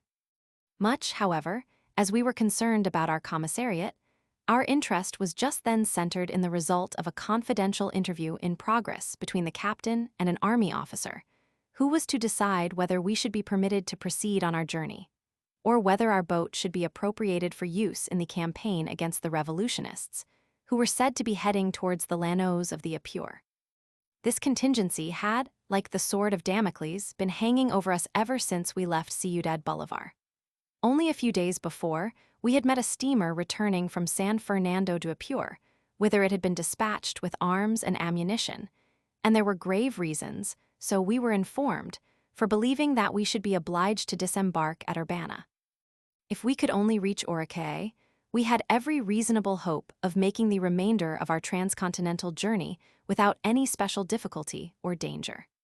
If, however, the steamer were now required for military service, we should be obliged to remain in Urbana for an indefinite period, and perhaps the thought was almost maddening, be forced to abandon entirely an enterprise on which we had so set our hearts. The suspense, which did not last more than a half hour, although it seemed a whole day, was finally relieved by the joyful announcement that we should be permitted to continue our journey to Orinoco. No one who lives in a country like ours can realize what good news this was to all of us. In the United States, if we miss a train, we can get another a few hours later. There, on the contrary, far off in the wilderness, where the means of communication are so rare, the permission to proceed was like the commutation of a sentence for a long term of imprisonment into the granting of immediate liberty. After this happy decision had been conveyed to us, we wished to start without a moment's delay. Hitherto, thanks to the bright moonlight with which we had been favored, we had been able to travel night and day. Now, for the first time, the sky became clouded, and we were obliged, as a precautionary measure, to remain where we were until the clouds disappeared. To attempt to navigate the river in these parts, where the channel is ever-changing, where there are so many sandbars and so many floating trees and obstructions of all kinds, would be extremely dangerous, and might mean the wrecking of our vessel when we least expected it. Fortunately, the clouds soon passed by, and we were again on our way rejoicing as only those can realize who have been placed in circumstances similar to ours at that critical juncture. The scenery along the Orinoco between Ciudad Bolivar and Urbana is quite different from that of the Delta. There we have one of nature's hothouses on an immense scale, with a luxuriance of vegetation that is not surpassed in any part of the known world. Further up the river, there is less variety and richness, and the trees are smaller and fewer in number. One soon observes, also, a marked contrast between the vegetation on the right as compared with that on the left bank. On the right bank, the forest land still continues, while on the left bank, for the greater part of the distance, we have the llanos or plains for many reasons so celebrated in Venezuelan annals. On both sides, the land is comparatively low and flat, although here and there, especially on the right bank, there are highlands, and occasionally, when the forest fringing the river permits it, one can see hills and mountains towards the south. The part of Venezuela south of the Orinoco known as Venezuelan Guiana is still practically an unknown land. Humboldt, Michelina y Rojas, Schomburg, and others, it is true, have explored portions of the upper Orinoco and some of the tributaries, but the impenetrable forest lands through which these rivers pass are still quite unknown. As to the territory north of the Orinoco and the Arauca, it has been quite well known since the times of the early mission period of Venezuela. Much of it, indeed, was explored by the conquistadores. The llanos extend southward from the mountain range bordering the Caribbean to the Orinoco and its great tributary, the Meta. They have an area more than 4 times as great as that of the state of New York and are, in many respects, the most valuable lands of this part of tropical America. And strange as it may appear, they are the most neglected and most undeveloped. Their population and products are less than they were in the days of the early missionaries, and, from present indications, there is little probability that there shall soon be any change for the better. Everywhere are immense savannas, in which are numerous clumps of trees and groves, swamps and lagoons, all teeming with multitudinous forms of animal life. Here, especially along the purebird life, is particularly conspicuous. It is here that occur the most extensive garceros in Venezuela, if not in South America, and it is here that the annual slaughter of the egret is greatest. Tens of thousands of square miles of the llanos are inundated during the rainy season. Then, certain parts of the country present the appearance of immense inland seas.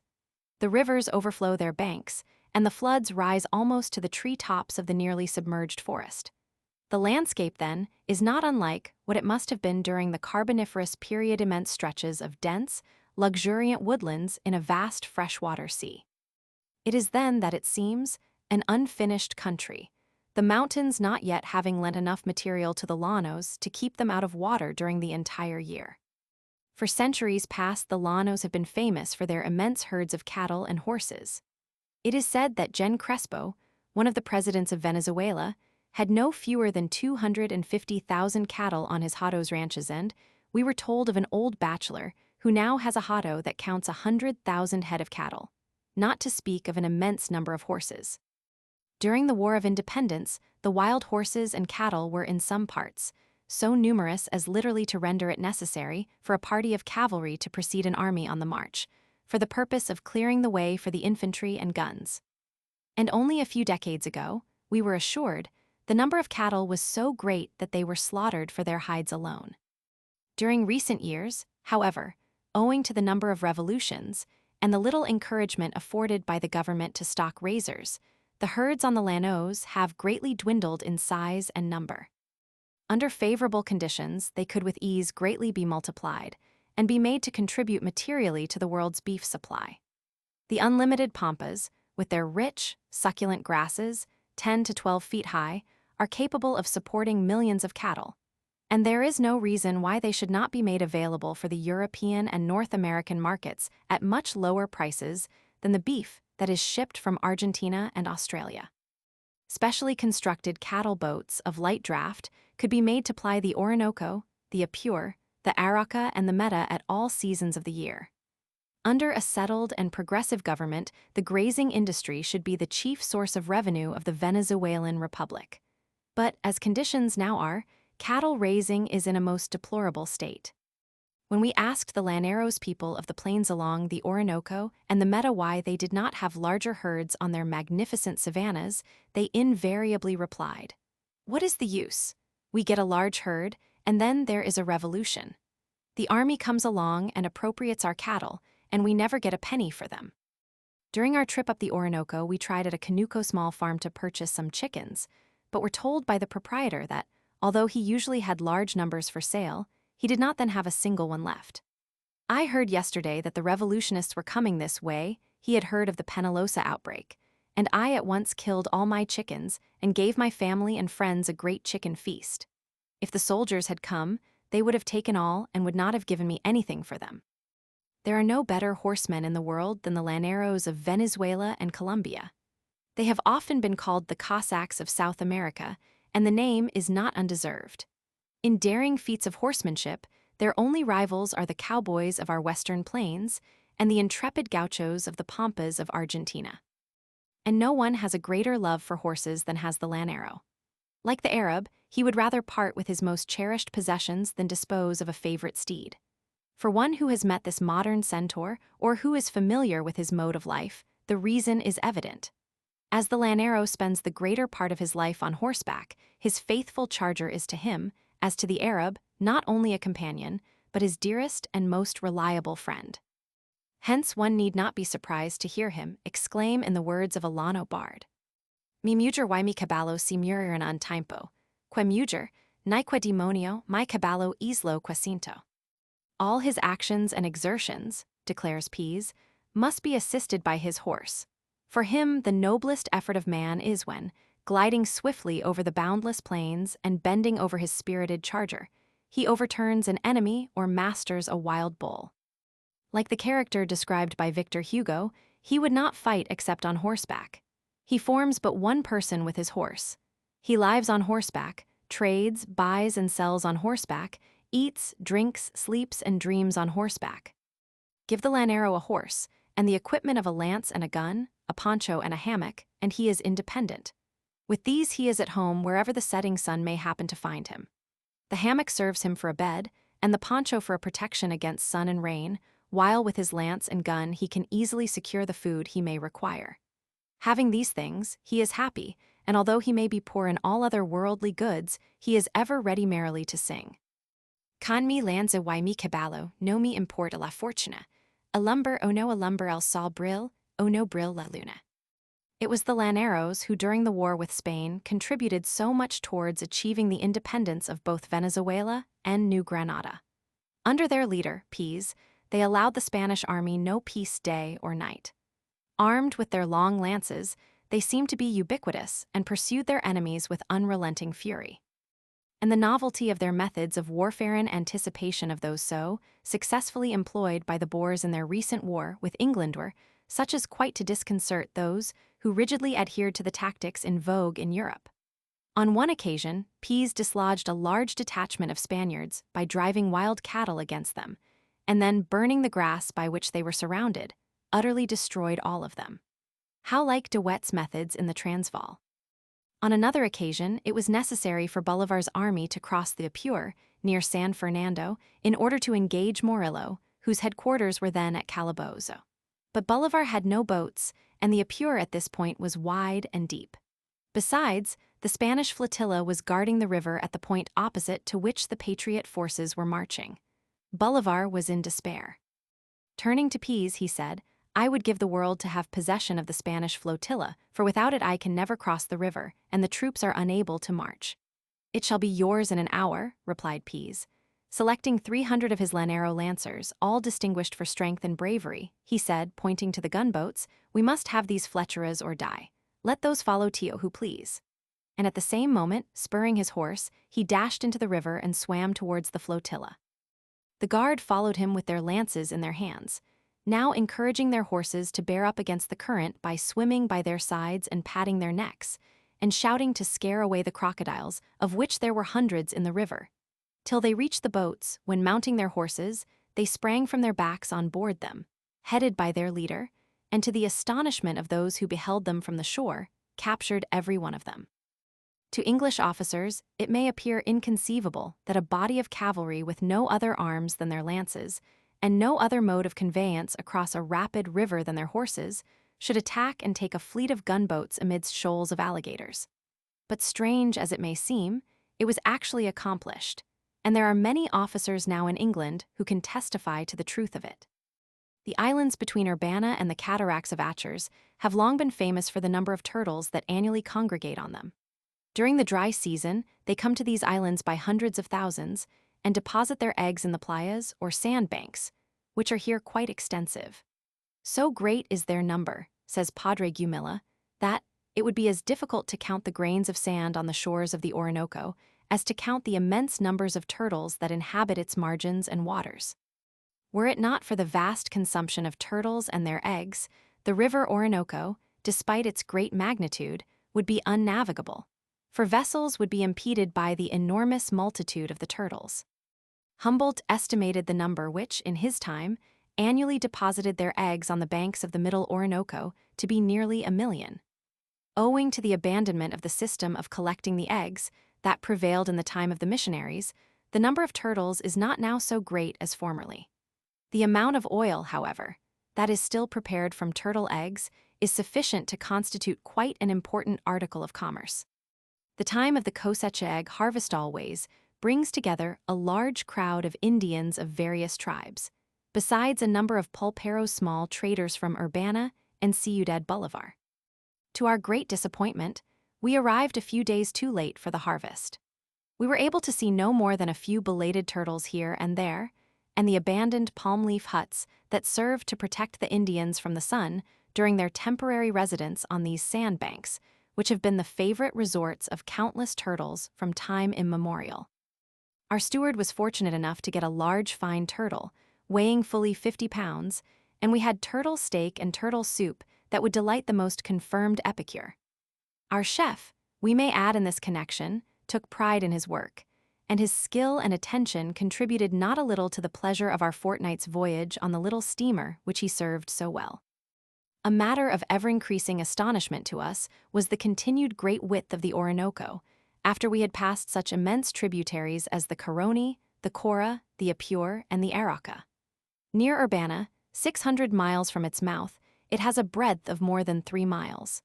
This peculiar feature of the great river has attracted the attention of travelers from the earliest times. Padre Gili, a learned missionary, who spent more than 18 years in the Orinoco region, thus writes of the great river in his informing Saggio de Storia Americana. One cannot understand how the external appearance of the Orinoco remains practically uniform, except near its source, whether the waters of other rivers are or are not added to it.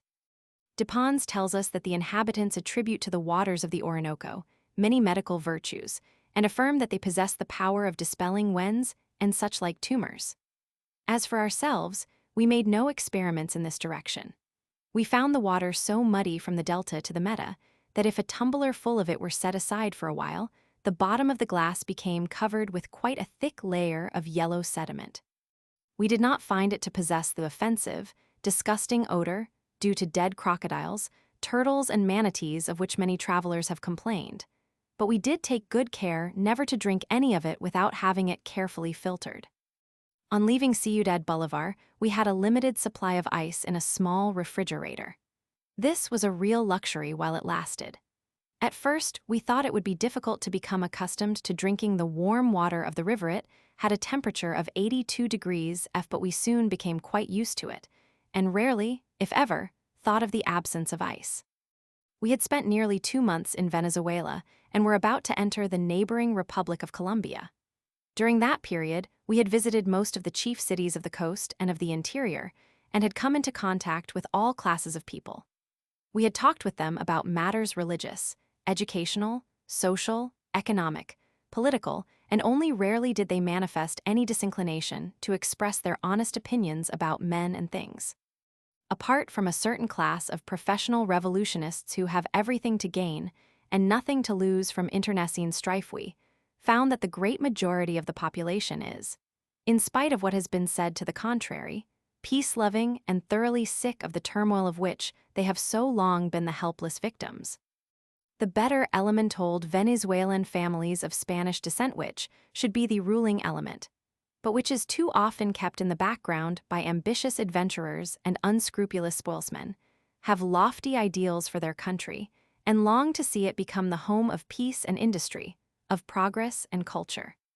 For few, if for any of the countries of South America, has nature done more than for Venezuela. She has in the first place the dominating advantage of location. She is nearer to Europe and the United States than any of the other South American republics, and should, under a strong and stable government, enjoy corresponding trade advantages. From her numerous ports on the Caribbean Sea, as well as from points on the Orinoco and its affluents, freight can be transferred in a few days to our ports on the Gulf and Atlantic coast, while from La Guaira to Cadiz the distance is but little greater than it is from New York to London. And what a great commercial future there is for this at present hapless and neglected country when it shall be blessed by wise and progressive rulers.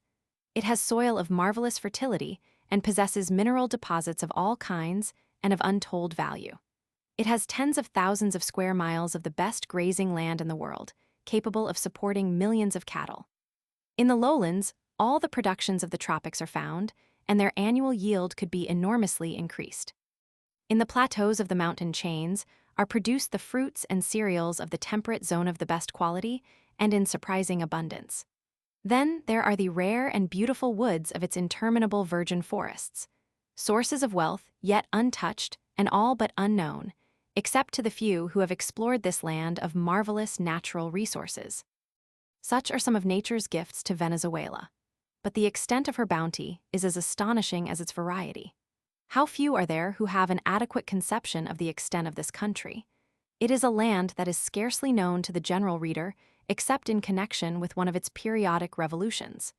And yet it has an area almost 7 times as great as that of Great Britain and nearly 10 times as great as that of the whole of New England.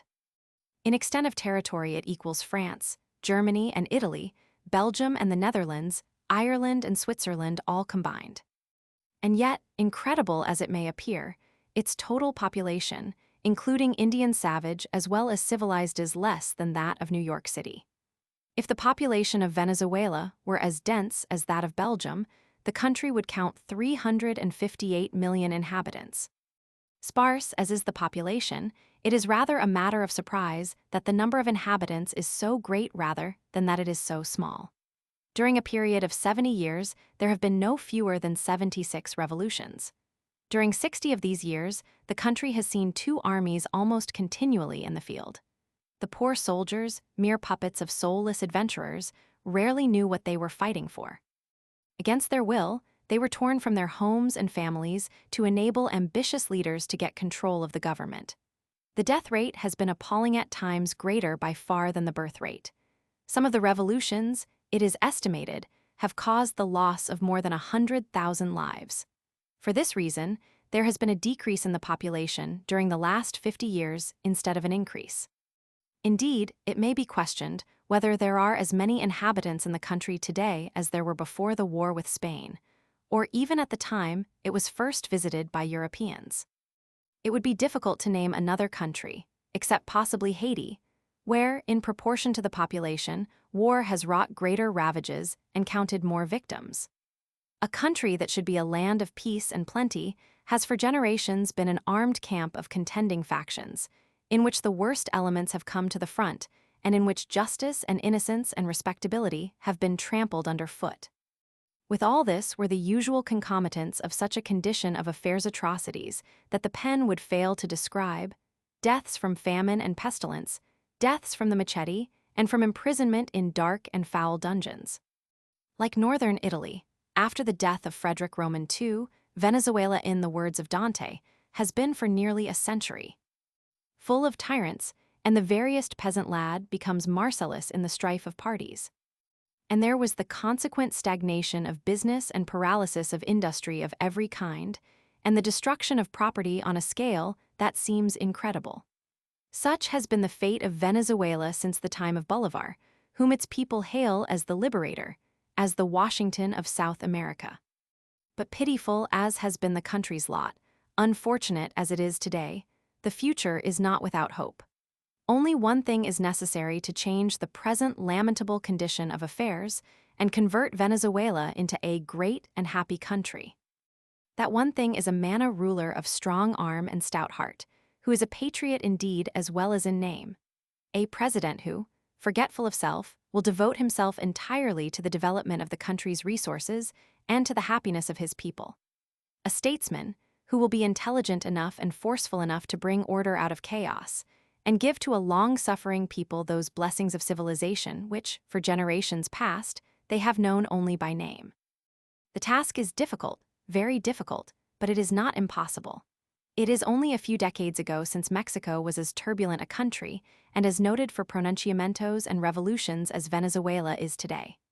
Lawlessness was rampant, credit was gone, commerce languished, and the only railroad was a short one extending from Vera Cruz to the national capital.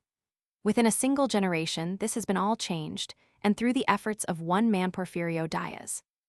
Under his wise and beneficent guidance, Mexico has emerged from that state of confusion and anarchy from which she had so long suffered, and now occupies an honored position among the nations of the world. Give Venezuela a statesman and a patriot of the stamp of Garcia Moreno or of Diaz or of our own Roosevelt, and she, too, from being a comparative waste, will be made to bloom as the rose, and, from being a byword among the peoples of the earth, will be enabled to attain to that commercial and economic eminence which is hers by nature and manifest destiny. Chapter 5. El Rio Meta. Yendo de la manera, que refiero habiendo muchos días navegado, dirán en la gran boca del estero de meta sumamente decido, alegros quilquiera compañero, pensando ser concluso su cuidado, pues aunque de poblado no ven cosa, la tierra se muestra más lustrosa. Juan de Castellanos. Having traveled many days in the manner above described, we finally reached the mouth of the much-desired Meta. Everyone rejoiced, thinking their gravest solicitudes were at an end. And although no human habitations were visible, nevertheless the land was of a bright and cheerful aspect. Thus, in sonorous octava rima, does the illustrious historiographer of Tunya give expression to the joy which Alonso de Herrera and his companions experienced on their arrival at what they fondly hoped was the goal of their long and daring expedition. It was now more than a year since they had left the mouth of the Orinoco. Before starting on their adventurous journey, they had to construct flat-bottomed boats and make other preparations indispensable for a voyage so replete with danger and of such uncertain duration. Herrera was the second of the conquistadores to reach the Meta by the Orinoco. He was drawn thither by the reports of vast amounts of gold existing in the province of the Meta. But the reports proved to be as misleading in his case as they had been in that of so many other valiant leaders of expeditions in search of another Mexico or Peru. He had scarcely reached what he was led to believe was the land of gold and precious stones when, in a fight with Indians, his life was cut short by a poisoned arrow. Unlike Herrera, we were glad of our arrival at the Meta, not because we were in hopes of finding treasure in its neighborhood, but because we were at last sure that our boat would not be commandeered for military purposes. True, we had been told at Urbana that there was nothing to apprehend on this score, but we were not entirely satisfied with the assurances given. When, however, we had entered the Meta, we were in Colombian territory and away from Venezuelan telegraphs and dispatch boats. After this, we had no further anxiety, for we had every reason to believe that we should arrive in due course at our destination Orinoco. Although Herrera's voyage to the Meta took place as early as 1535, he was not the first Spaniard to explore this part of South America. Diego de Ordaz, a captain under Cortés in Mexico, had preceded him to this region by 4 years.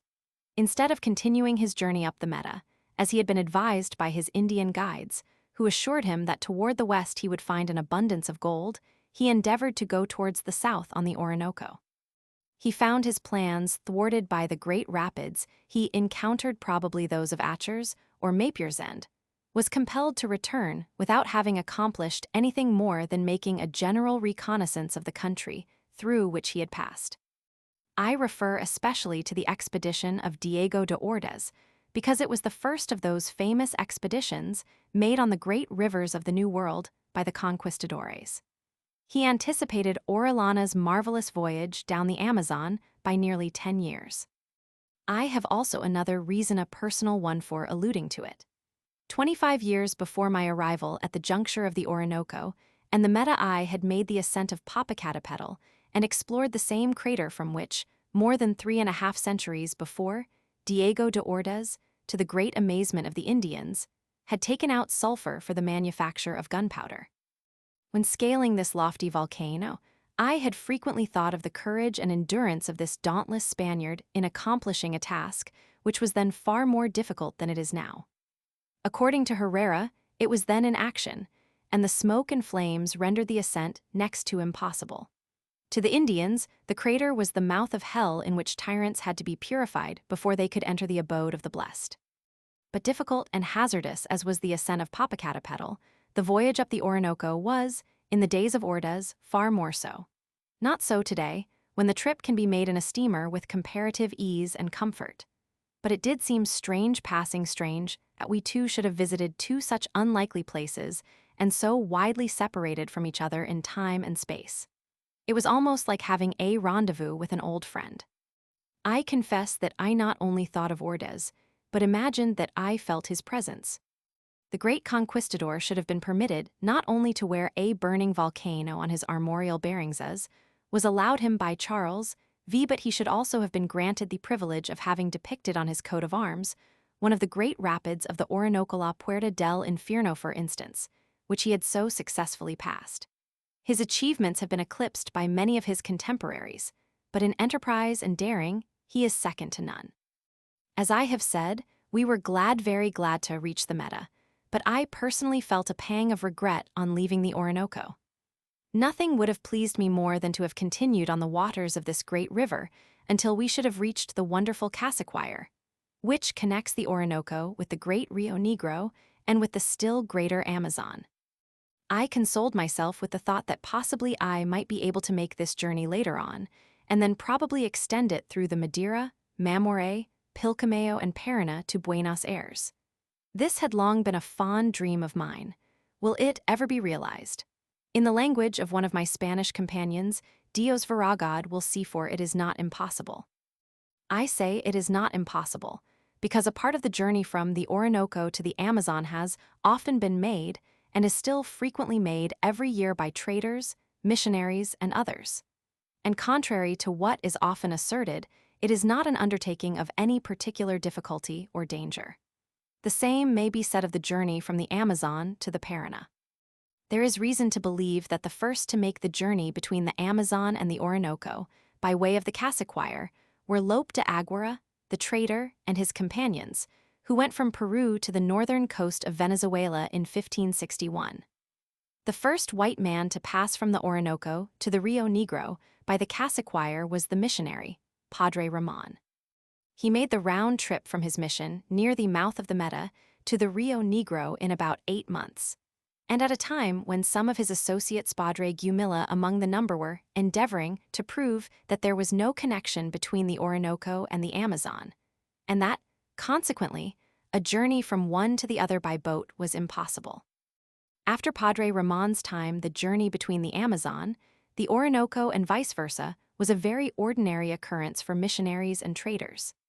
It was made in 1756 by the Spanish commission sent to settle the boundary line between Brazil and Venezuela, by Humboldt and Bonpland, Michelina y Rojas, and numerous other explorers who have left us accounts of their travels.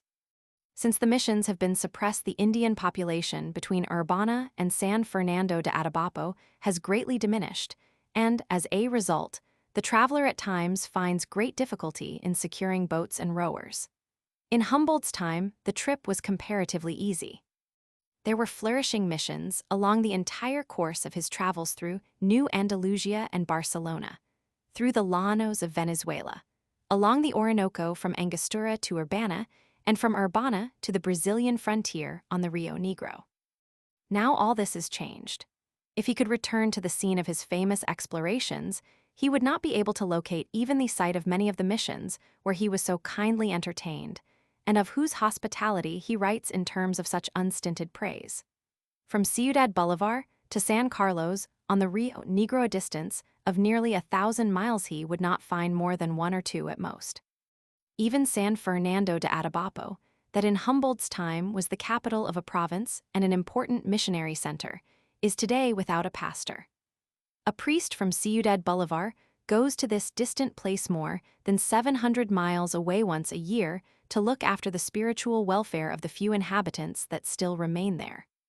The other missions, of which the illustrious savant gives us such interesting accounts, have long since disappeared, and the places they occupied are now covered with a dark, impenetrable forest growth. Most of these were suppressed at the time of the War of Independence, or died out during the countless revolutions that have since desolated the country. In the kindly and hospitable padres in charge of these missions, Humboldt always found counselors and friends, and in some of his longest and most difficult journeys, they also proved to be his best and most intelligent guides. It was through them, too, that he was able always to obtain food, boats, and boatmen, three essentials that the traveler of today often finds it extremely difficult to procure. Shortly before entering the Meta, we passed through the Raudal de Caraibin, a swift and foaming cataract, which rushes between immense masses of black granite that stand like sentinels on both sides of the river to warn the navigator against the perils of further advance. The forms of the rocks are bizarre in the extreme. Some of them are columnar in structure and resemble the somber pillars of a Hindu temple.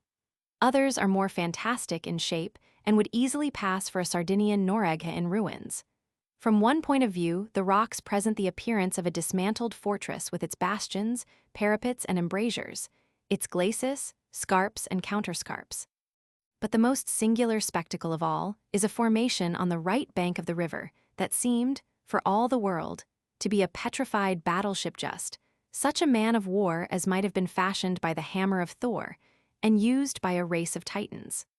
The celebrated Garden of the Gods in Colorado does not exhibit more grotesque or diversified rock formations than does the Raudal of Caraibin, and it is entirely devoid of that wonderful setting given the Orinoco by the luxuriant tropical forest and a cataract that resembles in many respects the rapids above the Falls of Niagara. One is not surprised to learn that the Indians have woven many legends about this cataract, which is almost as picturesque as are those of Atchers and Mapiers further up the river. And still less is one surprised to read of the accounts given by the early missionaries of the difficulties and perils attending the passage of these rapids. For small craft, especially canoes, it is necessary to keep them near the shore and punt them, or pull them along by ropes. With our stern-wheeler, we never felt that there was any danger, but our progress was exceedingly slow. At times, we were actually at a stand still, and once or twice it looked as if we were going to be carried downstream, so great was the force of the current. But finally, after a long and determined struggle, we passed the cataract in safety. To be frank, we all experienced a feeling of relief when we saw that all the reefs and Remolinos whirlpools were behind us, and that we were again once more in placid and safe water. Est Raudal es mi Maluco. This cataract is very bad, said our pilot to us after the strain was over. It is much more difficult to steer a boat through it than through La Puerta del Infierno, near Ciudad Bolivar. Fortunately for all concerned, he knew his business well and was as conscientious as he was skillful. He had been navigating the Orinoco and the Meta for nearly 20 years and was thoroughly familiar with every feature and peculiarity of both of them. He had never had an accident and was justly proud of his record. He had the eye of a hawk and could judge of the relative depths of the water by differences of color that were quite imperceptible to the ordinary observer. Only once, during our entire journey, did we graze a sandbar, and that was only for a moment. But it was quite sufficient to make a young Ethiopian among our crew think that his last day had arrived, and that we were surely going to the bottom. Greatly frightened, he turned to us and remarked, "It am very unwholesome to travel in dis river. Dat am cert." It was at the mouth of the Meta, according to certain alarmists whom we had met in Ciudad Bolivar, that we should be exposed to grave danger from savages. A band of murderous Guahibos, led by a certain Sambo, a refugee from the llanos of Venezuela, had for some time, we were assured, been stationed at this point, where they attacked every vessel that passed by, and where they had already robbed and killed a large number of people who had ventured too near the outlaws' lair. The first intimation of their presence, we were told, would be a shower of poisoned arrows from the dense underbrush where the enemy would be concealed. But this report, like so many others regarding the dangers of our journey, proved to be unfounded. There was not a Guahibo, much less a Sambo leader, to be seen anywhere. Everything was as quiet as on the proverbial Potomac. Speaking of the Meta, Padre Gilly says, "Its width is greater than that of a dozen Tibers, and in the summer season, when the wind is high, the waves become very large." Far from being an exaggeration, as might appear to the reader, this statement is rather an underestimate of the reality, at least as regards its breadth.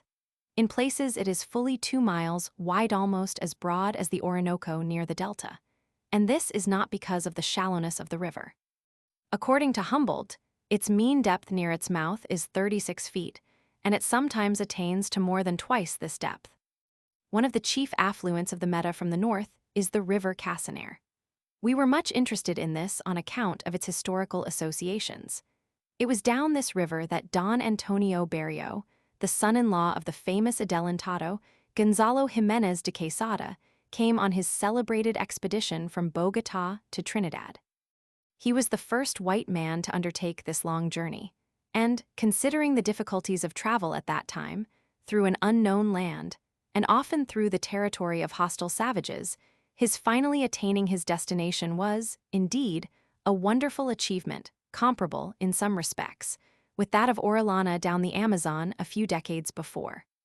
For a long time, the Casanare River was the favorite route of the missionaries, who went from Bogotá to evangelize the various tribes who dwelt in the valley of the Meta and in the valleys of many of its chief tributaries. Indeed, for a long time, some of the most flourishing missions in New Granada were in the country through which we are now passing. But after the religious orders in charge of the missions were withdrawn or suppressed, the Indians returned to their native wilds and gradually reverted to their original savage condition. Much as we tried, we could not discover even a vestige of any of the former missions on the Meta. And not only have the former villages and towns disappeared, but even the Indian tribes who, at one time, were so numerous on both sides of the river, seem to have vanished also. We sailed an entire week on the Meta without seeing or hearing a single human being. In some cases, the Indians have, for greater security, retired into the depths of the forest. In others, war and disease have done their work, and whole tribes, as in other parts of South America, have been exterminated. The names of the mission villages and towns along the Meta still figure on the maps, but the traveler is unable to find the slightest trace of even the sites on which they were located. About the least favorable place in the world for cultivating literature would, one would think, be in a rude hut in an Indian village on the Meta. And yet, strange as it may seem, one of the most interesting and valuable works that have ever been written on the missions of South America, on the manners, customs, and languages of the various Indian tribes of the plains and forests of Colombia, was produced on the banks of the Meta. Its author was the zealous and scholarly Padre Juan Rivero, who spent 16 years as a missionary in this part of the New World. He wrote many works on doctrinal subjects in their own language for the benefit of the Indians. Besides this, he gave to the world what are probably the most useful grammars in existence of several of the more important languages and dialects spoken by the various tribes among whom he labored with such marked success. The work, however, to which I specially refer, is his Historia de las Misiones de los Llanos de Casanare, y los Rios Orinoco y Meta. It has been the basis of many other works on the same subject Gumilla's El Orinoco Ilustrado, for example, but, notwithstanding the numerous books that have been written since then on the Indians of the Orinoco and its tributaries, Rivero's is still facile princeps, and must always be consulted by one who desires accurate knowledge regarding the condition, character, rivalries, and wars of the diverse savage tribes to whom he preached the gospel of peace and brotherly love. Besides this, he gives us exact information concerning the geography of the country through which he passed and affords us entertaining accounts of its fauna and flora. He supplies us, too, with rare and curious data of great scientific value to the historian and ethnologist, and gives us the benefit of his unique experience as to the best means of civilizing and Christianizing the savage hordes that in his day 1720 to 1736 wandered over the plains and through the woodlands of northern South America. It was indeed in consequence of the recognized importance of his work, as a contribution to the solution of certain social and economical difficulties that confronted the Colombian government some decades ago, that it was finally published in 1883, after lying in the dust in manuscript for nearly 150 years. For several years, some of the Indians of eastern Colombia had given great trouble to the whites in the more distant settlements. Robberies and massacres and atrocities were becoming daily more frequent, and the numerous savage hordes threatened to extend their incursions toward the villages and towns of the interior. The inhabitants were in consternation and called upon the government to devise immediate means for their safety and protection. The authorities were willing to do anything in their power, but did not know what steps to take. They had to deal with a foe about whose character, numbers, and home they were almost entirely ignorant. It was then that someone, by a happy inspiration, suggested calling in as advisor one who knew more about the Indians than any of the officials of the government, one who had long lived among them and had won their confidence and affection, one, consequently, who would be better able to counsel in the emergency that confronted the government than anyone else that could be named. The advisor and expert was one who had been dead nearly a century and a half, the sainted missionary Padre Juan Rivero. He could not testify orally, but his great manuscript work on the Indians was in the archives of Bogotá, and it was decided to print it at once, and in this wise give the public the benefit of the great missionary's advice and utilize his knowledge of a wild and untractable race that had already become a serious menace to the peace and prosperity of the country. When published, the book was found to be so modern in many of the views expressed, so well adapted to supply information then sorely needed, that it appeared to be written expressly to meet recent difficulties and throw light on questions that modern legislators and political economists had been discussing, but without sufficient knowledge or the necessary data. Both the data and the knowledge were furnished by Padre Rivero of happy memory. In the preface to his work, the author tells us of the difficulties under which he labored in its production. "The banks of the Meta," he writes, "have been the workshop in which this work has been forged. Here the inconvenience of the house in which I live, the concourse of Indians with their importunate demands, the visits of the heathen Curaçaoas, who are the most noisy chatterers conceivable, and various other disturbances, which would require time to recount, have been the retirement which I have enjoyed, and the quiet which has been allowed me for such an undertaking." Speaking of the Indians who inhabited the llanos and the banks of such rivers as the Casanare and the Meta, he declares they were as numerous as the sands of the seashore and the stars of heaven. During more than 3 weeks spent in the valley of the Meta, we saw but one small encampment of wild Indios, bravos about midway between Carabin and Orique. They greeted us in a friendly manner and seemed to be a very harmless people. They were Guahibos, those merciless savages who, we were assured, would be lying in ambush awaiting our arrival, prepared to assail us with a shower of poisoned arrows, preparatory to serving us up at one of their cannibalistic feasts.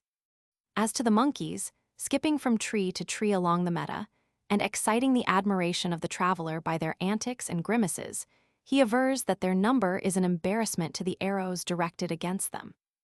Yet, although we were daily on the lookout for these interesting animals, as well as for others popularly supposed to exist in countless numbers along the rivers and in the forests of Venezuela and Colombia, we never got a glimpse of even a single specimen of any of the quadrumanous tribes. Padre Rivero was probably the first to give an account of that curious custom the Cuvad which prevailed among the Indian tribes with whom he was acquainted. As is known, this extraordinary custom has, at one time or another, obtained in all quarters of the globe in Asia, Africa, in Europe as well as in North and South America. Marco Polo found evidence of it during his travels in the Orient. It is, however, in South America that it is most prevalent and where the prescriptions connected with it are most scrupulously observed. And it was the early missionaries who have furnished us with the most interesting data regarding this widespread custom, and which, according to recent travelers, is still as prevalent in certain parts of South America as it was generations ago.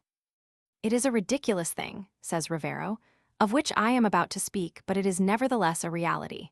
It is this: when a woman gives birth to a child, it is the husband that is to receive the care and attention given on such occasions, and not the miserable woman. Scarcely is the child born, when the husband, with the behavior of one who has escaped from a grave mischance, goes to bed complaining as if he were ill. The wife then bestows on him the most tender care, as if on this the welfare of the home depended. As a reason for these superstitious practices and ridiculous ceremonies, they assert that, if during this time they should go walking, they would trample on the head of the infant. If they should chop wood, they would cleave the child's head. If they should shoot birds in the mountain, they would infallibly shoot the newly born. And so is it with other foolish things of a similar character which they firmly believe. The time during which the father must keep to his bed, or hammock, varies from a few days to several weeks. In some tribes it is longer than in others. During this season, and even for months afterwards, some articles of food are quite tabooed. He must then abstain from certain kinds of birds or fish, firmly believing that this would injure the child's stomach, and that it would participate in the natural faults of the animals on which the father had fed. If, for example, the father ate turtle, the child would be deaf and have no brains, like this animal. If he ate manatee, the child would have little round eyes like this creature. Again, if he eats the flesh of a water-hose capybara, large rodent with very protruding teeth, the teeth of the child will grow like those of this animal, or if he eats the flesh of the spotted labba, the child's skin will become spotted. Among some tribes, the father is forbidden to bathe, to smoke, or to use snuff, or even to scratch himself with his fingernails. In their place, he must employ, for this purpose, a splinter, specially provided, from the midrib of a cocrite palm. Dobrajoffer, a noted missionary in Paraguay, in his very interesting history of the Abapones, is even more explicit about this superstitious practice. No sooner, he says, do you hear that the wife has borne a child, than you will see the Abapone husband lying in bed, huddled up with mats and skins, lest some rude breath of air should touch him, fasting, kept in private, and for a number of days abstaining religiously from certain viands. You would swear it was he who had had the child. They are fully persuaded that the sobriety and quiet of the father is effectual for the well-being of the newborn offspring and even necessary. And they believe, too, that the father's carelessness influences the newborn offspring, from a natural bond and sympathy between both. Hence, if the child comes to a premature end, its death is attributed by the women to the father's intemperance, this or that cause being assigned. Among these would be that he did not abstain from meat, that he had loaded his stomach with water hog, that he had swum across the river when the air was chilly, that he had neglected to shave off his long eyebrows, that he had devoured underground honey, stamping on the bees with his feet, that he had ridden till he was tired and sweated. With ravings like this, the crowd of women accuse the father with impunity of causing the child's death, and are accustomed to pour curses on the unoffending husband. The whole subject of the Cuvad opens up many interesting questions for the ethnologist, and its careful study may be productive of much valuable information regarding the early races of mankind. For the student of linguistics and folklore, there is still among the little-known tribes of eastern Colombia a broad and rich field for research concerning the languages, customs, and traditions of these people, and the works of the early missionaries are replete with the most precious data respecting them. As we quietly sailed up the broad forest-clad Meta, we could not help harking back to the distant past, when, ever and anon, along its banks were to be seen the smiling homes and villages of happy Indians under the watchful eye and protecting arm of their father priest. And comparing it with the present desolate and deserted land, that for days at a time does not exhibit the slightest trace of a human habitation. Then, in the beautiful language of Colombia's great lyric poet D. José Joaquín Ordaz, one clime and one region was not sufficient for the ardor that inflamed the breasts of the holy disciples of Christ. They will go to enkindle the pure flame of love in the breast of the savage, at the same time teaching him the arts of peace in the immense solitudes which are fertilized by the Arauca, and the Meta and the Casanare and the torrential Upia. They will scale the ever-precipitous throne of the deafening storm, and will finally hear the canticle sounding in praise of the redeeming cross, in as many tongues and by as many tribes as people my native land from the west to the east. And then, too, was to be seen one of those charming gatherings so beautifully pictured by our own Longfellow in The Children of the Lord's Supper. Thus all the children of the mission hasten, at the sound of the bell, to gather about the cross, which is raised on high, and to approach near the venerable man who with his silver locks towers above so many infantile heads. Oh, neither Plato nor Socrates, famous in the annals of knowledge, after long years of continuous vigils, ever knew what these poor, ingenuous children learnt from the tremulous lips of the old man at the foot of a tree trunk in the forest. Much, however, as we were disposed to linger on the glories of the past, and to regret the absence of what, in days gone by, possessed such an intense human interest, we were not insensible to the marvelous natural beauties of river and forest that defiled before our admiring gaze from morning until night. At one time, it is a colossal bombax ceiba that claims our attention. This tree is remarkable alike for the height it often attains and for the wonderful expanse of its branches. To support such a giant of the forest, nature has made a special provision. It is supplied by large buttresses, from 6 to 12 inches thick and from 10 to 20 feet above the ground, which project like rays from all sides of its lofty trunk. Were it not for these peculiar stays, the tree would be uprooted by the first violent wind to which it might be exposed. At another time, it is a huge fig tree that we admire, or a tall and graceful candelero, so named from its resemblance to an ornate candlestick. In both cases, we observe the same peculiar, buttressed roots that are so characteristic of the ceiba and some other giants of the forest. But more wonderful far than the ceiba is a tree called by the natives by the expressive name of Matapilotri killer. It is a species of fig tree, known to naturalists as the Ficus dendroica. It is at first but a feeble, climbing shrub, sometimes resembling a vine, but it soon spreads itself over the tree on which it has fastened itself and eventually encloses it in a tubular mass. It is a veritable boa constrictor of the vegetable world, for it sooner or later crushes the life out of its victim.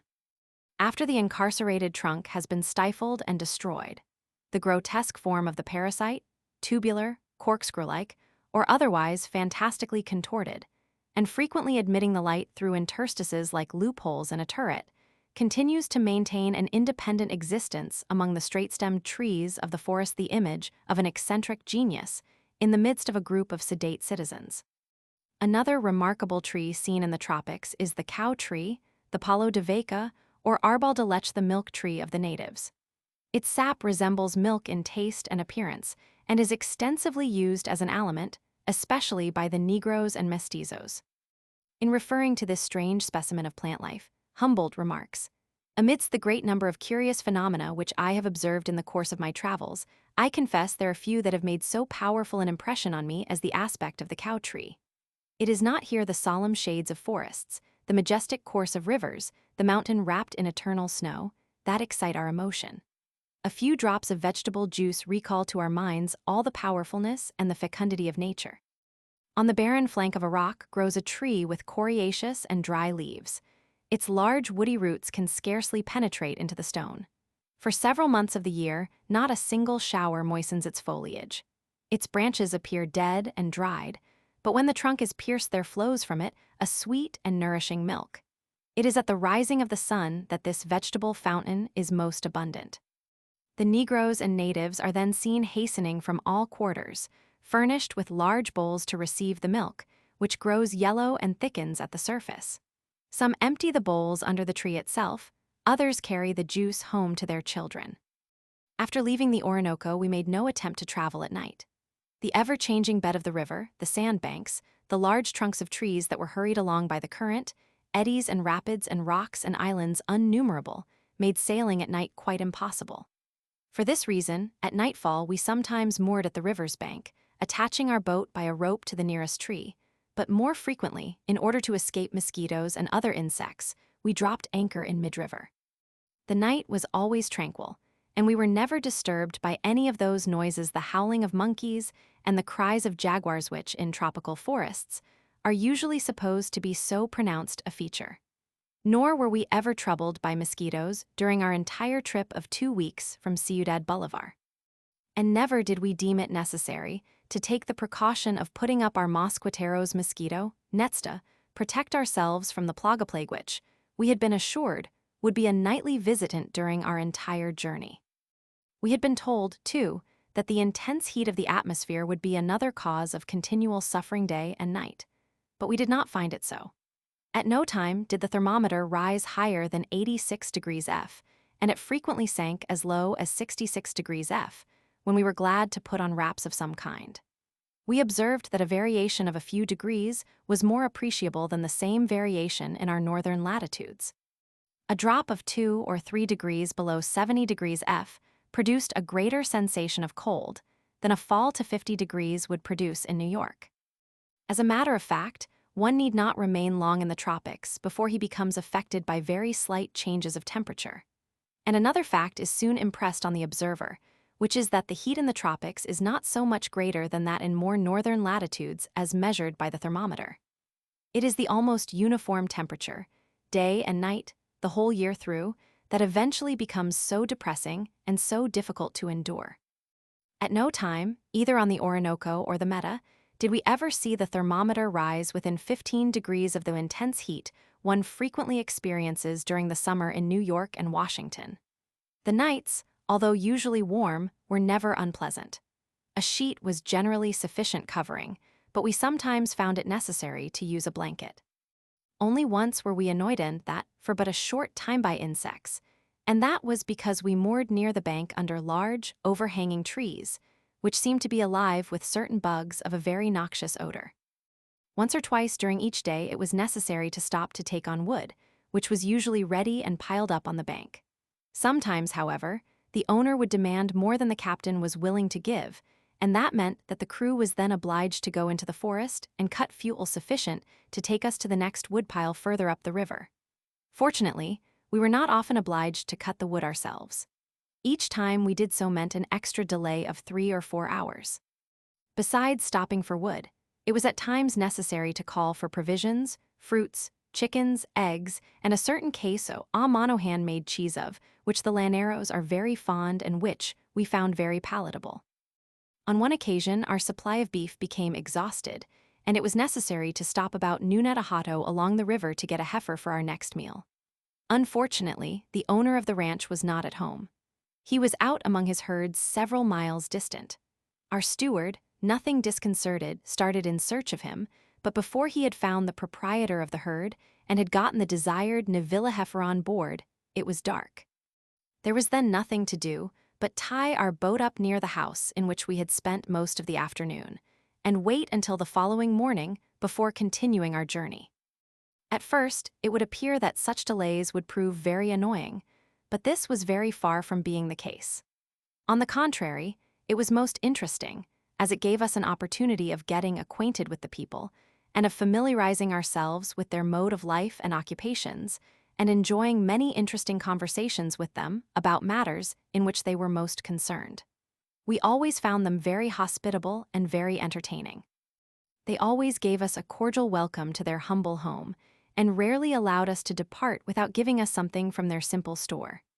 Sometimes it was a brace of chickens, at other times a basket of fruit, a calabash of eggs, or generous piece of queso, a acute manna which was made by the mistress of the house herself. Here we were among people who lived the simple life and appeared all the happier for it. We saw no evidences of suffering anywhere. The only thing that seemed to concern them was the instability of the government.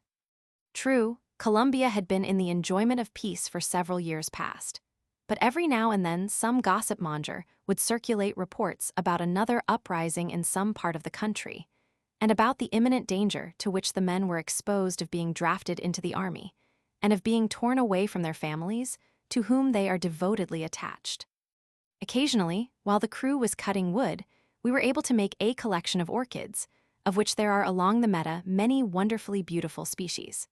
At one time, our deck was a veritable bower of all kinds of orchids of the most brilliant colors and of the strangest imaginable forms. Some of them possessed a most delicate fragrance, while others emitted a delightful perfume that spread over the greater part of our deck. Linnaeus knew only about a dozen exotic orchids, and expressed it as his opinion that when the world was fully explored by botanists, it might probably yield 100 species all told. How surprised he would be if he could now return to the world and find that the species of this curious plant are actually counted by thousands. To English horticulturists alone, some thousands of species are known. Even some of the many genera of this extensive order contain hundreds of species. Of odontoglossums, there are more than 100 species catalogued. Of oncidiums, more than 250 species have been described. Of dendrobiums, between 300 and 400 species are known, while the genus Habneria counts more than 400 species.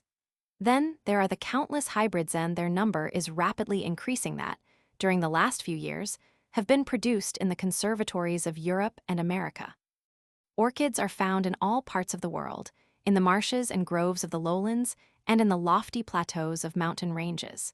But it is in the warm and humid regions of the equator that they occur in the greatest variety and profusion. 20 years ago, the number of species known in Venezuela alone exceeded 600. In Colombia, the number is probably greater. It is here, too, that some of the choicest specimens have their habitat. From this country, tens of thousands of plants are shipped annually to the florists of Europe and the United States. As an illustration of the extent of this industry, it suffices to state that a single firm has under cultivation no fewer than 100,000 odontoglossums, for of this species, alone hundreds of thousands of plants are marketed annually. Other species are scarcely less popular. To supply the ever-increasing demand for them, there is now a small army of men continually engaged in the tropical forests in the work of collecting and preparing them for shipment. We met several of them in both Venezuela and Colombia. In the forests along the Meta, we could within a small area easily have collected more orchids than were known to Linnaeus. They were everywhere in the forks of trees, on their branches, on decaying trunks, on the lianas stretching from one tree to another, and, forming with the flowering epiphytes with which they were laden, the most beautiful tapestry, beside which the most exquisite Gobelin masterpiece would pale into insignificance. In other places, they grew on bare, precipitous rocks, where they were quite inaccessible, on prickly cactus plants, near beautiful cascades, or clumps of arborescent ferns. We found them flourishing near the ocean shore and near the limits of perpetual snow on the crests of the Cordilleras. Everywhere they were attractive and worthy of study, some on account of their bizarre forms, mimicking insects and butterflies, others on account of their delicate fragrance, and others still on account of their gorgeous colors, which fairly rival those of the rainbow.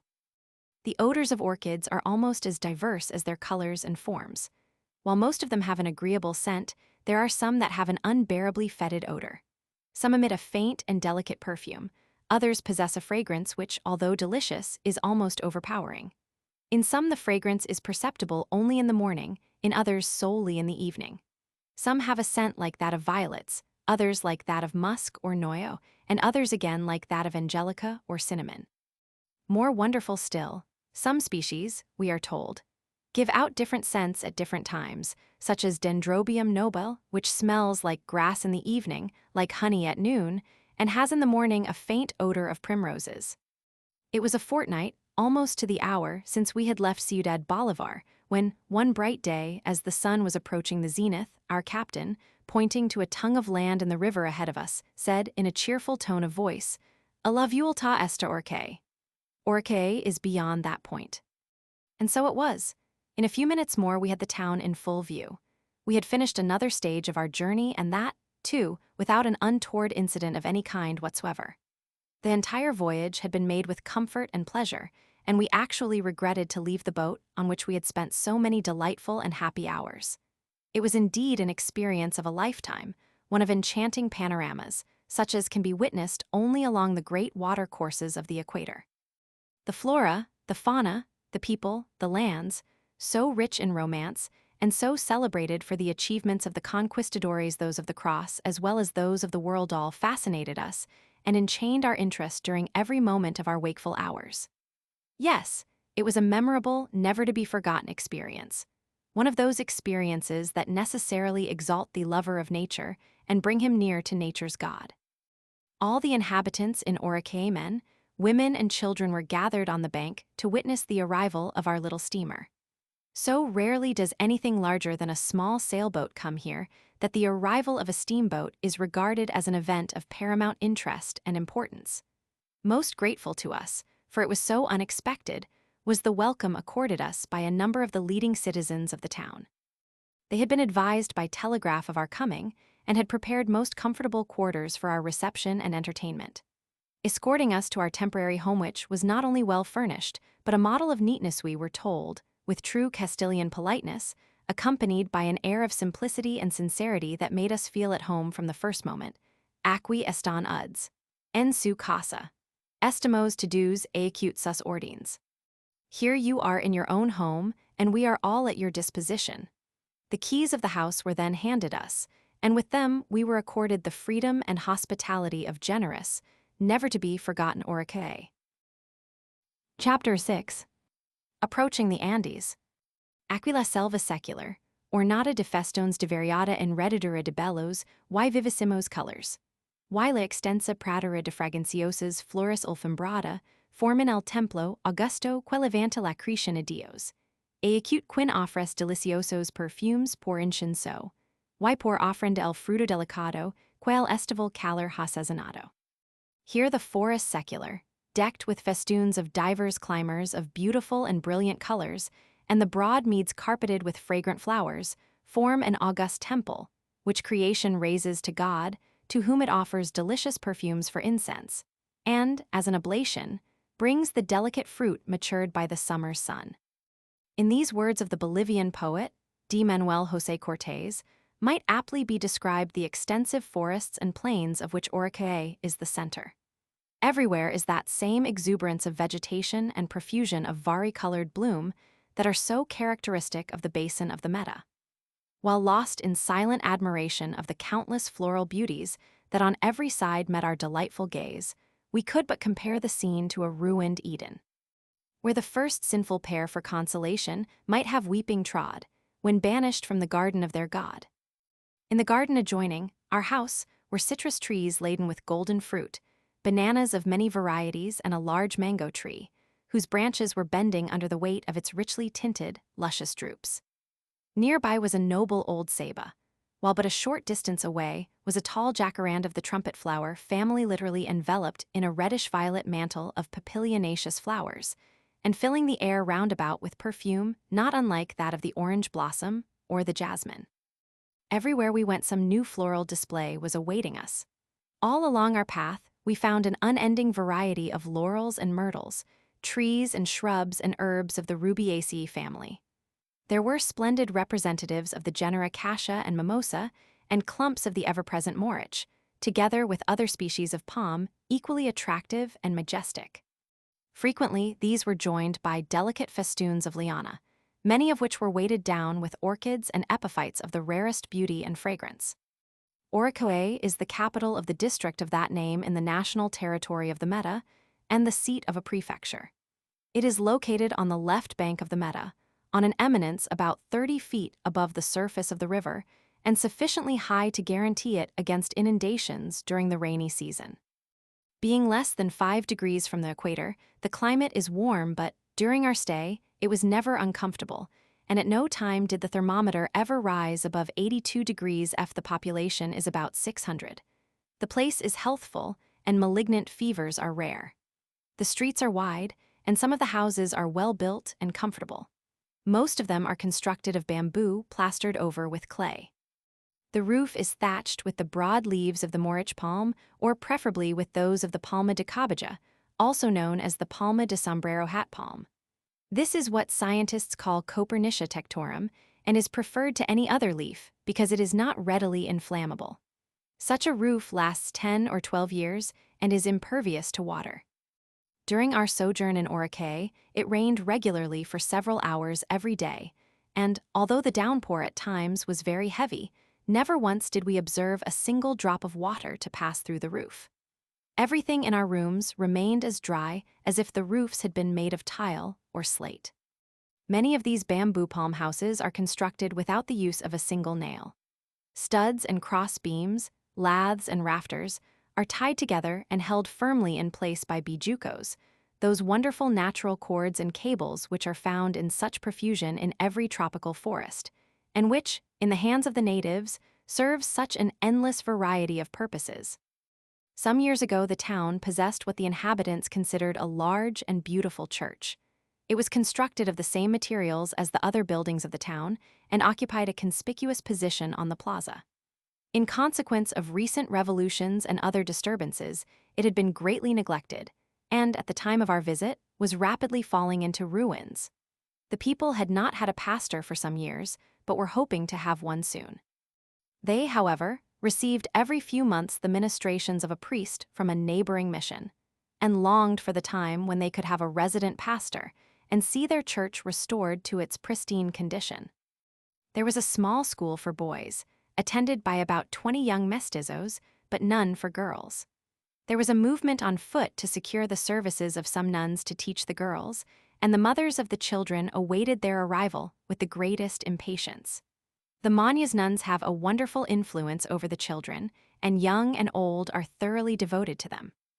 Orinoco has an aduana or custom house and is the center of a flourishing grazing district, in which there are numerous hatos and fundations, containing from 2 to 20,000 head of cattle.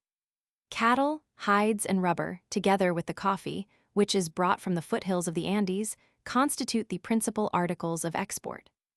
The neighboring Indians manufacture large and beautiful hammocks from the leaves of the cumer and other palms, and bring them here and exchange them for anything that may strike their fancy. Although I had brought a German hammock with me, I procured one of these Indian chinchorros, and found it during the remainder of my journey in South America the best investment I could have made. Nothing contributed more to my comfort when I desired a siesta, and when I wished to escape the filth and insect pests to which, in my wanderings, I was so frequently exposed. Of the many objects brought to Orinoco for barter by the Indians, few had greater interest for us than the weapons employed by them in the chase and in war. Among these, the chief ones were their poisoned arrows and blowguns. A friend made us a present of some of them, but owing to the inconvenience of transporting them, we were unable, much to our regret, to take them with us.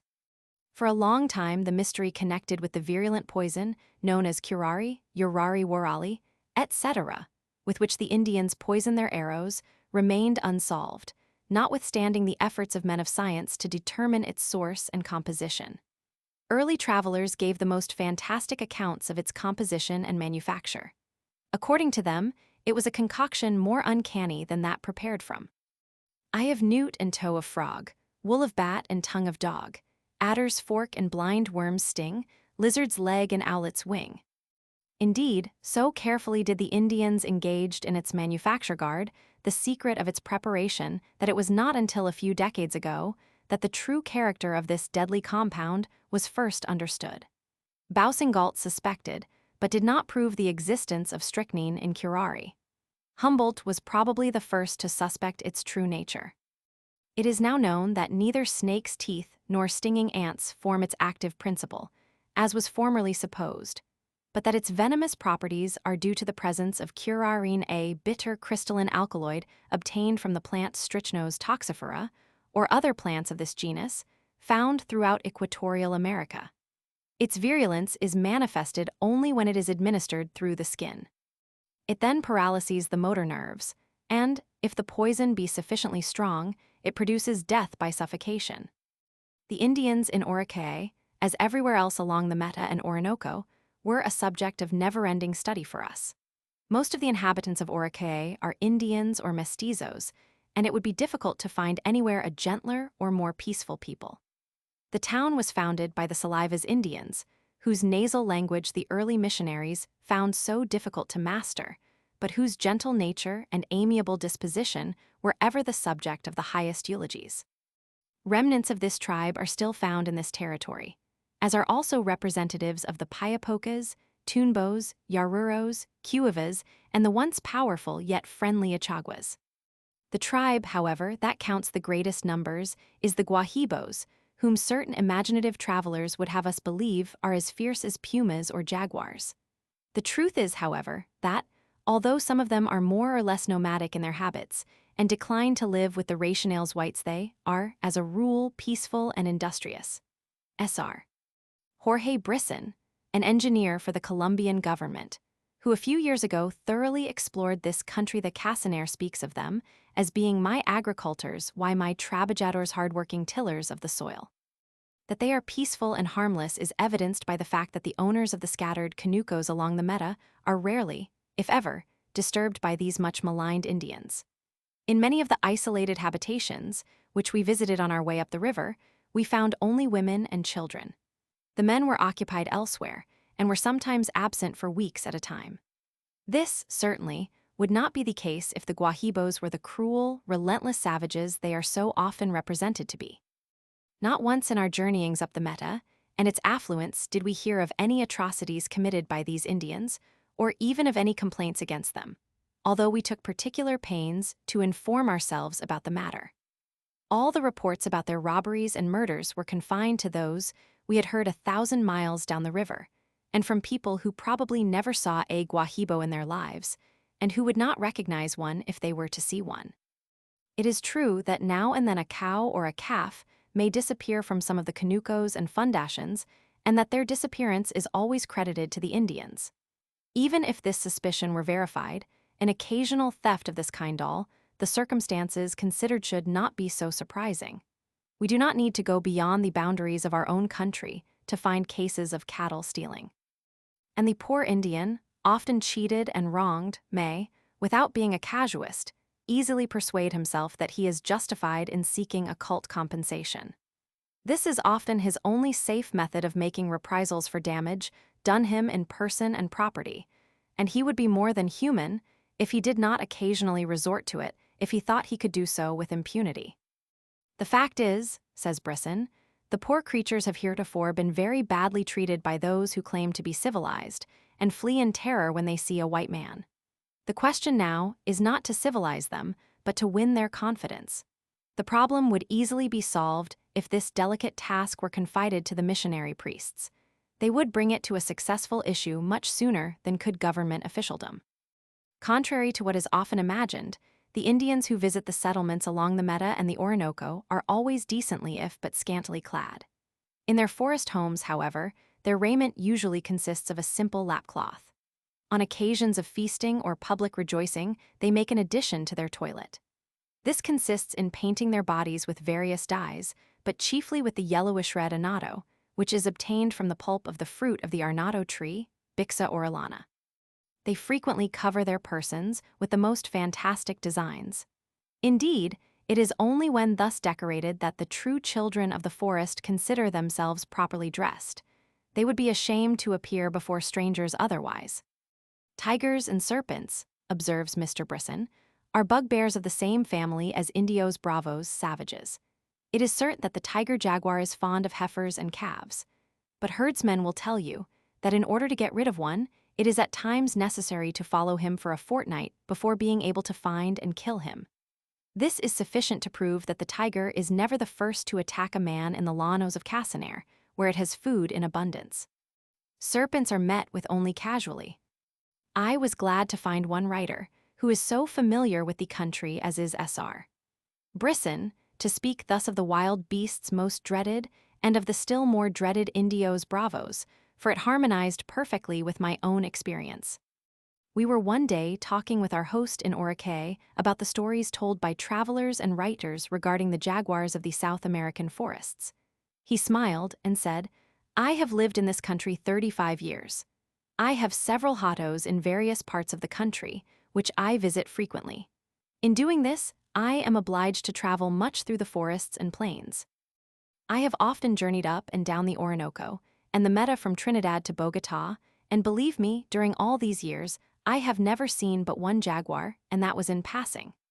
How different his experience from that of those who, after a short excursion into the interior of South America, where they rarely leave the beaten track used for centuries, have nevertheless such wonderful adventures to relate, such miraculous escapes from savage beasts and more savage Indians.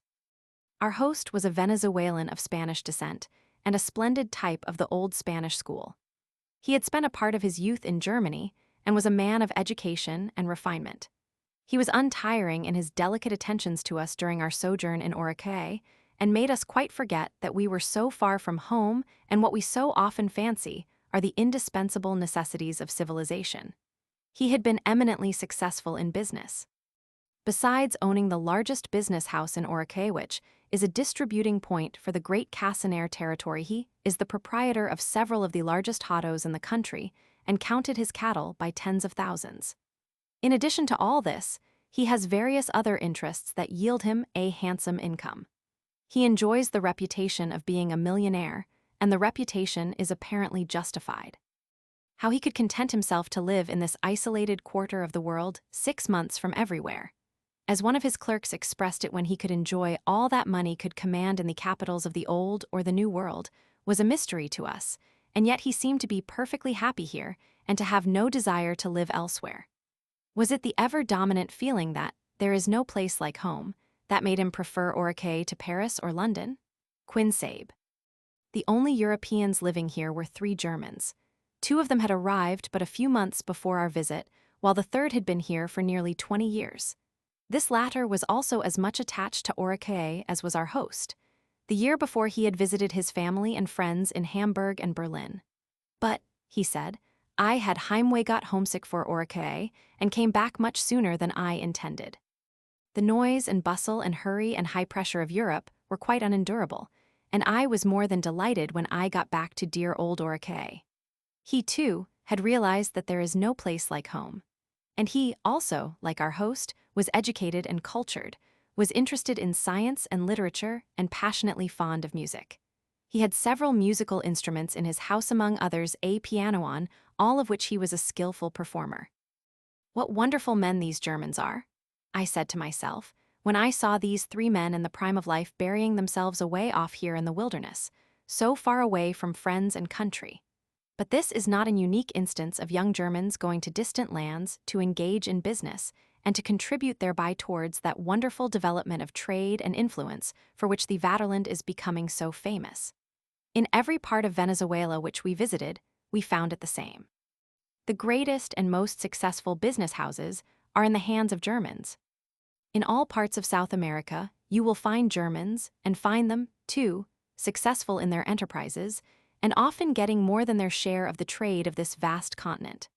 But they deserve success, for they have earned it and know how to make sacrifices when they are necessary to attain it, or to reach the goal for which they are striving to become the dominating commercial power of South America. If the United States would display but a tithe of the energy and enterprise exhibited by Germany, it would not now occupy in the southern continent the humiliating position it does among the great mercantile nations of the world, and among our friends of the great Latin American republics. It is not too late to retrieve our loss, but to do so, we must change our policy and our methods of doing business, and conduct them along the lines recommended by such alert and far-seeing statesmen as Blaine, Root, and Roosevelt. After a delightful week spent in Orinoco, we were ready to start for Barragan or Puerto Nuevo on the Rio Humia, an affluent of the Meta. To go there by a bongo during the rapidly rising water would require from 15 to 20 days. It would be necessary to pole it or pull it along by ropes in certain places the entire distance. Besides this, owing to its limited quarters, such a boat would be extremely uncomfortable. Fortunately for us, and thanks to the kind offices of our host, we were able to have the use of a fine and commodious petroleum launch, which would convey us to our destination in a week. It was with genuine regret that we said adios to the good people of Orinoco and to the kind friends who had made our sojourn there so pleasant and profitable. They were all at the landing to see us off, and speed the parting guests with the touching words, Ve and Uds. Con Dios me, you go with God. To these fervent words of farewell came from our little crew the cordial response, Why con la Virgin, and with the Virgin Mother. Our captain was a bright and courteous and most obliging young Colombian from Bogotá. The pilot was a Venezuelan half-breed from the town of Barcelona. This son of Barcelona, as he described himself, had fled from his native country on account of the continued revolutions to seek peace in Orinoco. The cook was also a mestizo, while his assistant was a strong, broad-shouldered Guahibo, who, far from being an unfeeling savage, was one of the kindest and most thoughtful persons one could meet. He was ever ready to serve us, and was never more happy than when he observed that his delicate attentions were fully appreciated. The launch's commissariat consisted of a liberal supply of tasajo salt, dried beef cassava bread, coffee, panela, and various kinds of fruit. Anticipating our needs at this part of our journey, we had, before leaving the port of Spain, laid in a supply of claret and canned goods of various kinds. Aside from the butter and condensed cream and some of the fruit preserves, the canned goods were a disappointment. Although they were guaranteed to be fresh from the factory, they were unfit for use. What we really enjoyed more than anything else, and always found fresh and wholesome, was our supply of coffee, sugar, and crackers. For our café in the morning, nothing more was desired. Coffee was always served on the launch, when we were ready to start on the day's journey, which was usually at sunrise. Desayuno breakfast we took at about 10 o'clock. For this we always landed, as it was more convenient and more agreeable to do our cooking on shore than aboard. It was, indeed, quite romantic to have one's breakfast served under a broad-spreading ceiba, or in the midst of a clump of stately palms, or in the shade of a group of graceful bamboos. And not the least picturesque feature about it was Antonio, our ever-active and obliging Guahibo. Whenever possible, we stopped for desayuno and comida dinner at a hut or cottage on the river's bank. We ordinarily passed several of them in the course of the day, for the banks of the upper Meta count many more inhabitants than does the lower part of the river.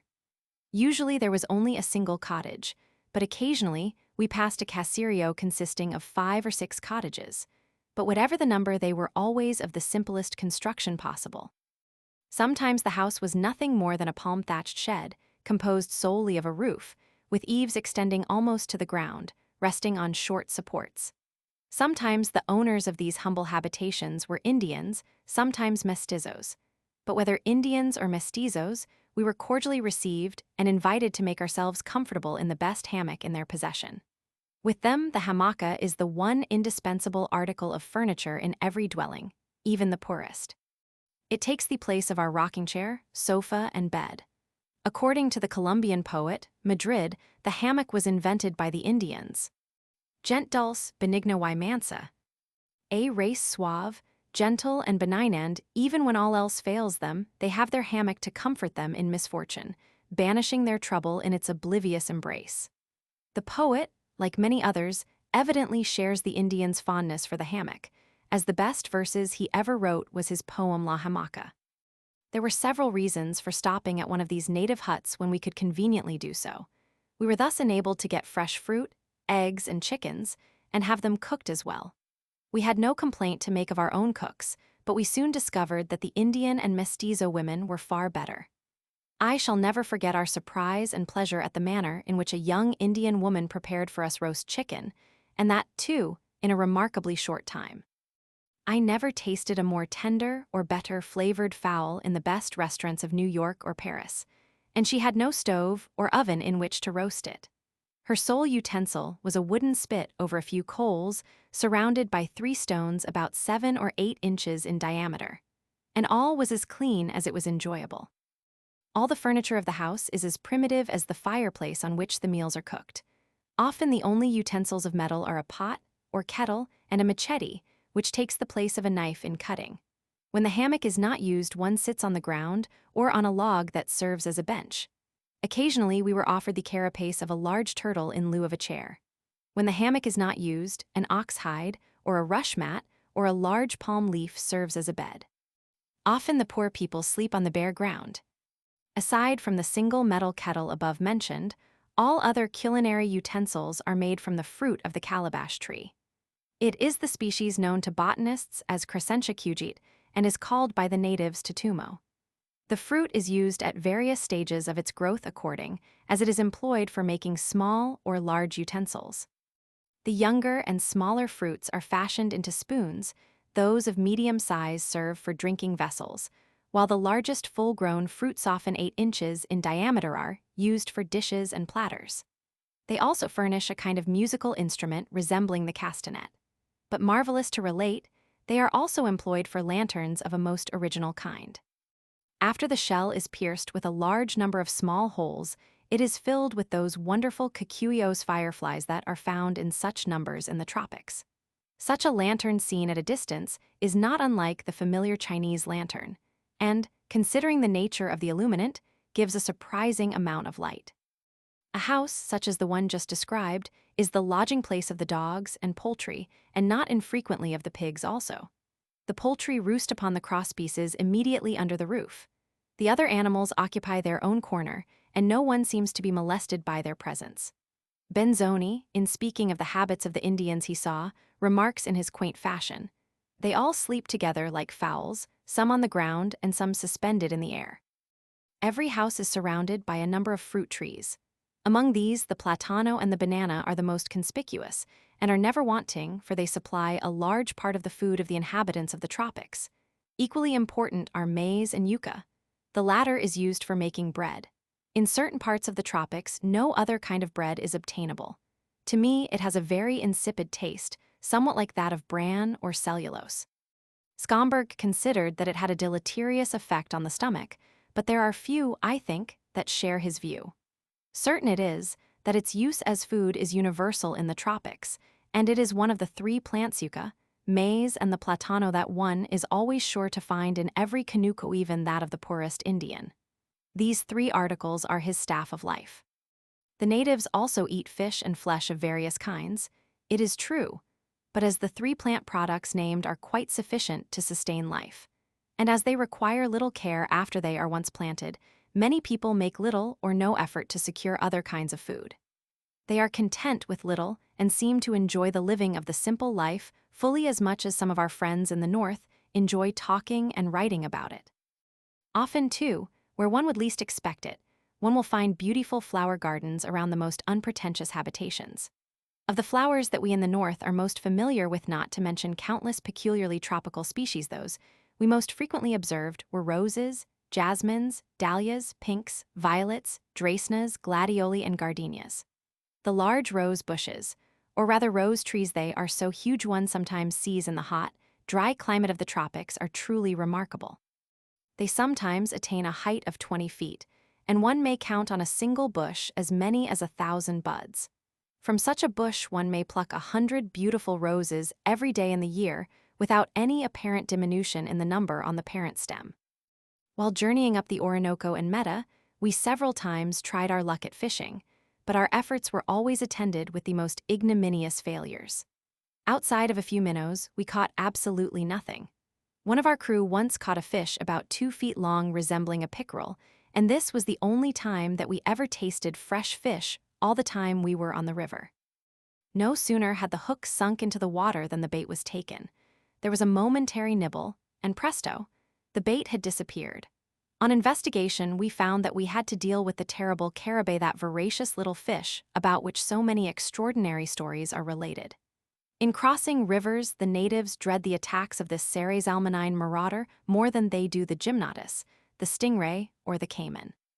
They have very sharp, trenchant teeth, usually swim in schools, and when attracted by blood, will attack men and the larger animals without hesitation. And so fierce and rapid is their combined action that their attack usually means death to the victim. We had often heard and read of their snapping fishhooks in twain, but had classed this statement among the stories of the Monkey Bridge class stories that entertained us during our early school days, and which, I doubt not, still perform the same function for the rising generation in certain parts of the world. But while pondering our ill success with rod and line, we discovered one evening, after vainly trying for an hour to get at least one specimen of the finny tribend, exhausting all our bait in the attempt that, our hook a good-sized one, two was snapped in two as neatly as if it had been cut by a pair of pliers. We examined the part of the hook that remained attached to the line, and we found that it was actually cut, not broken on account of defective material. On further inquiry, I found that several men of science who had visited these parts, and had, presumably, investigated the matter, had positively stated that the carabao was capable of severing fishhooks with the greatest ease. Thus, Mr. H.M. Myers does not hesitate to affirm that the carabao is able to sever ordinary hooks as if they were but slender threads. And Dr. Carl Sachs declares that even thick steel fishhooks do not withstand their teeth. Both in the Orinoco and in the Meta we saw quite a number of porpoises toninas. The Spaniards call them quite as large and as playful as any we ever saw in the ocean. The natives say they are the friends of man and defend him from caimans when he happens to be in the river. One thing is certain, and that is that caimans and crocodiles both quickly make their escape when the porpoise appears. It is probably because the sluggish and indolent caimans, ferocious as they are by nature, have an instinctive dread of the noisy and impetuous evolutions of these delphinine cetaceans, especially when they move in schools. We were often surprised by the large flocks of ducks, of many different species, which we saw along the Meta. They seemed to be most numerous near sunset when, occasionally, they flew across the river by thousands.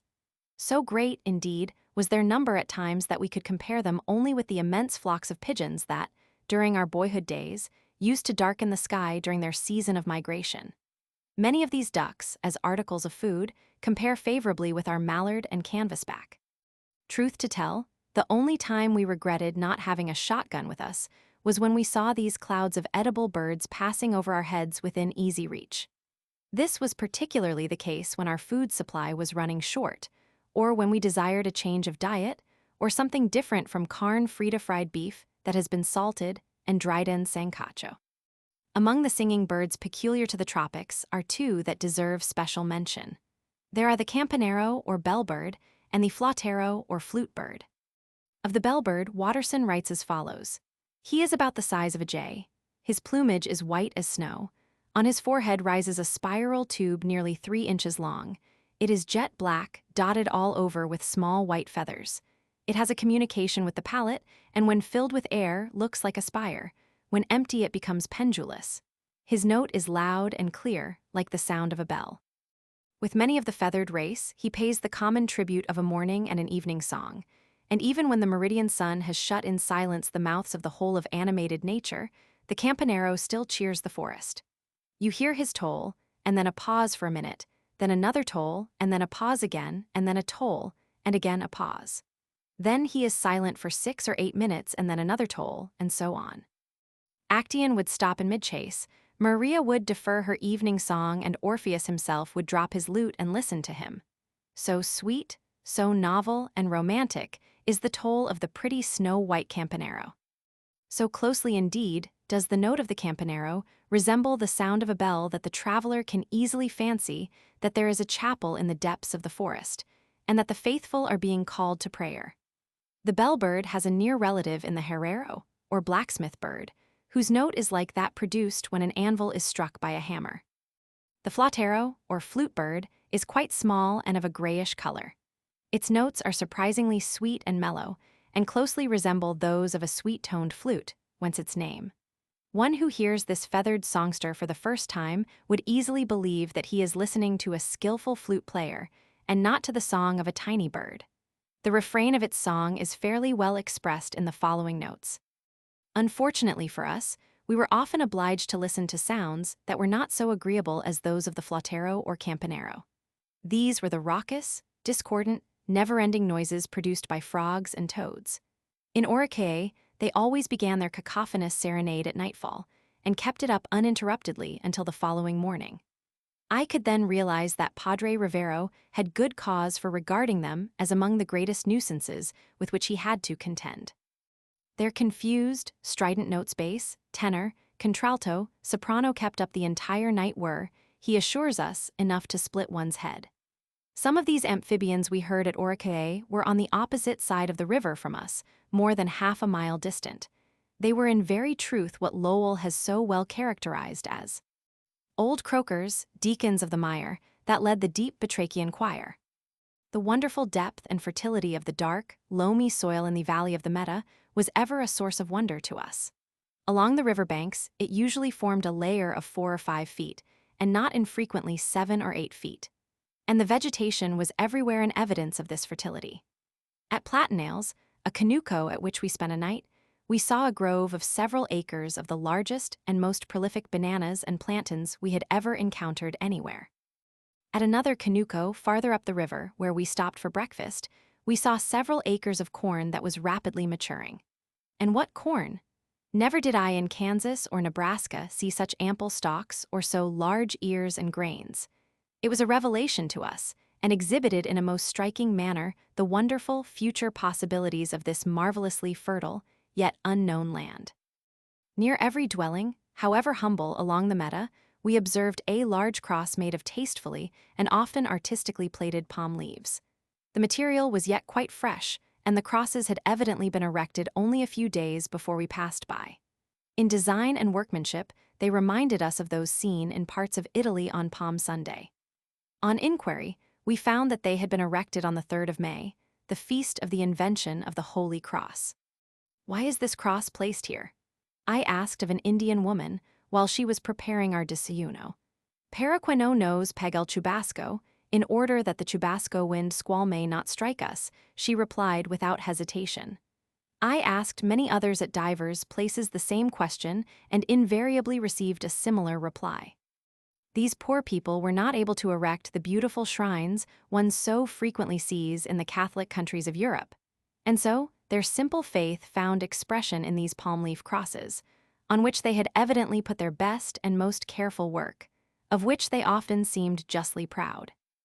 On passing by a particularly large and beautiful cross of this kind, my mind reverted to a shrine near the lighthouse of Savona, an ancient town near Genoa. Here there is a statue of the Madonna, 12 feet high, under which are inscribed 2 Sapphic verses, expressing in rhythmic numbers the same idea that was uppermost in the mind of the good Indian woman when she braided and placed in position this symbol of redemption. The verses were composed by Gabriello Chiabura, the prince of Italian lyric poets, who was a native of Savona. They are remarkable in that they are both good Latin and choice Italian, and have the same meaning in both languages. They read as follows. In Merirato, in subita procella invocoti, nostra benigna stella. The only place of any importance between Orinoco and Barragan is Caballero, a small town of about 200 inhabitants. It cherishes the hope of becoming the eastern terminus of the long-projected railroad from Bogotá to the Meta. This would no doubt be a good terminal point, as the town is favorably located, and the river is sufficiently deep to permit the passage of good-sized vessels. As at the other towns we passed, the steamer may moor within a few feet of the river's bank. Caballero, however, is not the only place ambitious to become the terminus of the Bogotá Eastern Railroad. It has several rivals, some of which are little more at present than rude huts in the wilderness. Among these is Barragan, which also rejoices in the high-sounding name of Puerto Nuevo. It has, certainly, an advantage over Caballero in that it is much nearer the capital. When this railway, which has been in contemplation for many years, shall have been completed, it will be possible to go from Bogotá to the Meta in 10 hours. At present, it takes 6 days to make the trip, and a very trying and tiresome one it is. While our cooks were preparing comida dinner, we visited the town. As we were passing a neat-looking house on the plaza, next to the church, a woman standing at the door, surrounded by her family, observing that we were strangers, insisted on our partaking of the hospitality of her home. She gave orders at once to have dinner prepared for us, and was deeply disappointed when she learned that our captain had made arrangements for us to dine elsewhere. She then said, "You must do us the honor of taking at least a cup of coffee in our humble home. We cannot let you depart without something." Before she had finished speaking, one of her daughters, a bright, modest girl of about 16, had started to boil the water, and in a short time we were served with as good coffee as we had ever tasted anywhere during our journey. The kindness and simplicity of these good people were admirable. They were much interested in our journey, and could not understand what could induce us to undertake such a long trip. They were most eager to hear about our own country, and showed an intelligent interest in persons and things that quite surprised us. Soon a number of their neighbors called, and each one was duly presented to the viajeros travelers and served also with a cup of the aromatic beverage, which our hostess knew so well how to prepare. Although we had become accustomed to the generous hospitality of the good people we had everywhere met along the Meta, The cordial reception given us by the people of Caballero during our short stay among them impressed us in a special manner, and made us feel that it is particularly among primitive peoples, among those in the depth of the forest, or in the solitude of the desert, that hospitality is not only regarded as a duty, but is also esteemed a pleasure. How often, when partaking of the simple fare of our kindly hosts in tropical America, were we forced to compare their never-failing hospitality with that of the Greeks of Homeric times. Then nothing was too good for the honored guest, for he might be a god in disguise, or, if not a god, he was at least a friend of the gods. Like the early Christians, who treated their guests as if they might be angels who had come upon them unawares, our meta-hosts always gave us the best at their disposition, and expressed their regret that they were unable to do more. Their home was ours as long as we chose to remain, and their every act showed that they were pleased to be honored as they expressed it by the stranger's visit. Before leaving Orinoco, we had telegraphed to Villavicencio to have saddle and pack mules ready for us on our arrival in Barragán, which, as planned, was to be the morning after our arrival at Caballero. As, however, we had been delayed a day by trouble with the engine and loss of our anchor, we could not hope to reach our destination without traveling all night. Fortunately, there was a full moon and a cloudless night. And our crew, the captain notably, were ready and willing, regardless of their own comfort, to do anything in their power to enable us to reach Barragán at the appointed time. Never shall I forget our last night on the Meta. C and I were sitting on the prow of our launch, which was moving merrily along the broad river as broad as ever, apparently which, under the bright rays of the moon, shone like molten silver. There was no murky vapor to obscure the fair face of the Queen of Night or dim her glowing form. Surrounded by the myriad stars of heaven, she reigned supreme. Then, more truly than ever before in our lives, could we say with St. Augustine that we saw the moon and stars solace the night. The air was balmy and impregnated with sweetest perfumes and rarest balsamic odors, wafted from the dark, impervious forest walls that rose in silent majesty on either shore.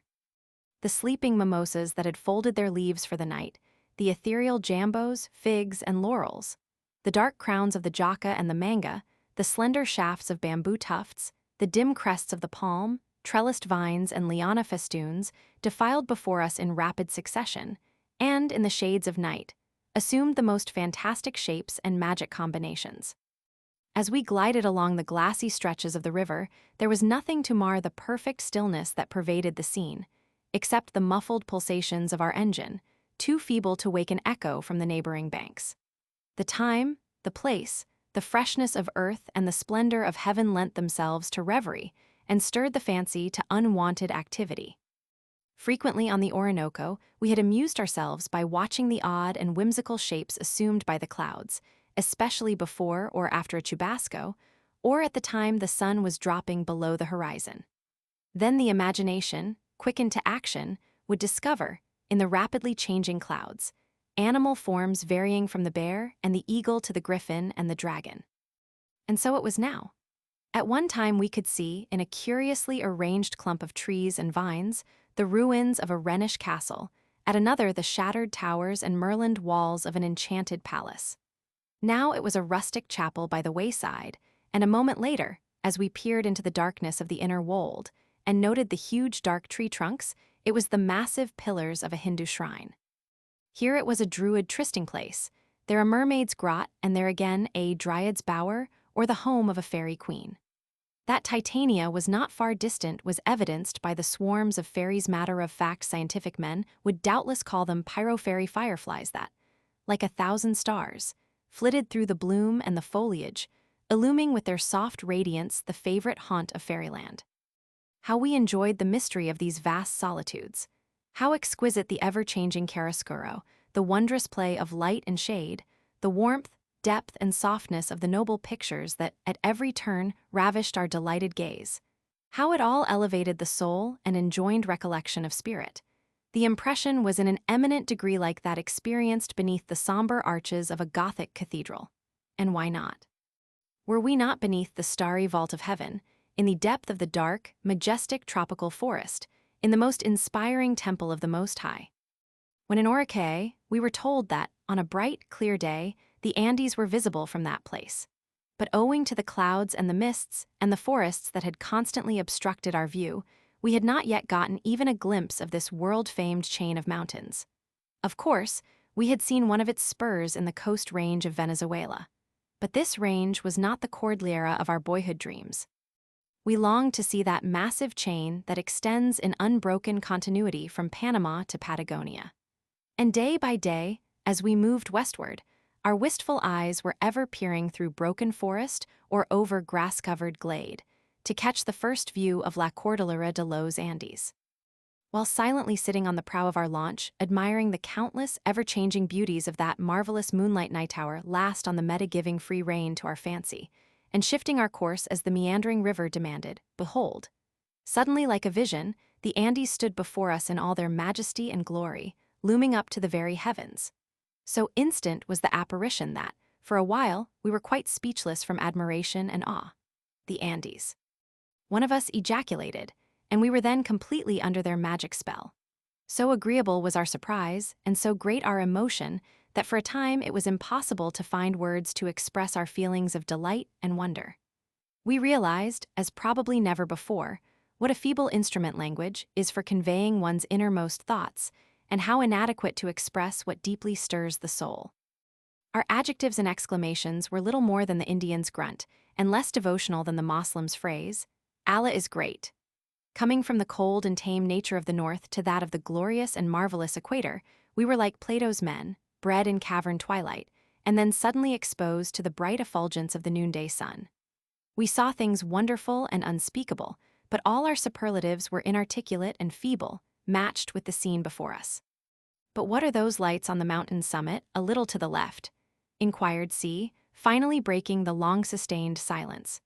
On the very crest of the Cordilleras, and extending for a considerable distance, was a large number of brilliant lights, like so many electric arcs.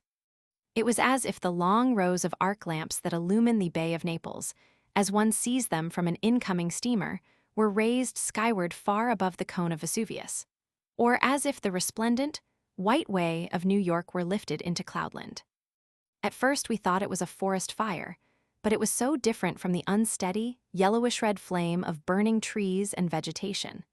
We had seen such fires along the Orinoco and Meta as well as elsewhere and were quite familiar with their appearance. It could not be due to volcanic action, for there were no volcanoes in that direction, unless of extremely recent origin. Besides, the lights before us were quite different from the fitful reflections that molten lava produces from swirling masses of vapor. Might they not actually be the electric lights of Bogotá or of some other city of the Sierras? No, for Bogotá was on the west slope of the mountain range, and there was no town of any size on the eastern declivity. Still less could the lights be due to reflection from the sun, for it had set hours before. What then was this midnight gloom still blossoming into fire? Our curiosity was excited to a high degree, but the apparition seemed to defy all attempts at explanation. We thought of the gleaming light seen by Robert Bruce from the turrets of Braddock Castle in the Isle of Arran before his landing in Carrick.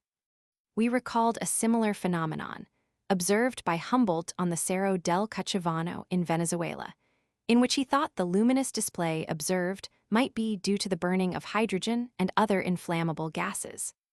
The Indians who live among or near the mountains relate many wonderful stories about strange lights that are occasionally seen on or in the vicinity of the loftier peaks.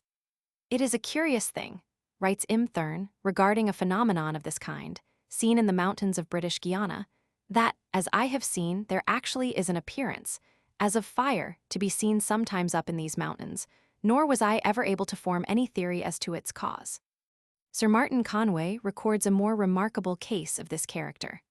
Long after the sun had set and darkness had come on, a lampu glowed red like fire, and all the people in town saw it. Such a sight none had ever beheld. In great terror they ran to the church and the bells were rung. They thought the end of the world had come. My own conclusion regarding the luminous phenomena that occupied our attention for at least an hour, during the night to which I refer, is that they were of electric origin. The mountain in front of us seemed to be a vast condenser from which the electricity was escaping by a silent glow or brush discharge on an immense scale. The color and the steadiness of the lights, as well as their durability, were evidence of this. They were probably of the same nature as the corposant of St. Elmo's fire, sometimes seen on the spars or yards of a ship. We slept little that last night on the meta earth and sky were so beautiful, and there was so much to engage our attention that it was a late hour before we sought repose. Early in the morning, we left the meta and entered the Humia, passing the Rio Negro on our left. In Europe or America, these two affluents of the meta would be considered good-sized rivers. Both of them are navigable for some distance, but like hundreds of other rivers in South America, are practically unknown, except to those who live in their immediate vicinity. About 9 o'clock, our pilot blew a loud, prolonged blast on his conch, which served him for a horn or call instrument, and looking ahead of us, we saw gathered on the banks the entire population of Barragana Negro woman, her 3 daughters and a young man, likewise a Negro. We expected, of course, to see also our mules and our arrieros muleteers, but they were nowhere visible. They evidently had not arrived. To describe our disappointment and dismay would be impossible. We felt as if we were about to be marooned or left in a penal colony. What did it all mean? Chapter 7. The Llanos of Colombia. No sooner had our launch reached the landing place than we bounded ashore, eager for information about our mules and their drivers. We asked the sable matron who, with her equally sable daughters, waited at the brink to greet us if the mules had come. She replied laconically, "No, Senor." "Have you heard anything about them?" "No, Senor." "Is there anyone here?" And I glanced at the swarthy youth hard by, that would be willing, if well rewarded, to go forward and hasten the arrival of men and mules. "No, Senor." What was to be done? We could not continue our journey alone and afoot, even if we were disposed to leave our baggage behind us. And it soon became evident that it would not be safe to remain long at Barragán. There was but one rude hut there, and that was surrounded by mud and pools of water covered by spawn, weeds, and filth, and leprous scum, certainly not a very inviting place to abide any length of time. Besides, the family had nothing to eat, at least they said they had not, except a few platanos, and these they required for their own use. We had almost exhausted the supply we had brought from Trinidad, and the little that was still left, we intended for our 3 days' trip to Villavicencio. We were not sure that we could get anything on the way, and we did not wish to run any risk of being without food where it might be most needed. Something had to be done, and that quickly, if we did not wish to expose ourselves to the pangs of hunger and the danger of fever in that filthy, miasmatic hole. In the dry season, we might return to Caballero, where we could secure horses or mules, and go thence to our next objective point, Villavicencio. During the rainy season, however, this was impossible. We had been told the night before that several of the canos and rivers between Caballero and Villavicencio were quite impassable, as there were neither bridges nor ferries, and that the currents were so swift that it was quite out of the question for man or beast to cross them by swimming. We were certainly in a quandary, if not in a very serious predicament. It was useless to go backwards, unless we wished to return to Orinoco and thence to Trinidad. Even if we returned to Orinoco, we could not get a steamer down the river for several months, and to make the long trip to Ciudad Bolivar in a bongo was not to be thought of. We were confronted by the first really grave difficulty of our journey, and when we considered all the circumstances, it was enough to depress the stoutest heart. But why had not our men and mules arrived? We asked ourselves time and again. Our telegram ordering them had been received and satisfactorily answered.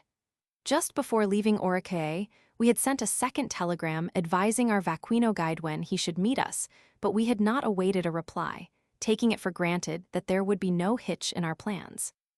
It now occurred that we had acted unwisely in not waiting for a response to our second telegram, so as to be sure that it had been received and was properly understood.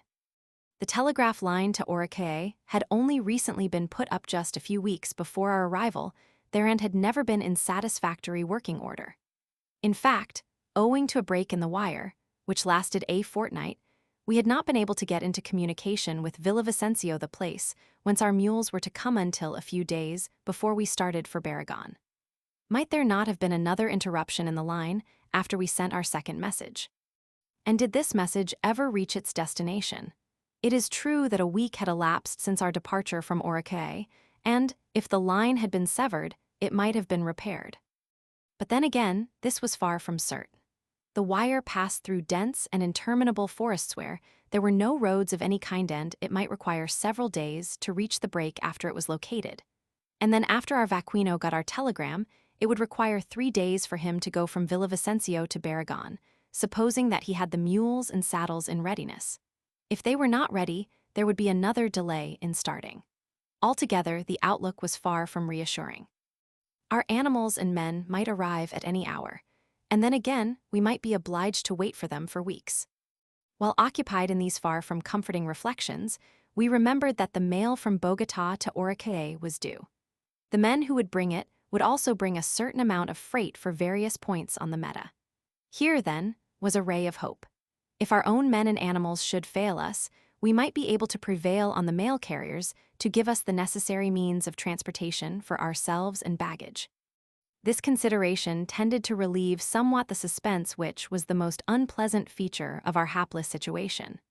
We resolved, accordingly, to take a more optimistic view of things, and to trust to our star which, so far, had ever been in the ascendant.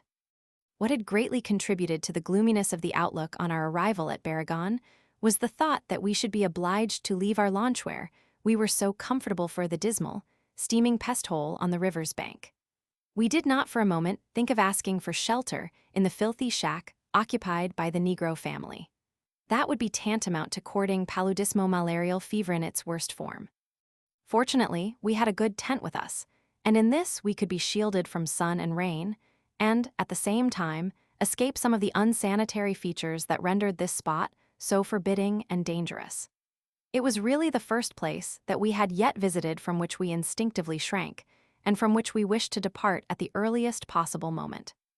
While thus preoccupied in devising ways and means for rendering our enforced detention at this spot as endurable as circumstances would permit, our captain, God bless him, observing our distress, came to us, and with a kindness and courtesy we can never forget, said, "No se preocupen, senors, la lancha quedará aquí hasta que vengan las bestias."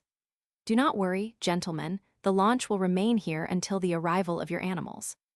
What a relief this kind and considerate act was performed when, and where it counted for so much to us only those can realize who have been placed in similar situations. Everything was now as well provided for as might be, except food. Where that was to come from was a mystery, as we did not wish to draw on the very limited supply we had brought with us. Our first meal consisted of platanos, some boiled, and some fried with a cup of black coffee. I had never eaten a dozen bananas in any form before coming to South America, but I gradually became accustomed to them, although I never relished them. Here, however, there was nothing else in sight, except 2 or 3 ducks that were quacking about the green, miasmatic pools that surrounded the Negro shanty. We endeavored to purchase these, but although we offered the old dame several times what they were worth, she would not part with them. No African ever held on more tenaciously to his fetish or rabbit foot than did this swart Ethiopian hag of Puerto Nuevo to her prized webfeet. For our dinner we fared better. Fortunately, and quite unexpectedly, someone succeeded in landing a large and delicious fish, which was quite sufficient to furnish a meal for ourselves and crew. A new source of food supply was now indicated, but try as we would, it was impossible to catch another fish large or small. The impetuous current of the muddy river was decidedly adverse to our rising piscatorial hopes, but we determined not to worry on account of our lack of success as anglers. Sufficient for the day is the evil thereof. Providence, we were sure, would provide for the morrow. Probably our men and mules would arrive. If not, the mail carriers would undoubtedly come, and then no deus ex machina would be necessary to extricate us from our embarrassing situation. A dreary day passed, and a more dreary night. What with the suspense and the lack of proper food, and the confinement to a disagreeable spot in the impenetrable forest, our position was such as not to encourage slumber by night or rapturous admiration of tropical flora during the day. Nevertheless, we still instinctively felt that relief would not be long in coming. The second morning we had our usual desayuno of black coffee and platanos, and to our amazement there was added to this simple fare a fine roast chicken. Where did it come from? We had seen no chickens anywhere about the premises, and could not have been more surprised if it had dropped from the blue sky. I asked the captain, and he quietly replied with a smile, "Un poco de diplomacia." Not a moz. A little diplomacy, nothing more. ever considerate about our comfort and needs, he had instituted a search for provisions, and learned that the la vieille old woman, as he called her, had some chickens concealed not far from the house. And, whether by persuasion or threats, he would not say, he induced her to part with one of them, and intimated that the same diplomacy he had employed in getting the first would, if necessary, avail in securing others. The outlook was still brightening, and we now felt more than ever that our deliverance was near. Shortly after midday, while we were taking our usual siesta in the launch, we were suddenly startled by an unearthly noise. All the dogs and whelps of the place, and all the curs of low degree, and there were many of them, began to bark at once. And then in the forest near by there was such shouting and screaming on the part of men and boys, accompanied by the neighing of horses and the braying of mules, that it seemed that a troop of guerrillas was bearing down upon us. Never before had we heard anything like it, except possibly a Sioux or Navajo war whoop. They seemed to desire to frighten us to death before attacking us Roman 6 at armies. But no music could have been more grateful to our ears than were those discordant notes emitted by man and beast. We knew at once what it all meant, and, almost before we could reach the top of the bank, our animals and men were all gathered in the small free space in front of the cabin, and with them were the bearers of the Bogota mail. There were about 30 mules and horses, and more than a dozen men. We had telegraphed for mules only, as we did not think we should be able to get horses, but to our delight, we found that we were to have 2 good saddle horses for our personal use, besides the mules destined for our baggage. As, however, both men and animals needed rest, after their long, tiresome trip from Villavicencio, it was deemed best to defer our departure until the following morning.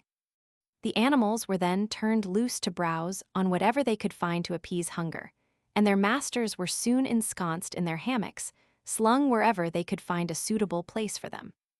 It was arranged with our vaquino that we should all be ready for our journey across the llanos de madrugada at early dawn the following morning. We had a long day's ride before us, as the nearest stopping place, where we could hope to find food and shelter, was at a place called Barrancas, where was the house of the owner of a large hato cattle farm.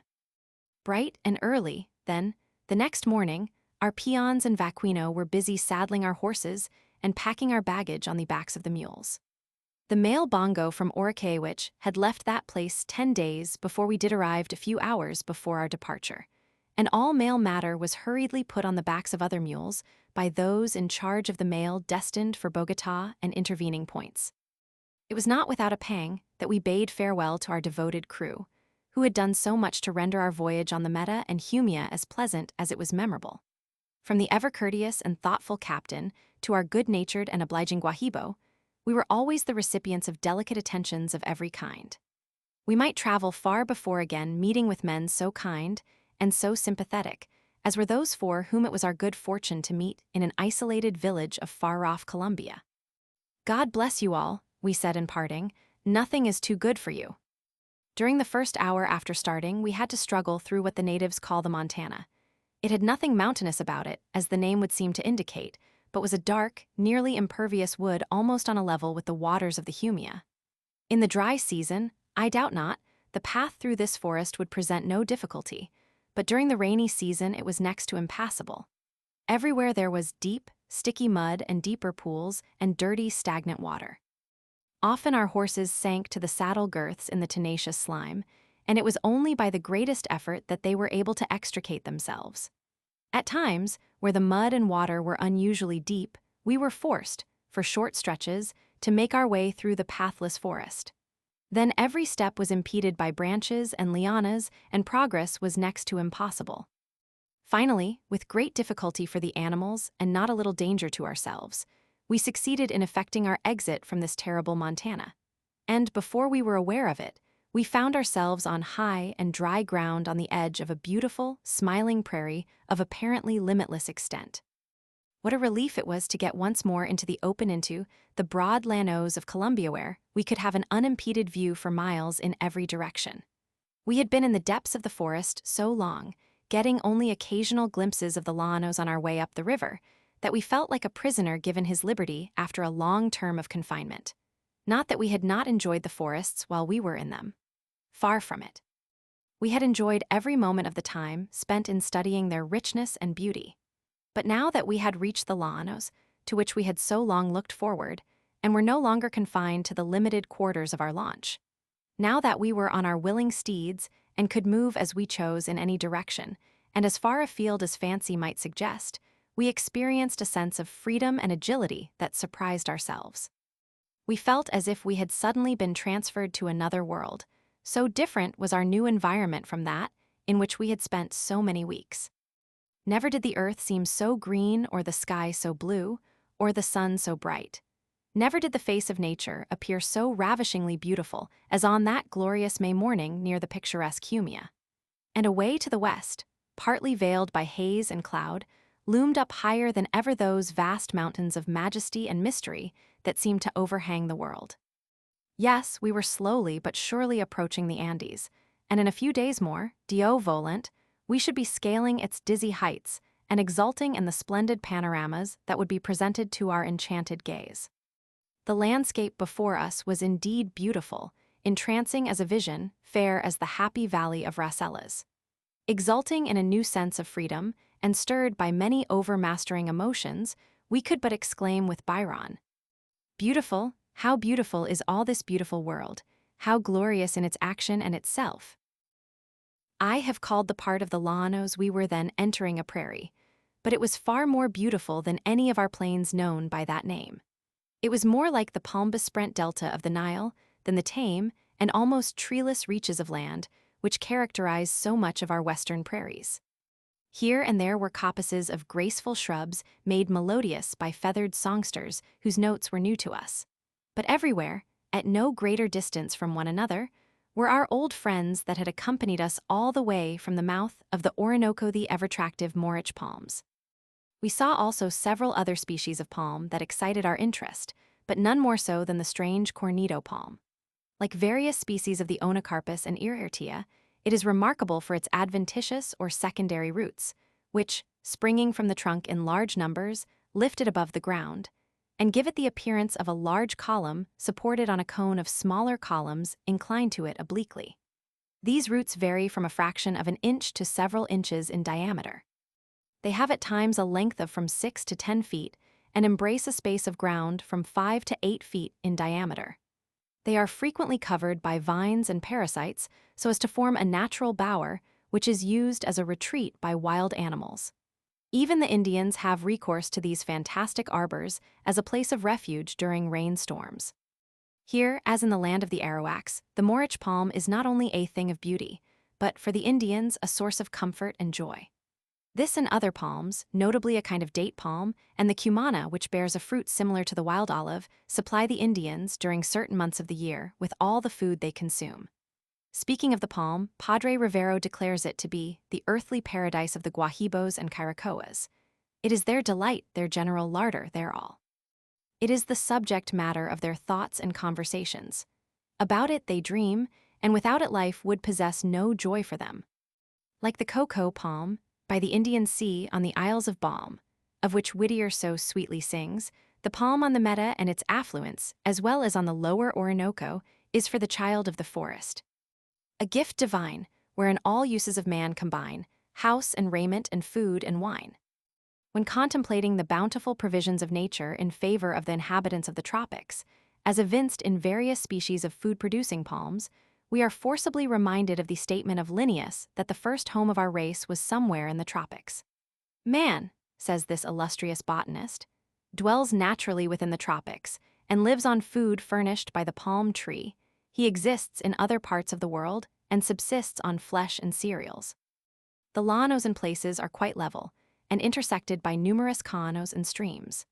Some of them are so large that they could easily be converted into navigable canals for small craft. In other places, the plains are undulating and are ideal grazing lands during the rainy season. There is always an abundance of water, even in the driest summer, and the numerous groves and clumps of trees suffice to furnish shade at all times for the largest herds. We had not proceeded far when we met a large herd of cattle in care of herdsmen quietly reposing beneath some umbrageous Morich palm or singing some favorite llanero song. Contrary to what we expected, the cattle were not so wild as those we had seen in Venezuela, and although we passed within a few yards of them, they barely noticed us. They were quite as tame as anyone would find in the pasture lands of an Illinois farm. But what a fine breed of cattle they were, and in what splendid condition. They were as fat, sleek, and large as any we had ever seen on the plains of Texas or Nebraska, and would, I am sure, command as high prices in the stockyards of Chicago. We were deeply impressed with the future possibilities of the Venezuelan grazing lands, but we are now convinced that even a greater future awaits the llanos of Colombia when properly exploited. To extend the Cucuta Railway so as to place Casanare and Villavicencio in connection with Lake Maracaibo would be a far less difficult and costly undertaking than many other railroad enterprises in South America that have been carried to a successful issue. And that, too, when the traffic hoped for was far less than it would be in this instance. Such an extension, which would not need to be more than 200 or 300 miles in length, would put the Colombian llanos in direct communication with the chief ports of the United States and Europe. By using fast steamers, freight could then be carried from the heart of the llanos to Mobile or New York in a week. What an immense development of the cattle industry this would at once effect is beyond calculation. It would be a greater source of revenue to the Republic of Colombia than all its mines combined. At the first blush, this project may appear utopian to those who are unfamiliar with the country or who have never given thought to the feasibility of the enterprise. Colombia, to most people in the United States, is little better known than the territory of the Congo. Even to the Colombians themselves, the llanos la part oriental, as they call it, is a terra incognita. Outside of the llaneros cattle, men who have interests there, it is rarely visited by anyone connected with the administration of the government. To reach the llanos from Bogotá means a long and tiresome journey across the eastern Cordilleras, and few are willing to undertake such a trip out of curiosity or for the purpose of informing themselves about the resources of this distant and neglected part of their country. And yet, far away as they may seem, the llanos are not half so distant from the United States as England is, and, with the steamship and railway facilities above indicated, they could be brought as near to New York in time as is London at the present. Probably a more economical way of reaching the llanos would be by the Orinoco and the Meta. During the rainy season, as we have seen, boats of light draft, but of considerable tonnage, can safely traverse these rivers as far as Caballero or Barragán. A few hundred tons of dynamite judiciously applied would effect a wonderful change for the better in the beds of the two rivers named, and would render navigation quite safe for the whole, or at least a greater part of the year. When we note the magnitude of the beef trade between Australia and the Argentine and the different ports of Europe, we are amazed to observe that so little has been attempted towards developing a similar, but a more profitable trade with regions that are comparatively at our doors. If these fertile and favored lands, instead of belonging to a country long known, and looked at askance by capitalists and businessmen, were a new discovery, there would be as great a rush towards them on the part of colonists as there has frequently been to those Indian lands that have, from time to time, been open to white settlers in Oklahoma and elsewhere in the West. Now that our people are beginning to realize that the cattle in the United States are not increasing in proportion to the demands of its rapidly growing population, they may be induced to turn their eyes towards the vast plains of our two sister republics of Colombia and Venezuela, where there is, all the year round, abundant pasturage of the richest kind for millions of cattle. There are vast fortunes awaiting those who are willing to venture into these long-neglected fields.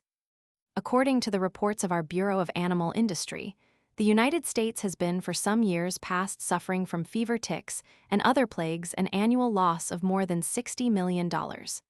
This fact, coupled with the increasing demand for beef, renders it imperative to seek for an adequate supply elsewhere. The cheapest and best place in which to secure this extra supply is, me Judas, in the marvelous llanos so near our own country, which should, in the manner indicated above, be brought much nearer than they are at present. I know that people will hesitate about investing in countries whose governments are as unstable as those of the two nations mentioned, and where foreign investors have found so little encouragement and sympathy. There is, however, reason to believe that the age of revolutions is coming to an end, and that it will, in the near future, be succeeded by the reign of law. Peace congresses, arbitration agreements, the spread of education, and the construction of railroads have produced splendid results in other parts of the world, where progress had long been unsatisfactory. And who will say that we may not hope to see the same beneficent results realized in Venezuela and Colombia? If all else fail, it is quite certain that our government will know how to safeguard the rights of those of its citizens who may have interests in these countries, about whose validity there can be no question. Now that all are so desirous of seeing improved commercial relations established between the United States and the various countries of Latin America, it would seem to be a matter of prime importance not any longer to ignore the golden opportunities that in the regions bordering the Caribbean have so long eluded American energy and enterprise. It was about 4 o'clock in the afternoon when we arrived at Barrancas. We found here a good-sized house with an open shed-in ramada nearby. This latter structure is used as a shelter for farming implements, harness, saddles, etc., and as a place where peons and herdsmen may swing their hammocks and sleep during the night. The house, to our surprise, had a tile roof, the first we had seen since leaving Ciudad Bolivar. The proprietor of the hato, whose home and family were in Bogotá, received us cordially and did everything in his power to make us comfortable.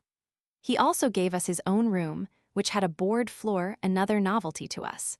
We were soon provided with a frugal repast, after which we were entertained by our host's experiences on the llanos. He was one of 18 children of the same mother. He and his 11 brothers own a number of ranches and have many thousand cattle in different parts of the republic. During the last war, he said, the soldiers appropriated 1,000 of our steers. Did you put in a claim to the government for damages? I asked. Yes, he replied, but it did no good.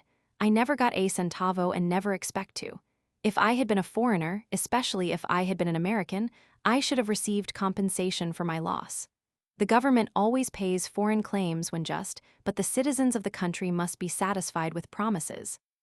It always promises to reimburse us for any losses sustained during revolutions, but the fact is that we never get anything more substantial than promises. The labor problem was as serious with him as with a Kansas farmer during harvest time. Es muy difícil conseguir brazos aquí. It is very difficult to secure laborers here, he told me in a tone of sadness. So many men lost their lives during the last war that the country is now suffering for a lack of working men. And yet, notwithstanding his losses and his troubles, our host was a thoroughly loyal Colombian. He loved to talk about his country, its marvelous resources, and the great future in store for it. He spent most of the year in the capital, coming to Barrancas only for a few weeks at a time, and that only when business demanded his personal supervision. I was curious to learn from him, a llanero, and therefore an expert horseman, the shortest possible time in which the trip could be made to Bogotá from Barragán. Some books I had read stated that the distance from the head of navigation on the Medellín we had reached that point to Bogotá was only 20 miles, while certain Venezuelans I had met had assured me that the trip could be made in 2 days. His answer was conclusive. The shortest possible time without a relay of horses, he said, is 4 days. To attempt to cover the distance in less time would be fatal to the horse.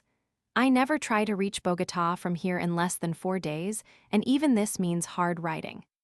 But what brings you up the Orinoco and the Meta at this season of the year? He inquired. You are certainly the first Americans to come here Rio or reeb up the river. Others may have come to the llanos from the capital, but if they did, I am not aware of it. And why did you select the rainy season for your journey? Why did you not wait until summer, when it is dry and when the roads are in better condition? We then explained to him that no boats ascended the Meta during the summer season and that we were thus forced to come during the winter. Strange as it may appear, this had never occurred to him. And yet, he was an intelligent man and well informed about his country and presumably about the means of communication with the countries adjacent. The Colombian llanero is a most interesting character. He is absolutely unique among his countrymen. The only people with whom he can be compared are the inhabitants of the Apure Plains and the gauchos of the Argentine Pampas. Like these he regards as fortunate the man who has received from heaven the means of safeguarding life and property, a good horse and a good lance. Having these two essentials of defense and offense, he is happy and independent. This is readily understood from his manner of life, which is quite akin to that of the Arabian nomad. the desert in which he lives and his eternal struggle against a physical environment that is as savage as it is grandiose. His occupation as a herdsman and his roving life in the boundless plain have given the llanero a character that is as original as it is interesting. As a son of the desert, he is a lover of music and poetry, and will spend an entire night or several consecutive nights dancing, playing his rude guitar, scarcely larger than the hand that twangs it, or a huge banjo, and singing verses either of his own composition or those of some other poet of the plains. For strange as it may appear, poets abound in the llanos as scarcely anywhere else. They may be unable to read or write, but they are nevertheless able to produce songs tonos or trovas llaneras that are frequently marked by rare beauty and depth of feeling. Considering their limitations, their faculty for versification is often really remarkable, and it is not unusual to find among them a singer that will improvise with as much facility as an Italian improvisator. The llaneros have a poetry of their own which they never abandon. They compose what they sing and sing what they compose. And, although they cannot as yet point to one of their poets who has had the advantages of education and culture, they can, nevertheless, point with pride to many of their number who have produced metrical compositions of marked excellence and power of expression. The pity is that so far we have no anthology of these poets of the plains.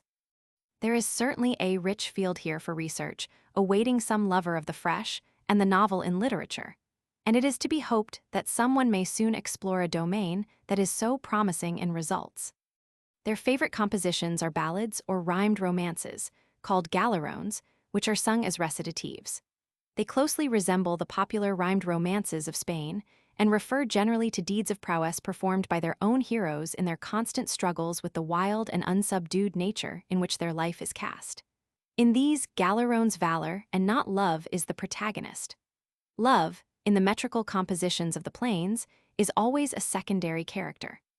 Two stanzas from a poem entitled En los llanos on the plains will exhibit the character of these poems, and show, at the same time, that the llanero has a keen eye for the beautiful and sublime in nature, and that his heart is open to the sweetest sentiment and the deepest piety and reverence. Lijos, my lijos del hagar querido, paresimque este, en un desierto. Far, far away from my hearth, he laments, meseems I am in a desert, and he gives his reason. Cuando, entre, vivo, rosicler, la aurora, mustra la fresca faz, en el orient, en vano busco a mi gentle senora. En vano e cute la hija que mi alma adora, para besarlas ambas en la frente. For the llanero, a view of the beauty and grandeur of his surroundings is a call to prayer, as is evinced by the following lines. O que prodigios, que beldad, el hombre debil si sint y pobre en su presencia, no hay nada aquí que el corazón no asombre, en to do escrito estado Dios el nombre to do pregona aquí su omnipotencia. Before daylight next morning, the vaquino knocked at our door, announcing that it was time to rise, as we had another long ride before us and must start early. Coffee was soon ready for us and also a roast chicken. The latter, however, was prepared in such a way that we did not relish it. Then it was, indeed, that we missed our Indian cooks of the meta. We asked for some milk for our coffee, but although surrounded by large herds of cattle, there was not a drop of milk in the house. When we expressed surprise at this, the cook replied, "We never milk the cows here, we leave the milk for the calves." I had often had a similar experience in the large ranches of the Trans-Missouri region and was not, therefore, specially surprised at the answer. However, a little persuasion induced one of the peons to secure us a calabash of milk, although his task was not an easy one. The cows, unaccustomed to being milked, refused to stand still, and in this instance, the peon had to tie one of them to a tree. Even then, he was obliged to call in the aid of an assistant before he could get the milk we craved. On the cattle farms of Venezuela, where the cows are quite wild, it is necessary to throw a noose around the horns of the animal to be milked, and for one of the dairymen to hold it secure by a long pole, while another does the milking in the usual way. Our peon, fortunately, was not obliged to resort to such a drastic, time-consuming method. Although it had rained heavily the greater part of the night, there was no indication that the downpour would soon cease. On the contrary, it looked as if it were to continue raining all day. Fortunately, we were provided with good waterproof ponchos, and were prepared for any aguacero, heavy shower that Jupiter Pluvius might choose to send from the heavy, lowering clouds that, pall-like, overcast the sky. Before we left Orinoco, at the suggestion of the prefect of the place, we had telegraphed to Villavicencio for a couple of Beatonza, special kind of ponchoand. These our vaquino had delivered to us at Barragan. To the inhabitants, especially the Indians of South America, and more particularly those living in the Cordilleras, the poncho is what a mantle was to an Irishman in the days of the poet Spenser. When it raineth, it is his penthouse. When it blows, it is his tent. When it freezeth, it is his tabernacle.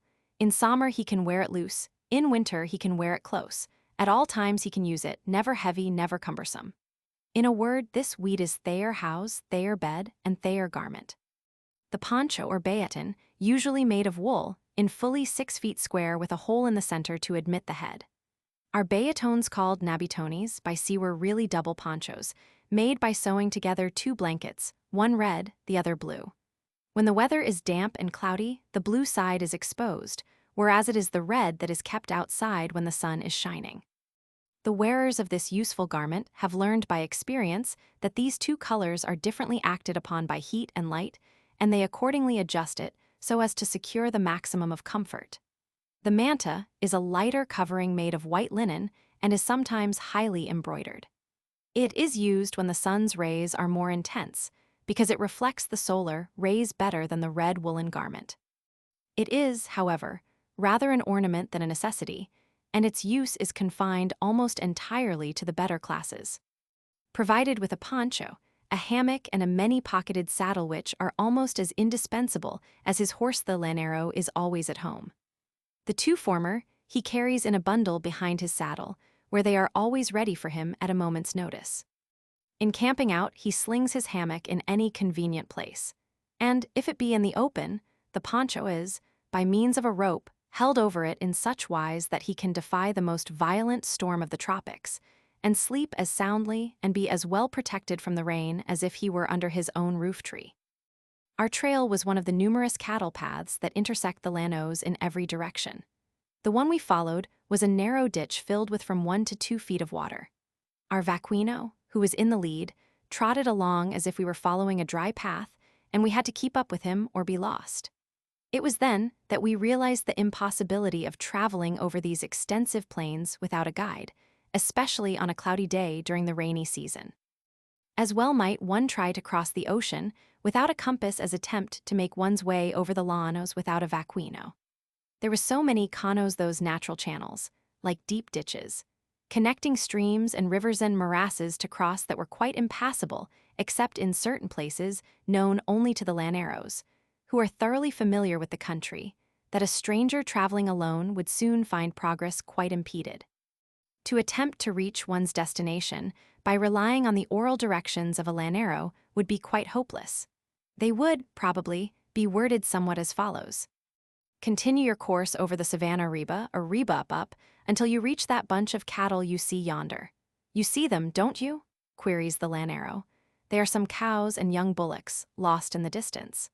Not having an Indian's keenness of vision, you discern absolutely nothing, and yet, unwilling to admit the fact, you declare that you distinguish them perfectly. Your informant then vouchsafes further information which, if you carefully heed and are able to follow, will without fail conduct you to your desired goal. Then, he continues, go to a clump of algaroba trees, but leave that aside and veer towards a group of palms which you will see from there. When you reach the palm group, coast along the foothills across the Cano del Cayman, for that is the name of the Cano, until you come to the Cano del Tigre. Next, you come to a copse of bamboos, and then after that to the Cano de Chaparro Negro. Near it you will find the Paso del Cano. Cross it and you will come to a morichel at your left, but leave it behind, and continue a little to the right for half an hour, and you will see the place you are looking for. Years ago, I had received similar directions from an old woman in the mountains of Connemara, but there, all I had to do was to keep on the road, and stop at the place I was seeking when I reached it. In the llanos, where there are no roads, outside the hundreds of cattle paths extending in every direction, it would be natural for the traveler, depending on directions like the above, promptly to lose himself. Fortunately, we had a good vaquino, one who knew every cowpath and cano and clump of trees between Barragan and Villavicencio, and we felt thoroughly at ease under his guidance. At times, it is true, we found it somewhat difficult to keep up with him. He seemed to have reserved the speediest animal for himself, or he knew better how to keep up a sustained trot than we did. But be that as it may, we managed never to permit him to vanish from sight.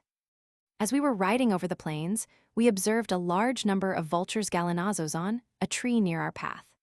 Hard by was the carcass of an ox that had just died, on which a single king vulture Sarcoramphus populike, the one we fancied that preyed on the liver of Titius, was making his morning repast. The gallinazos appeared to stand in awe of the king vulture, and were patiently waiting till he was satiated before making any attempt to appease their own voracious appetites. The two species are never seen to feed on the same carcass together. We saw several other such vulture banquets on our way, but never did we see so many of these scavengers congregated around the same carrion. After 6 hours of hard riding, most of the time in a heavy rain, we reached Los Pavidos. It consisted of a small bamboo hut and a number of sheds. Here we dismounted for our midday meal, which consisted of a few boiled eggs and a cup of café à la llanura, that is, coffee without milk or sweetening of any kind, sin dulce as the natives phrase it, and some crackers that we had in an improvised haversack. The family living in the hut consisted of 3 persons, man, wife, and their little daughter, a sweet child of about 4 years of age. Both mother and child were neatly dressed and had a genteel appearance that was in marked contrast with their surroundings. The child wore a tidy pink dress, tastefully ornamented, and seemed as if she had just come from the classroom of a convent school. The family impressed us as having seen better days and had evidently not lived always so far away from their fellows. Near the house stood a large calabash tree, bearing the largest fruit of the kind we had yet observed. Some of the specimens of this tree looked not unlike green pumpkins and were fully from 10 to 12 inches in diameter. It is well named the crockery tree, because, in the tropics, it supplies to a great extent the kitchen utensils which are elsewhere made from clay. Within a few steps of the tree mentioned was a broad, murmuring stream shaded on both sides by large, overhanging trees of pure crystal water. It was the first time in many weeks that we had seen clear, flowing water, and then was brought home to us, as never before, the truth of old Captain John Hawkins' expressive words that there is nothing so toothsome as running water. While on the Orinoco and the Meta, we always had with us large earthenware filters, for it was not safe to drink the muddy waters of these rivers, often containing more or less decaying animal matter. The last thing we did before leaving our launch was to fill our canteen with filtered water. But more than a day had elapsed since then, and our supply was exhausted. We accordingly proceeded to replenish our canteen with water from the neighboring stream, but as soon as the lady of the house saw what we were about, she begged us to permit her to render us this little service.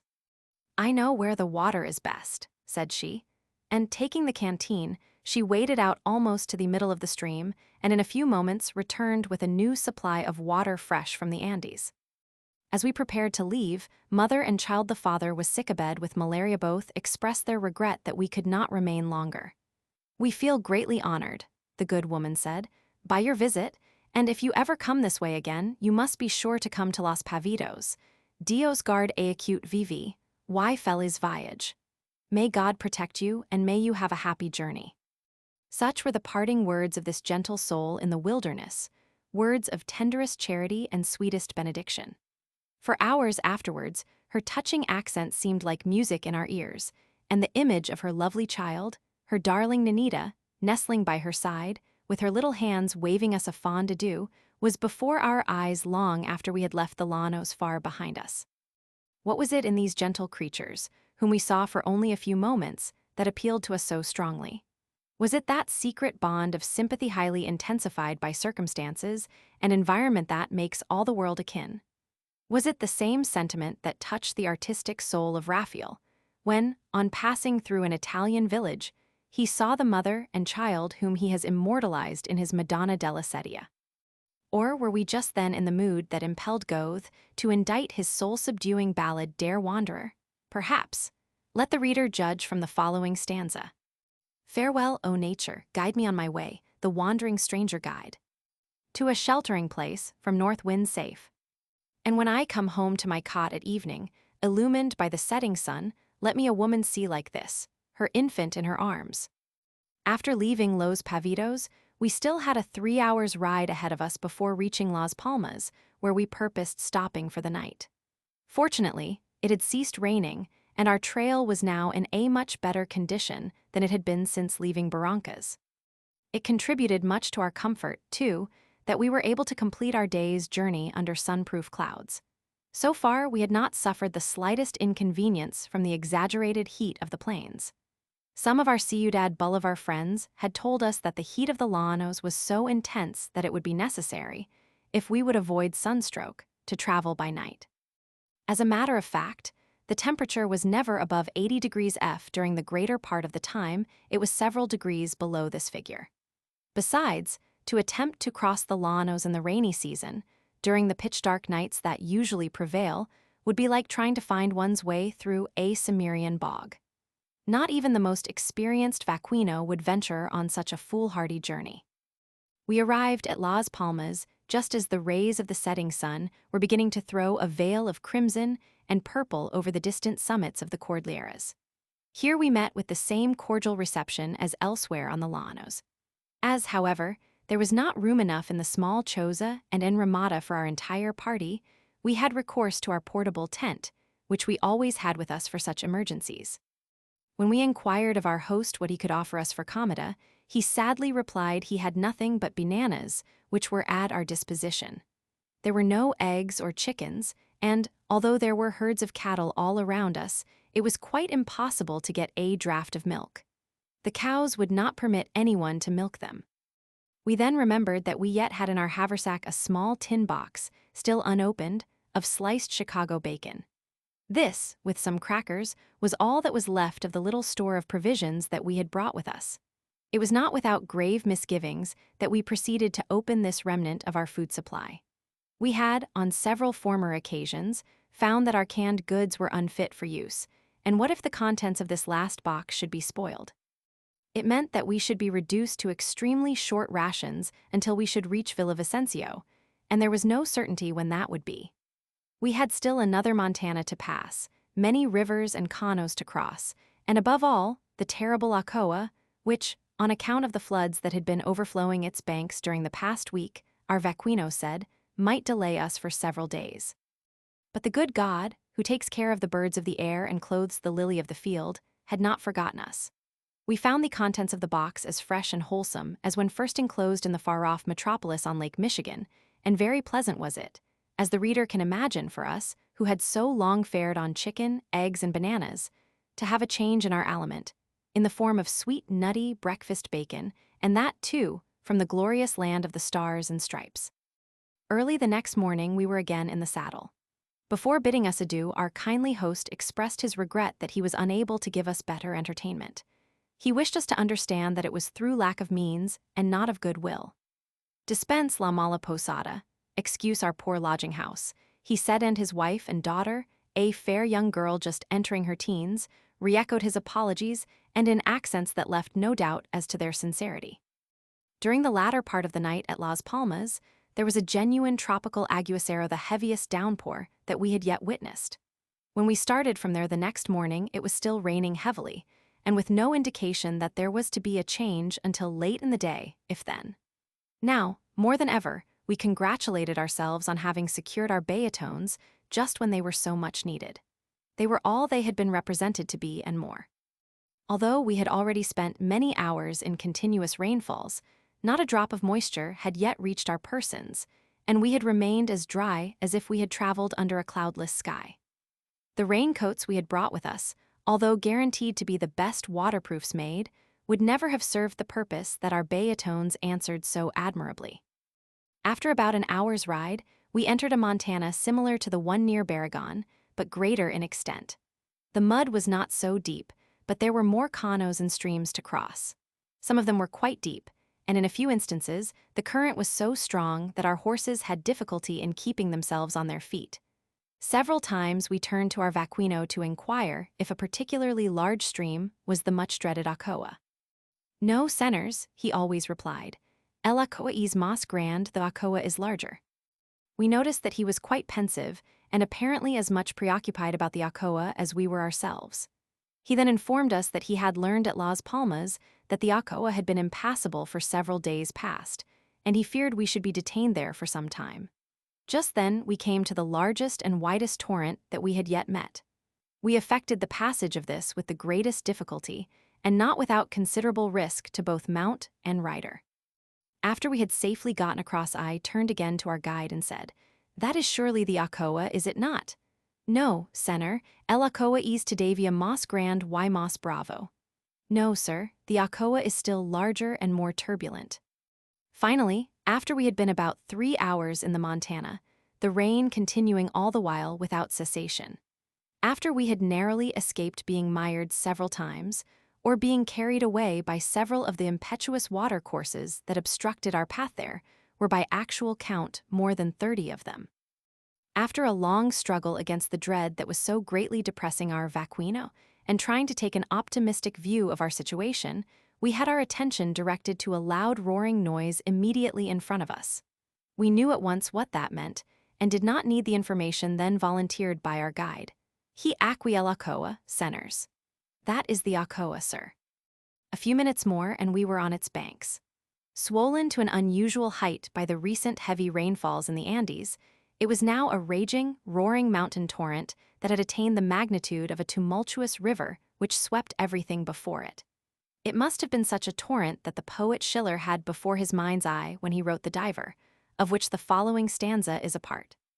"And it seethes and roars, it welters and boils, as when water is showered upon fire, and skyward the spray agonizingly toils, and flood over flood sweeps higher and higher, upheaving, downrolling tumultuously, as though the abyss would bring forth a young sea."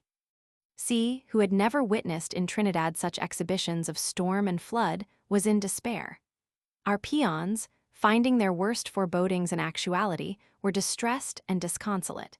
If they could but reach the other side of the river, they would be almost in sight of their homes from which they had been absent for more than a week. "How long shall we be obliged to wait before we can cross?" someone timorously inquired. "If it does not rain any more," the reply came, "we may get over tomorrow evening.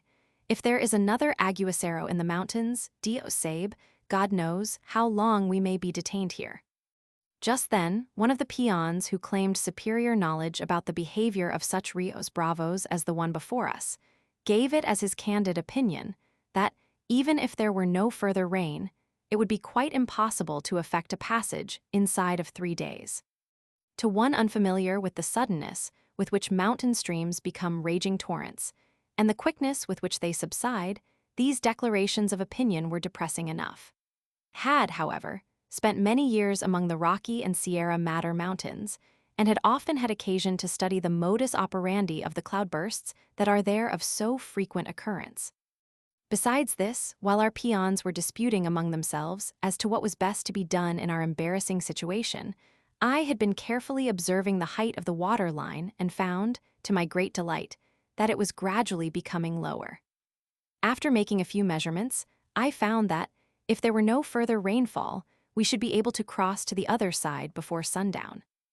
As it was now long past noon, and we had had nothing to eat since early morning, it was suggested that we take a little luncheon, while waiting for the river to become fordable. Suiting the action to the word, a fire was started, our kit of kitchen utensils was drawn from its sack, and in a short time we had a large cup of fragrant, black coffee, and the remnant of our breakfast bacon fried in a manner to do credit to a New York chef. We still had a few soda crackers, and these, together with the coffee and bacon, furnished us with a repast that left nothing to be desired. Having no doubt about our ability to reach Villavicencio before nightfall, we gave all the remaining eatables to our vacuino and peons. They thankfully partook of the coffee and crackers, but a mere taste of the bacon quite satisfied them. They had evidently never eaten any before, and, far from relishing it, found it positively distasteful. They had yet to acquire a taste for bacon, as others acquire a taste for snails and frogs' legs. They still had with them a few platanos, their staff of life, which they roasted, and with these and the crackers and coffee we gave them, they fared even better than usual. After luncheon was finished, it was found that the river had fallen enough to justify an attempt to cross it. Great caution, however, was necessary to prevent any possible mishap. First, the largest and strongest mule in the drove was relieved of his burden and forced to cross the river alone. He examined it very suspiciously and at first hesitated about entering the water. But he was so belaboured with sticks and clubs that the poor beast had no alternative. After he had started towards the other side, the peons all kept up such an unearthly yell that he was afraid to venture back. After a terrific struggle, he succeeded in reaching the opposite bank. The current was evidently still too strong to warrant another experiment of this kind. So we waited about a half an hour when a second mule smaller one was driven into the water. He had barely reached the middle of the river when he was lifted off his feet and carried some distance downstream. It looked, for a few moments, as if he was going to be lost, but by vigorous exertion, he got on his feet again and stood in mid-river breasting the full force of the current and looking piteously towards his masters for assistance. But they merely jeered at him vociferously and asked him if he wished to return to Barragan. Seeing no help forthcoming, the terrified brute made a supreme effort and succeeded in getting back to the bank from which he had started. There he stood for a while panting heavily after the strenuous efforts he had made, but all the while looking wistfully at his companion on the opposite bank of the Ocoa. After he was somewhat rested, and before anyone realized what he was about to do, the mule was again in the water, making, of his own accord, a second attempt to reach the other side of the river, where his companion was awaiting him. After battling with the current for some minutes, he was successful in his venture, for which he received the unstinted applause of his masters. No sooner had he emerged from the water than he gave a long, loud bray of victory, which awoke the echoes in the woods for miles around. The whole performance was so comical that it provoked roars of laughter from our entire party. As an illustration of mule-headedness in a good cause, in face of apparently insuperable difficulties, it was superb. Having proved the fordableness of the river by mules, the peons determined to match their own strength against the still impetuous current. Accordingly, one of their number, a giant in strength, taking the end of 100-foot lariat between his teeth, carefully entered the water, and, after successfully buffeting the angry billows, landed on the opposite bank, whence the two mules had watched his struggles with apparent interest and sympathy. Now that the lariat was firmly stretched between the two banks, and that the river was still falling, it was a matter of only a short time to transfer the remaining mules and the baggage to the other side. The Jurungos a Lanero epithet for strangers were the last to cross. Elevating our feet as much as possible to avoid getting wet, we were soon in midstream. The motion of the water in one direction while our horses were struggling in the other had a tendency to induce vertigo, but as we had to be on the alert every instant, in order to preclude all danger of miscarriage, we soon found ourselves happily landed, with the dread Ocoa at last in our rear. It was now only a short ride to Villavicencio, over comparatively dry and slightly rising ground. Ere the sun had dropped behind the Andes, we had alighted before our lodging house near the plaza on the main street of the town. Our host, who was awaiting us at the door, gave us a most cordial greeting, but seemed to be much surprised and embarrassed. He then explained that he had misunderstood the telegram that he had received from Orinoco announcing our arrival and requesting him to have Piez's rooms reserved for us. I inferred from the telegram, he said, that you were Colombians and never, for an instant, dreamed that I should have the honor of entertaining foreigners. Had I known whom I was to have as my guests, I should have made more elaborate preparations for your reception. As it is, I can offer you only an unfurnished room. It is the best I have, and I trust you will excuse my not making better provisions for your comfort during your sojourn in our midst. We have no hotels here, and our people, when traveling, are accustomed to lodge with their friends or take an apartment like the one reserved for you. The good man's explanation was quite unnecessary, as we were more than satisfied with our room. It was large and airy, and, although devoid of furniture of every kind, it had a clean board floor, and that was a great deal for travelers, who, like ourselves, had been roughing it on the Meta and the Llanos. He was much relieved when he saw how easy it was to satisfy his guests, and without more ado, he proceeded to order dinner for us without delay. While dinner was preparing, we had our duffel bags brought into our apartment, and, in a very short time, our camp chairs were unfolded and our cots and bedding arranged for the night. A table was next brought in from an adjoining house, and soon a young Indian maid arrived to make the necessary preparations for our evening repast. Our meals, it had been arranged, were to be served from a restaurant a few doors away. The senora in charge and her daughter, who belonged to an old Colombian family, now in reduced circumstances, left nothing undone to ensure the most satisfactory service possible. A bountiful dinner, such as we had not had since leaving Orinoco, was soon on the table. There were meats, vegetables, and various kinds of fruits, and, what we found specially agreeable, good wheaten bread. Besides all these viands, there was an additional and unexpected luxury in the form of a quart bottle of generous old Bordeaux. It goes without saying that we showed due appreciation of the senora's culinary skill. Never did the dishes of a Parisian restaurateur seem more inviting. Now came to us with special force the old saying that appetite is the best sauce, and that for travelers like ourselves, il vaut mieux découvrir un nouveau plat qu'un nouveau planète. It is better to discover a new dish than a new planet. As we had resolved to remain a few days in Villavicencio before esting the trip across the Cordilleras, we felt a sense of relief, by anticipation, in the thought that we should not, before daybreak the following morning, be obliged to hearken, as hitherto, to the usual announcement of our vaquino, vamonos, senors gentlemen. It is time to start. As we were both quite fatigued, we did not delay long in seeking repose on our ever-restful cots. And it was but a very short time before at least one of the travelers was in the land of dreams. And one of the visions that appeared to him was that of a little child in a pink frock, standing beside her mother under a tatuma tree near a crystal stream in the llanos, waving her tiny hand and lisping a sweet adiosito to two strangers from beyond the sea, whose course was towards the western sky, where the giant Andes stood to salute the approaching Lord of Day. Chapter 8. The Cordillera of the Andes. To sit on rocks, to muse o'er flood and fall, to slowly trace the forest's shady scene, where things that own not man's dominion dwell, and mortal feet hath ne'er, or rarely been, to climb the trackless mountain all unseen. This is not solitude, 'tis but to hold converse with nature's charms and see her stores unrolled. Byron. Villavicencio, the capital of the national territory of the Meta, is situated at the very foot of the Andes, and is an attractive town of about 3,000 inhabitants, many of whom are Indians. Its altitude above sea level, according to our barometer, is slightly less than 1,500 feet. It is a little more than 93 miles from Bogotá, and has an average annual temperature of 83 degrees F during our sojourn. In the place the thermometer never rose above 76 degrees F in the shade, and it was occasionally several degrees below this point.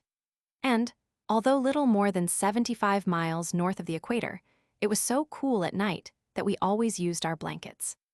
A handsome church is located on one side of the spacious green plaza. Not far distant is a well-conducted convent school in charge of nuns recently expatriated from France in consequence of the laws enacted against religious orders. The people are never tired sounding the praises of these good sisters and telling the visitor of the wonders they have accomplished in behalf of their children. Here, as elsewhere, the stone which the builders rejected, the same shall become the head of the corner. Villavicencio, like Caballero and other places in the llanos, is eagerly looking forward to the day when it shall be connected by rail with the national capital and the Meta. For nearly a century and a half a commercial route connecting Bogotá with the Meta and the Orinoco has been talked of, but nothing has been done to make it a reality. In 1783, the Archbishop of Santa Fe, Monsignor Caballero y Góngora, then Viceroy of New Granada, caused a map to be made of the course of the Meta and the Orinoco to the Atlantic, with a view of developing commerce by that route. But the all-powerful opposition of Santa Marta and Cartagena nullified his efforts. Several times since that date, the project has been resumed, but each time it had to be abandoned in favor of the Magdalena, owing to the pressure brought to bear on the government by the merchants of Cartagena and Santa Marta. There is no doubt that the route via the Meta and the Orinoco would, in some respects, possess many advantages over that of the Magdalena, aside from developing much country now practically neglected. Unlike Venezuela, Colombia favors free navigation of her rivers by all nations, and would welcome foreign craft on the Meta as she does on the Magdalena Venezuela. However, favors monopolies, and, claiming absolute control of the Orinoco, has closed the Meta and the other affluents of the Orinoco to all steamers except those belonging to the one company which has a monopoly of the trade of the Orinoco and all its tributaries. How detrimental such a monopoly is, not only to Colombia but to Venezuela as well, can be seen at a glance. Some of the greatest resources of both countries are left undeveloped, and progress in any direction is quite impossible. This matter was taken up at the International Congress of Mexico in 1901, in connection with a plan to render navigation possible through the interior of the continent of South America from the Orinoco to the River Plate. But so far nothing has been accomplished. The greater part of the eastern portion of Colombia is still isolated from the rest of the world, and will remain so until Venezuela shall recognize the fatuity of its short-sighted policy, or until the great commercial nations shall demand that the navigation of the Orinoco and its tributaries, like that of the Amazon and its affluents, be free to all vessels, no matter under what flag they may sail. And as soon as commerce shall awaken to the fact that an immense field of untold riches is closed to her activities in the forests and plains of the Orinoco basin, and that must be ere long a demand, will be made not only in the interests of South America, but also in that of the entire civilized world. As an illustration of how Colombia has been made to suffer by the arbitrary policy of Venezuela regarding waterways, of which both the sister republics should be beneficiaries, a single instance will suffice. Shortly before our arrival in Villavicencio, a company was formed to supply electricity to the city. As there are no roads between Bogotá and Villavicencio, which would permit the transportation of the necessary machinery, the only way available for the introduction of such heavy freight was by the Orinoco and the Meta. It was accordingly planned to have the dynamos and other requisites brought by this route. But when all was ready for shipment, the projectors of the enterprise learned that the Venezuelan government, that is, President Castro, would refuse to grant the necessary permission for the transportation of the merchandise in question. The idea, then, of lighting the city by electricity had to be abandoned, and the capital of the Meta territory is, as a consequence, forced to remain content with tallow candles and kerosene lamps. The people of Villavicencio, as elsewhere in Colombia, we found to be extremely courteous and hospitable. They were eager to hear about America, and in turn were quite willing to afford all possible information about their own country, and especially about the llanos and llaneros. We soon became acquainted with all the leading officials and businessmen, and recall with pleasure the many delicate attentions they showed us while in their midst. We were invited to visit their country estates, and to examine some new industries yet in their infancy which gave promise of a bright future. One of these was the rubber industry. Not content with the trees that grow spontaneously in the forests in this part of the country, a certain general, one of many we met, here conceived the idea of cultivating the rubber tree, and had, accordingly, during the preceding year, set out no fewer than 500,000 small trees, and had it in purpose to plant many times this number in the near future. He said all that he had already planted were doing well, and he had no doubt about the success of the enterprise.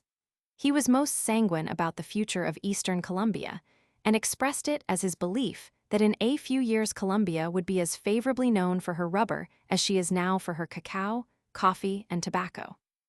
There is no reason why the scientific cultivation of the rubber tree should not be attended with as good results in Colombia as have so signalized its culture in Ceylon and the Malay Peninsula.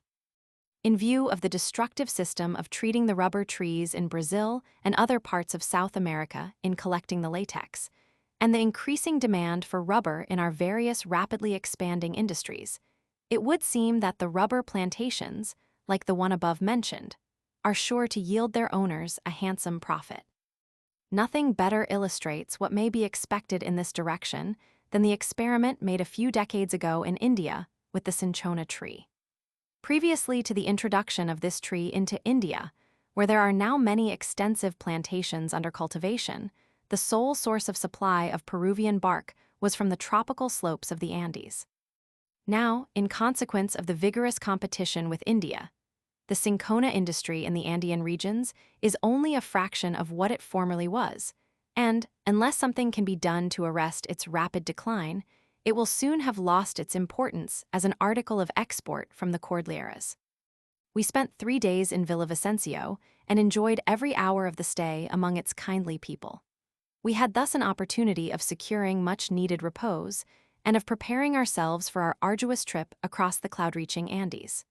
We might have continued, without interruption, our journey from the plains to Bogotá, but it would have been highly imprudent to make the attempt. A sudden change from the lowlands to Andean heights, and from the heat of the llanos to the frigid blasts of the paramos, is something of which the native has an instinctive dread. He accordingly makes his journey by slow stages so as to become acclimated on the way. In driving cattle from the llanos to Bogotá, several weeks are deemed necessary, as otherwise many of them would expire on the road. They appear to be much more affected than man by rapid changes of altitude and temperature. We had been warned time and again by well-meaning persons about the risk we incurred by so soon attempting to cross the Cordilleras, after spending so much time in the lowlands of the Orinoco and the Meta. You should, we were told, spend several weeks on the road, stopping a few days at each posada on the way. Only in this wise can you become acclimated and render your system proof against the certain dangers of violent changes of temperature and altitude. As you approach the summit of the Andes, you will see the sides of the trail strewn with the bleached bones of cattle and horses that have succumbed to the cold and the rare atmosphere of this elevated region. More than this, you will see hundreds of crosses by the wayside marking the spots where over-venturesome travelers were imperamados frozen by the Arctic cold of the paramos, and where they found their last resting place. And so strong is the wind on the summit of the mountain range that people are sometimes blown into the yawning chasm that adjoins the dreadful pass. To confirm their statements, they reminded us of the fearful losses in men and animals sustained by Bolivar when he led his army from the plains of Varinas to the lofty plateau of Cundinamarca. How hundreds of men and horses perished from the intense cold on the elevated pass through which they vainly tried to force their way, and how the entire army was exposed to extermination by the combined action of Arctic cold and hurricane blasts. We made no reply to these well-meant warnings, but we could not help recalling similar words of caution before we started on our journey up the Orinoco and the Meta. Then the dangers to be apprehended were from the climate, from intense heat and a pestiferous atmosphere, from wild animals and wilder men. Now it was danger of an opposite kind, danger from cold, of being frozen, or of contracting pneumonia, which in those great altitudes is certain death.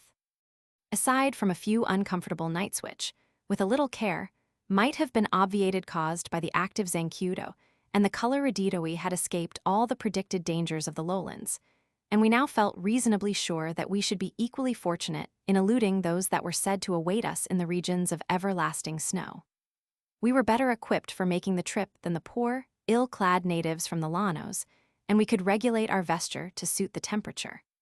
Snow and frost had then no terrors for us, and as we had been accustomed to sudden changes of altitude without experiencing any evil effects, we felt we had nothing whatever to apprehend.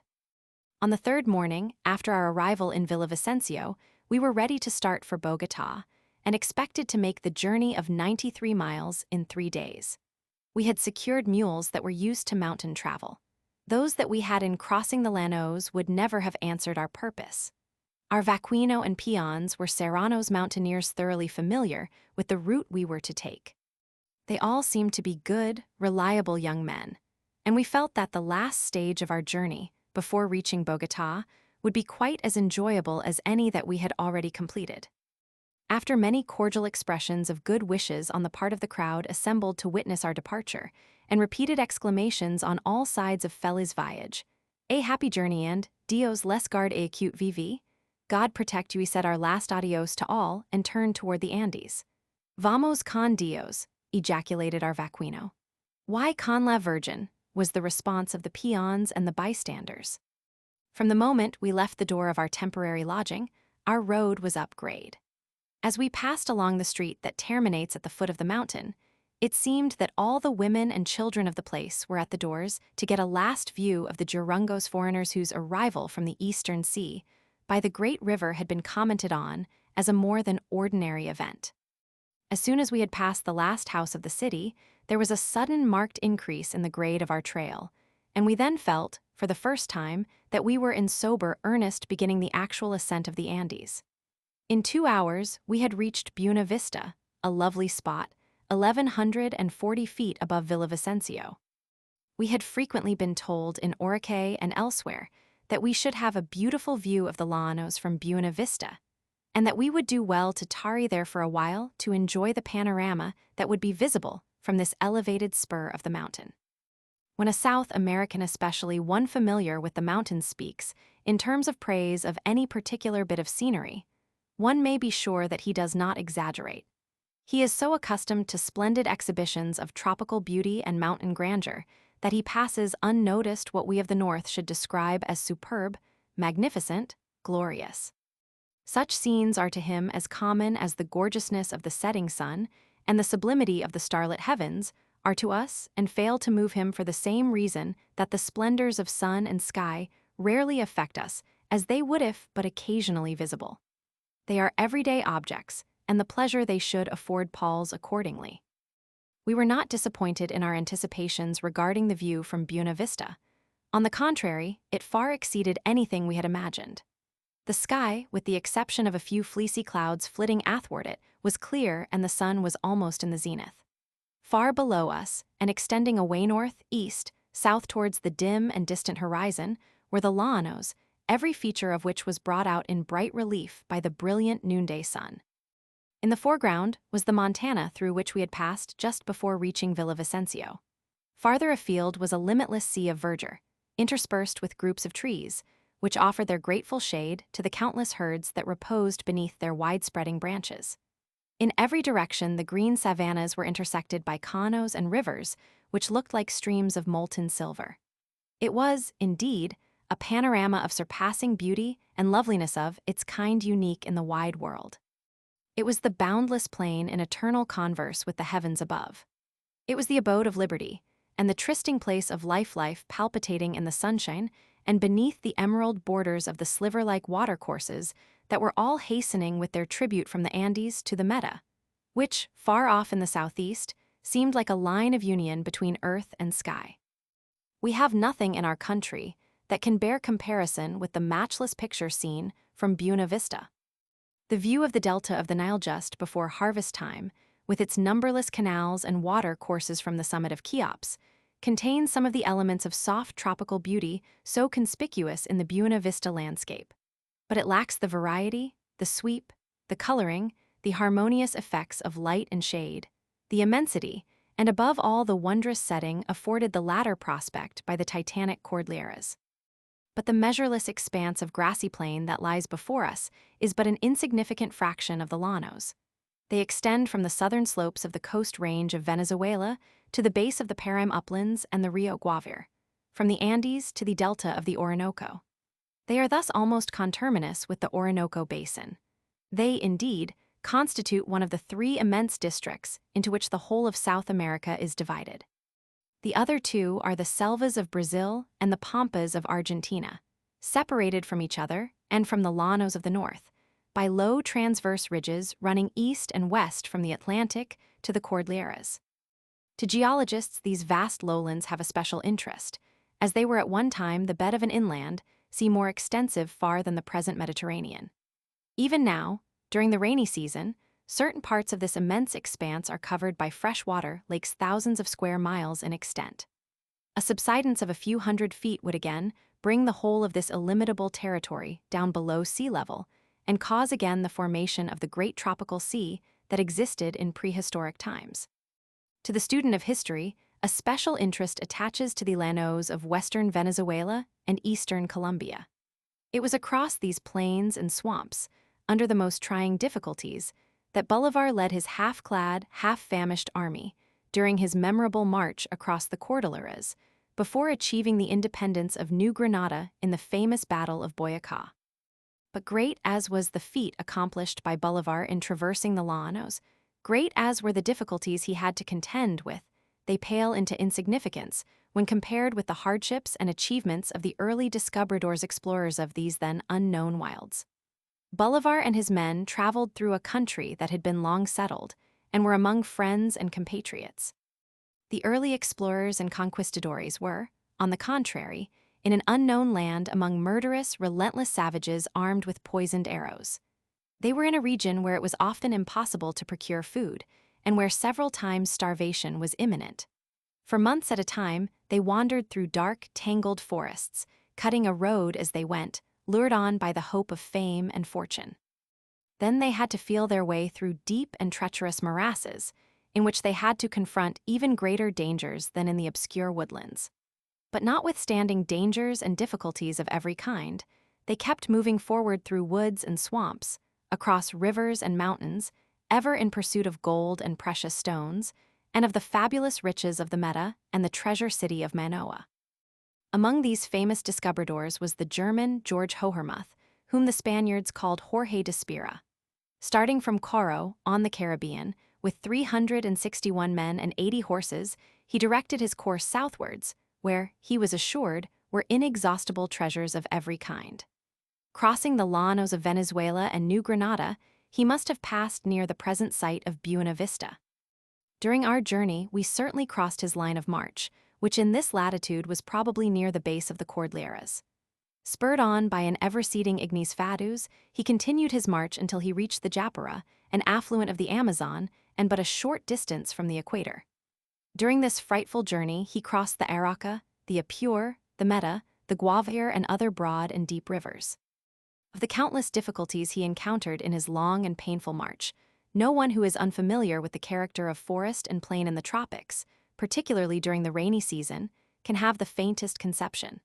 They far transcend anything experienced by Stanley, or Mungo Park, or any other African explorer.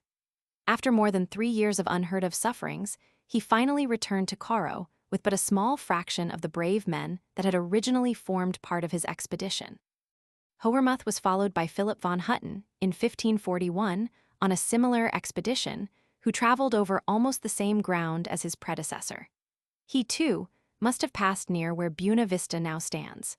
His undertaking was quite as fruitless as that of Hohermuth, and his losses were greater. He spent more than 4 years in the Llanos and Cordilleras, and before he could return to his starting point, he died at the hands of an assassin.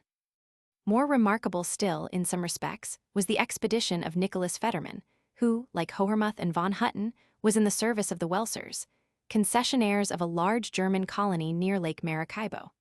Crossing the Llanos and the numerous rivers that flow through them, he eventually found himself on the banks of the Meta. Thence he proceeded west and crossed the Cordilleras, not, however, without numerous victims, both men and horses, from the intense cold on the mountain summits. He finally reached the fertile plain of Bogotá, where occurred that famous and unexpected meeting of Belalcazar, who had come with another expedition from Quito, and Gonzalo Jiménez de Quesada, who, a short time previously, had arrived with a third expedition from Santa Marta. It would be interesting to know what was Fetterman's itinerary after leaving the banks of the Meta, and the exact spot where he crossed the Cordilleras. This we can only conjecture, as there is no record of it, but we love to think, while crossing the Andes on our way to Bogotá, that we were still following the conquistadores, and that ours was the same route that had been taken by Fetterman and his brave men more than 3.5 centuries before. After leaving Buena Vista, we were exposed to a heavy tropical downpour that lasted the greater part of the day. Fortunately, the rain did not affect us in the slightest. Our baetones and waterproof boots kept us perfectly dry, and, as the rain was not chilly, we rather enjoyed the experience. Our path during the greater part of the day lay through forests and along rivers and over mountain torrents. At times, it was high up on the mountain side, thousands of feet above the watercourses surging and foaming at its base. Again, it was along the edge of a dizzy precipice, where a single false step of our mule would have meant instant death to its rider. What gave us grave concern at first was the fact that our mules always persisted in keeping on the side of the track next to the ravine, no matter how deep or threatening it might be. We tried, until we were exhausted, to keep them on the opposite side of the trail, but it was useless. They seemed bent on courting danger, and on seeing how near they could keep to the verge of the chasm without plunging into its abysmal depths. Unfortunately for our peace of mind, we did not then know the Andean mule as well as we do now.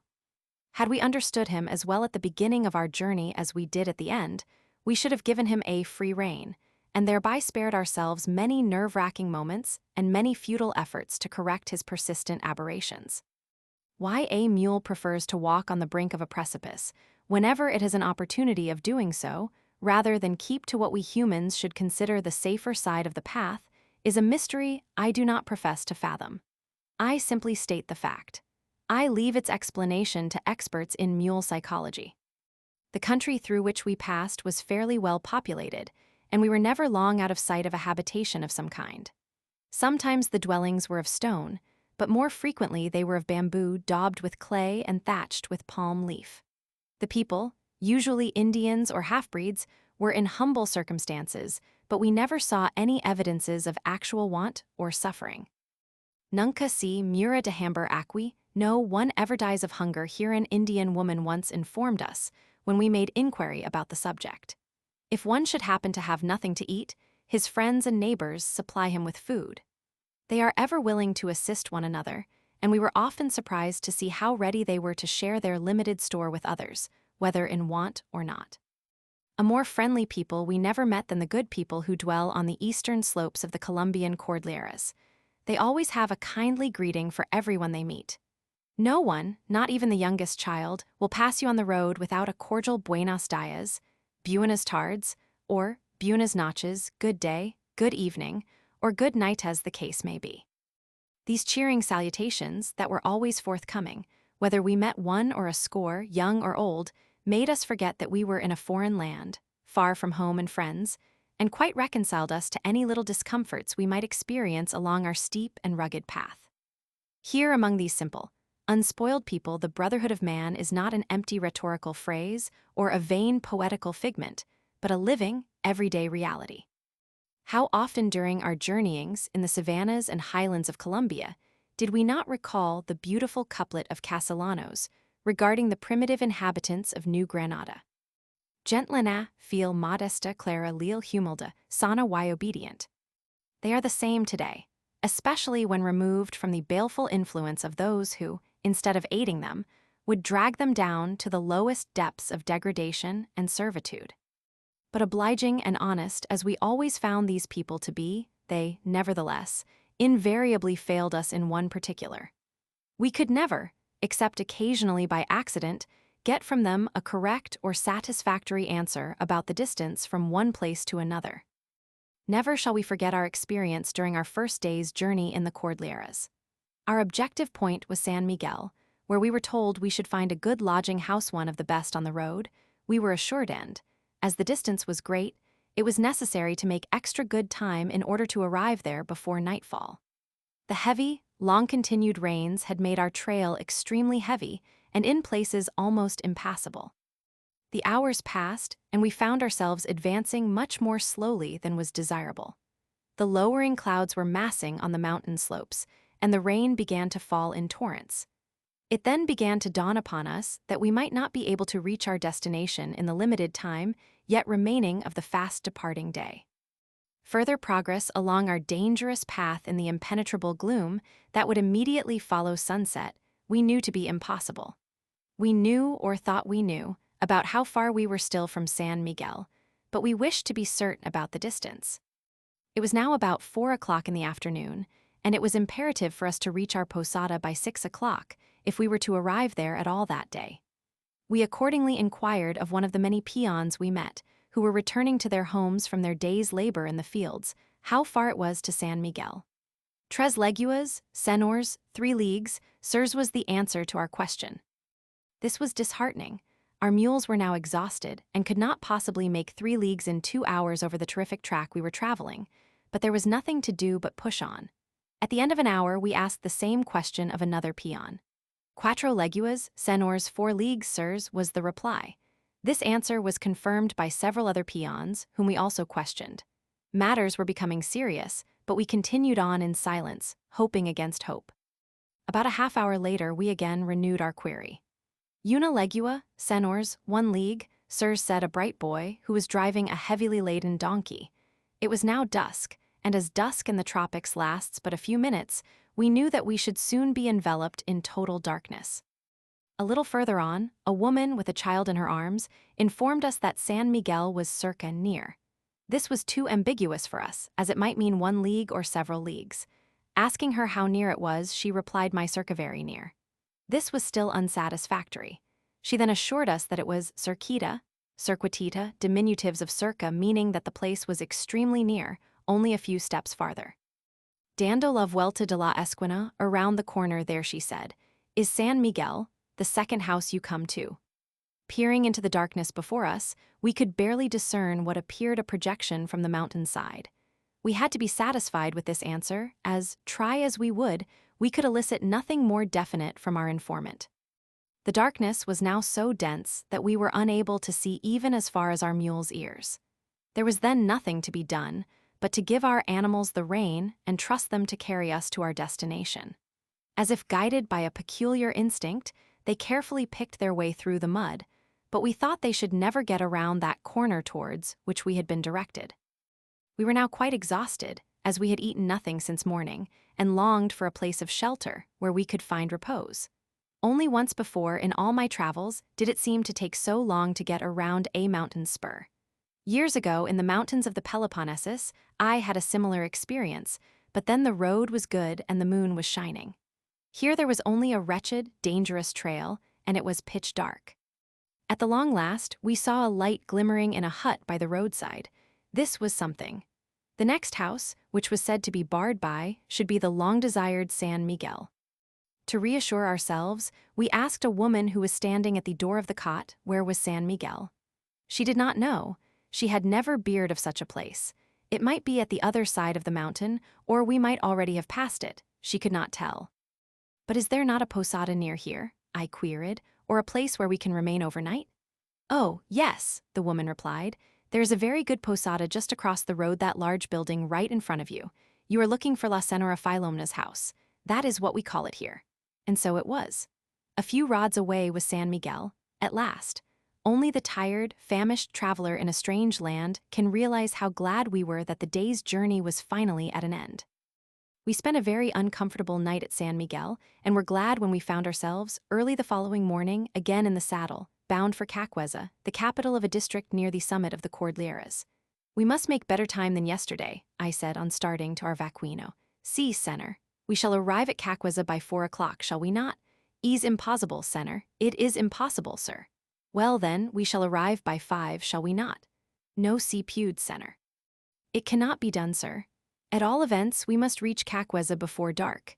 Talvez, no, probably not, was his final reply, and we had to let it go at that. The scenery along our route between San Miguel and Caqueza was much like that which we had so much admired during the preceding day. The country was, however, much more thickly populated, and we met many more people on the way. There was always that same cordial greeting that had before touched us so deeply, and the same disposition to oblige us in any way possible. At one place on the roadside, we saw a young couple, neither more than 18 years of age, erecting a little bamboo cot. They were evidently just entering upon housekeeping and seemed to be very happy. The labor involved in the construction of their future home was little, and the expense was nothing. All would be in readiness for occupancy in a day or two after work begun. Then their little plot of ground, planted with maize, yucca, plantains, and bananas, together with a few domestic animals, would supply them with all the food required and enable them to enjoy an idyllic existence far away from the maddening crowd, and quite removed from the weariness, the fever, and the fret here, where men sit and hear each other groan. It was evidently some such Arcadian scene that was before Tennyson's vision when he, in Locksley Hall, penned the beautiful lines. Ah, for some retreat, where slides the bird o'er lustrous woodland, swings the trailer from the crag, droops the heavy-blossomed bower, hangs the heavy-fruited tree, and where are breaths of tropic shade and palms in cluster, knots of paradise. Further on we met another young couple, radiant with the glow of youth and present happiness, carrying all their household goods with them. These were few and simple. The man carried a machete and a few rush mats, the woman a few simple culinary utensils consisting mainly of a metal pot and a few calabash cups and dishes. They were evidently looking for a site for a home, and probably a few hours later had, like the first couple we saw, their simple habitation well underway. Of these good people, one can repeat what Peter Martyr said of the Aborigines shortly after the discovery of America. A few things content them, hoinge no delight in such superfluities, for the which in other places men take infinite pains and commit many vien lawful acts, yet are newer satisfied, whereas many ha too much and none enog. But amonge these simple souls, a few clothes sere the naked. Weights and measures are not needful to such as cannot kill of craft and deceit, and ha not the vse of pestiferous mani, the seed of innumerable misuse. So that if we shall not be ashamed to confess the truth, they seem to lew in that gooden worlder of the which alder writers speak so much, wherein men lewd simply and innocently without enforcement of laws, without quarreling. Eoges and libels, content onely to satisfy nature, without further vexation for knowledge of things to come. Later on in the day we came across more home builders, but of quite a different kind from those above mentioned. Toward noon, we noticed some distance ahead of us what appeared to be a greenish-black ribbon extended along our path. It was about a foot wide and several 100 feet long. We could not imagine what it could be until we were within a few yards of it. It proved to be an army of ants on a foraging expedition. There were millions, if not billions of them. Those on one side were carrying pieces of leaves about the size of a sixpence. They formed the green part of the ribbon that we had seen from a distance. Those on the other side, moving in an opposite direction, constituted the black part. They were all engaged in getting material for thatching their curious dome-like homes, which are often of extraordinary dimensions. Sometimes they are fully 30 or 40 feet in diameter. We regretted that time did not permit us to examine the length of their line of march, from their marvelous dwellings to the trees they were stripping for roofing material. They have been known to go a mile or more for material suited to their purpose, and to deprive scores of trees of all their leaves in a single day. To one unfamiliar with the tropics, the depredations committed by these destructive insects appear incredible. Of an unknown number of species, they are among the greatest enemies of man in the equatorial regions. They spare nothing. Gardens and orchards, coffee and sugar, cassava and banana plantations disappear as quickly before them as before blight or frost.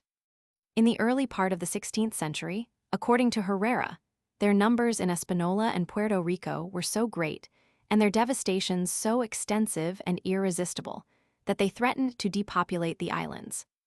Various parts of South America have also at different times suffered from the same plague rivaling the 7 plagues of Egypt in the distress and destruction which marked their path. Had we not had here, and elsewhere in the tropics, ocular evidence of their prodigious numbers, and been witnesses of the magnitude of the works due to their united efforts, we should have classed the accounts left us by the early chroniclers of the extent of the ravages of the ant plague among works of fiction rather than records of authentic history. The scenery along the mountain ascent was an ever-changing panorama of rarest beauty and sublimity, such as no pen could describe or brush portray. It exhibited all the tropical luxuriance of the llanos together with the wild picturesqueness characteristic of Alpine heights. At times we wended our way along the banks of a noiseless river, which, in solitary grandeur, was sweeping through verdant meads and beneath arcades of sylvan green, carrying its vivifying waves to the broad, expectant plains below. The placid scene, dotted with human habitations and variegated by bright pastures, the home of contented flocks and herds, offered to the enchanted gaze, in a single picture, all the fabled beauties of the glens of Tempe and the dales of Arcady. As we mounted higher up on our way, our route was along the verge of deep, headlong torrents mantled in the shade of overhanging bamboos, or obscured by the jutting crags and huge beetling rocks of the earthquake rift mountain. Ever and anon, our ears caught the muffled but incessant roar of thunderous waterfalls, which plunged from dizzy precipices high above our heads, both to the right and to the left of our upward path. Scarcely had the deafening notes of these tumultuous floods, which awakened 1,000 echoes in the somber caves and yawning gulfs of the countless windings and abrupt breaks of the mountain ravines, died away, before we found ourselves in presence of some murmuring cascade that might well have adorned the grove around the grotto of Calypso. In the gleaming crystal basin at its foot, embowered in vernal bloom and eternal verdure, which diffused an aromatic breath over the passerby, was tremulously reflected the plumed crown of the palm tree under which the weary traveler sought a moment's rest for his weary frame.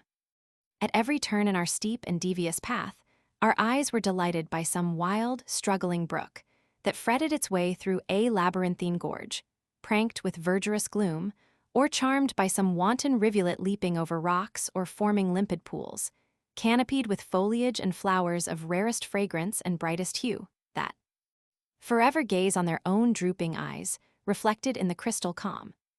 It is not an exaggeration to say that in our journey from the foot to the summit of the Andes, we passed in rapid review some of Earth's grandest and most entrancing prospects.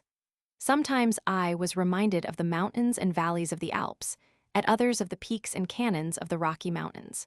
Some cataracts recalled the waterfalls seen leaping from the lofty precipices of Alaska, others those that add such a charm to the manifold wonders of the Yosemite and the Yellowstone. But the Andean views can always claim a superiority over all northern scenes of a similar character, in the marvelous setting afforded by the ever-verdant and exuberant vegetation of the tropics. How often did we not wish, during this memorable trip, that we could command the brush of a Turner or a Poussin or a Claude Lorraine, in order to bring home with us copies of some of those wonderful pictures that nature exhibited to our admiring gaze in her great art gallery of the Oriental Cordilleras. The higher we ascended above the lowlands, the less dense became the forests and the less luxuriant the vegetation. At times there were extended reaches of land that were quite treeless. At others, the surface of the soil was covered with scrubby growths that were in marked contrast with the splendid sylvan exhibitions to which we had been so long accustomed. But although the giants of the forest were no longer visible, there was little diminution of the splendor of the floral display along our path. In one place, particularly, we were surprised beyond measure to find the whole side of a mountain spur covered with a glorious mantle of immaculately white lilies. The scene was not unlike one of the large lily fields of Bermuda that supply our Easter altars with their choicest decorations. We were greatly delighted to find in the tropics representatives of the feathered tribe that we were familiar with in the far north. Large flocks of them annually leave North America and Europe to spend the winter season in South America and as regularly return to their northern homes the following summer. Some of them come from far-off Alaska and extend their flight as far south as Tierra del Fuego. Others spend the summer in southeast Siberia and then, on the approach of winter, migrate by way of North America to South Brazil. Among the most numerous of these marvelous birds of passage are certain species of sandpipers, plovers, and lapwings. The bobolink, known along the Chesapeake as the reedbird, and dreaded as the ricebird in the rice fields of the South, extends its migrations as far into South America as southeastern Brazil. Many of our familiar warblers and sparrows are to be seen during the winter months in Venezuela and Colombia, while certain cliff and barn swallows penetrate as far south as Paraguay. On the Orinoco and the Meta, we recognized many species of ducks that were familiar to us in the United States, among which were the pintail, bald pate, goldeneye, and blue-winged teal. The plovers, sandpipers, and kindred species, writes Knowlton, take migratory journeys often of extraordinary length. Thus the American golden plover, Charadrius dominicus, breeds in Arctic America, some venturing 1,000 miles north of the Arctic Circle, and migrates through the entire length of North and South America to its winter home in Patagonia. And curiously, its spring and fall routes are different. After feasting on the crowberry in Labrador, they seek the coast of Nova Scotia, where they strike out to sea, taking a direct course for the easternmost islands of the West Indies and thence to the northeastern coast of South America. In spring, not one returns by this route, but in March they appear in Guatemala and Texas. April finds their long lines trailing the prairies of the Mississippi Valley. The 1st of May sees them crossing our northern boundary, and by the first week in June they appear in their breeding grounds in the frozen north. The little sanderling, just mentioned, is almost cosmopolitan in distribution, breeding in the Arctic and subarctic regions and migrating in the New World to Chile and Patagonia, a distance of 8,000 miles, and in the Old World along the shore of Europe, Asia, and Africa. The Bartramian sandpiper, Bartramia longicauda, nests from eastern North America to Nova Scotia and Alaska, and goes south in winter to southern South America. The solitary sandpiper, Totanus solitarius, breeds mainly to the north of the United States and winters as far south as Brazil and Peru. The buff-breasted sandpiper, Tringytes subruficalis, rears its young in the Yukon district of Alaska and from the interior of British Columbia to the Arctic coast, and journeys in winter well into South America. The turnstone Arinaria interpres, a little shorebird about the size of the song thrush of Europe, is also cosmopolitan, breeding in high northern latitudes and at other times of the year found along the coasts of Europe, Asia, Africa, North America, South America to the Straits of Magellan, Australia, and the Atlantic and Pacific Islands. It is one of the species mentioned as making the wonderful flight from the islands in Bering Sea to the Hawaiian Islands. By what miraculous instinct are they guided in these semi-annual migrations across half the globe? Who bids them? Asks Pope. Columbus-like, explore heavens not their own and worlds unknown before. Who calls the council, states the certain day? Who forms the phalanx and who points the way? Have they a special sense of direction? Or is there, homing, faculty or power of orientation, something that is tantamount to a sixth sense? We now know far more about the migrations of birds than was known only a few decades ago. We are able to locate many of them during the various seasons of the year, and are quite certain that they never, as an ingenious writer of the early 17th century maintained, spend the winter in the moon, where they have no occasion for food. But we have yet much to learn regarding the causes of their periodic migrations, and the nature of that instinct that enables them to pass, with unerring precision, from the Arctic to the Antarctic regions, and from the Old World to the New. We are accumulating daily new facts regarding the distant flights of the birds of passage, but notwithstanding the many theories, some of them more fantastic than scientific, that have been advanced to explain the cause of the migrations of birds. Why such migrations were undertaken in the beginning, why they are still continued, and how birds are able to find their way, during their marvelous flights from the Arctic to the Antarctic, we are still in the dark about many questions connected with those mysterious migrations, which have excited the interest of even the most casual observer since the prophet Jeremiah wrote, "The stork in the heaven knoweth her appointed time, and the turtle and the crane and the swallows observe the time of their coming." Almost before we were aware of it, the sun had begun to paint the crest of the Andes with bright vermil and soft purple, and we were still far from Caqueza, the goal of our day's journey. With the exception of the half hour, we had tarried for luncheon at an attractive posada, called Media Luna. We had been in the saddle all day, and had pushed forwards as rapidly as the strength of our animals would permit. We had left our vaquino and peons in the rear early in the day, and it was not at all likely that they would be able to reach Caqueza before the following forenoon. After a delightful, sunshiny day, the sky, towards sunset, suddenly became overcast with dark, threatening clouds, and presently it began to rain. One thing, however, was in our favor, and that was the trail. It was in a far better condition than that of the preceding day, but it lay along the breast of a precipitous mountain slope, at the foot of which, within earshot, coursed an impetuous mountain torrent. The greater part of the way was quite safe, and we could trust our mules, even in the dark, to keep to the path. But here and there were treacherous places, loose ground, and landslides caused by recent rains which rendered traveling, even in the daytime, sufficiently difficult. In the darkness, that was every moment becoming more dense, locomotion was positively dangerous. There was no house on the way in which we could find shelter for the night. Our tent, with our other baggage, was in the hands of our dilatory peons. The only alternatives, then, were pressing on to Caqueza, despite darkness and danger, or standing still in our trail, where there was not even a shrub to temper the ever-increasing downpour. We elected to trust our lives again to our mules, as we had done the previous night. This seemed to be the lesser of the two evils that confronted us. We then recalled the hesitating answer that our vaquino had, in the morning, given to our query about reaching Caqueza before nightfall. His talvez, no perhaps not, was a gentle prognostic that it was impossible, at least for the baggage mules. As a matter of fact, they did not arrive until towards noon the next day. Their mules had given out, and the vaquino and peons had to make shift to spend the night as best they could under an inclement sky. The last objects of interest that we descried in the deepening gloom were a number of peasant cots perched high upon the mountain sides, much like so many cottages in the higher Alpes, the junction of two rivers, the Rio Blanco and the Rio Negro. The rivers specially attracted our attention, as the color of the waters of the one, the Blanco White, was in such marked contrast with the waters of the other, the Negro or Black River. The one owed its color to the white clay soil through which it passed. The other was rendered black-like the well-known bog-tinctured black waters of Ireland by the presence of organic material. Even long after the waters of the two tributaries had entered their common channel, they kept quite separate, the black flowing along one bank and the white along the bank opposite. It would take too long to enumerate the many difficulties we encountered during our long ride in the darkness before we finally arrived at Caqueza.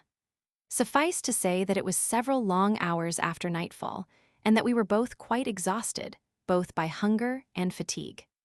We never felt time to pass so slowly, as during the last hour of the day's journey, when there was danger in every step forward from the ever-threatening ravine, along the edge of which our path lay, and we were quite ready to exclaim with Shelley, "How like deathworms the wingless moments crawl." In the posada where we purposed spending the night, which was recommended as the best in town, we found sufficient to appease the pangs of hunger, but we were soon made to realize that we had another sleepless night before us. In San Miguel, our quarters were damp and our blankets wet, owing to some carelessness on the part of our peons. In Caqueza, the rooms assigned us, and particularly, the beds, could best be described by a single word: insectivorous. They were a veritable insectarium that served no scientific or economic purpose.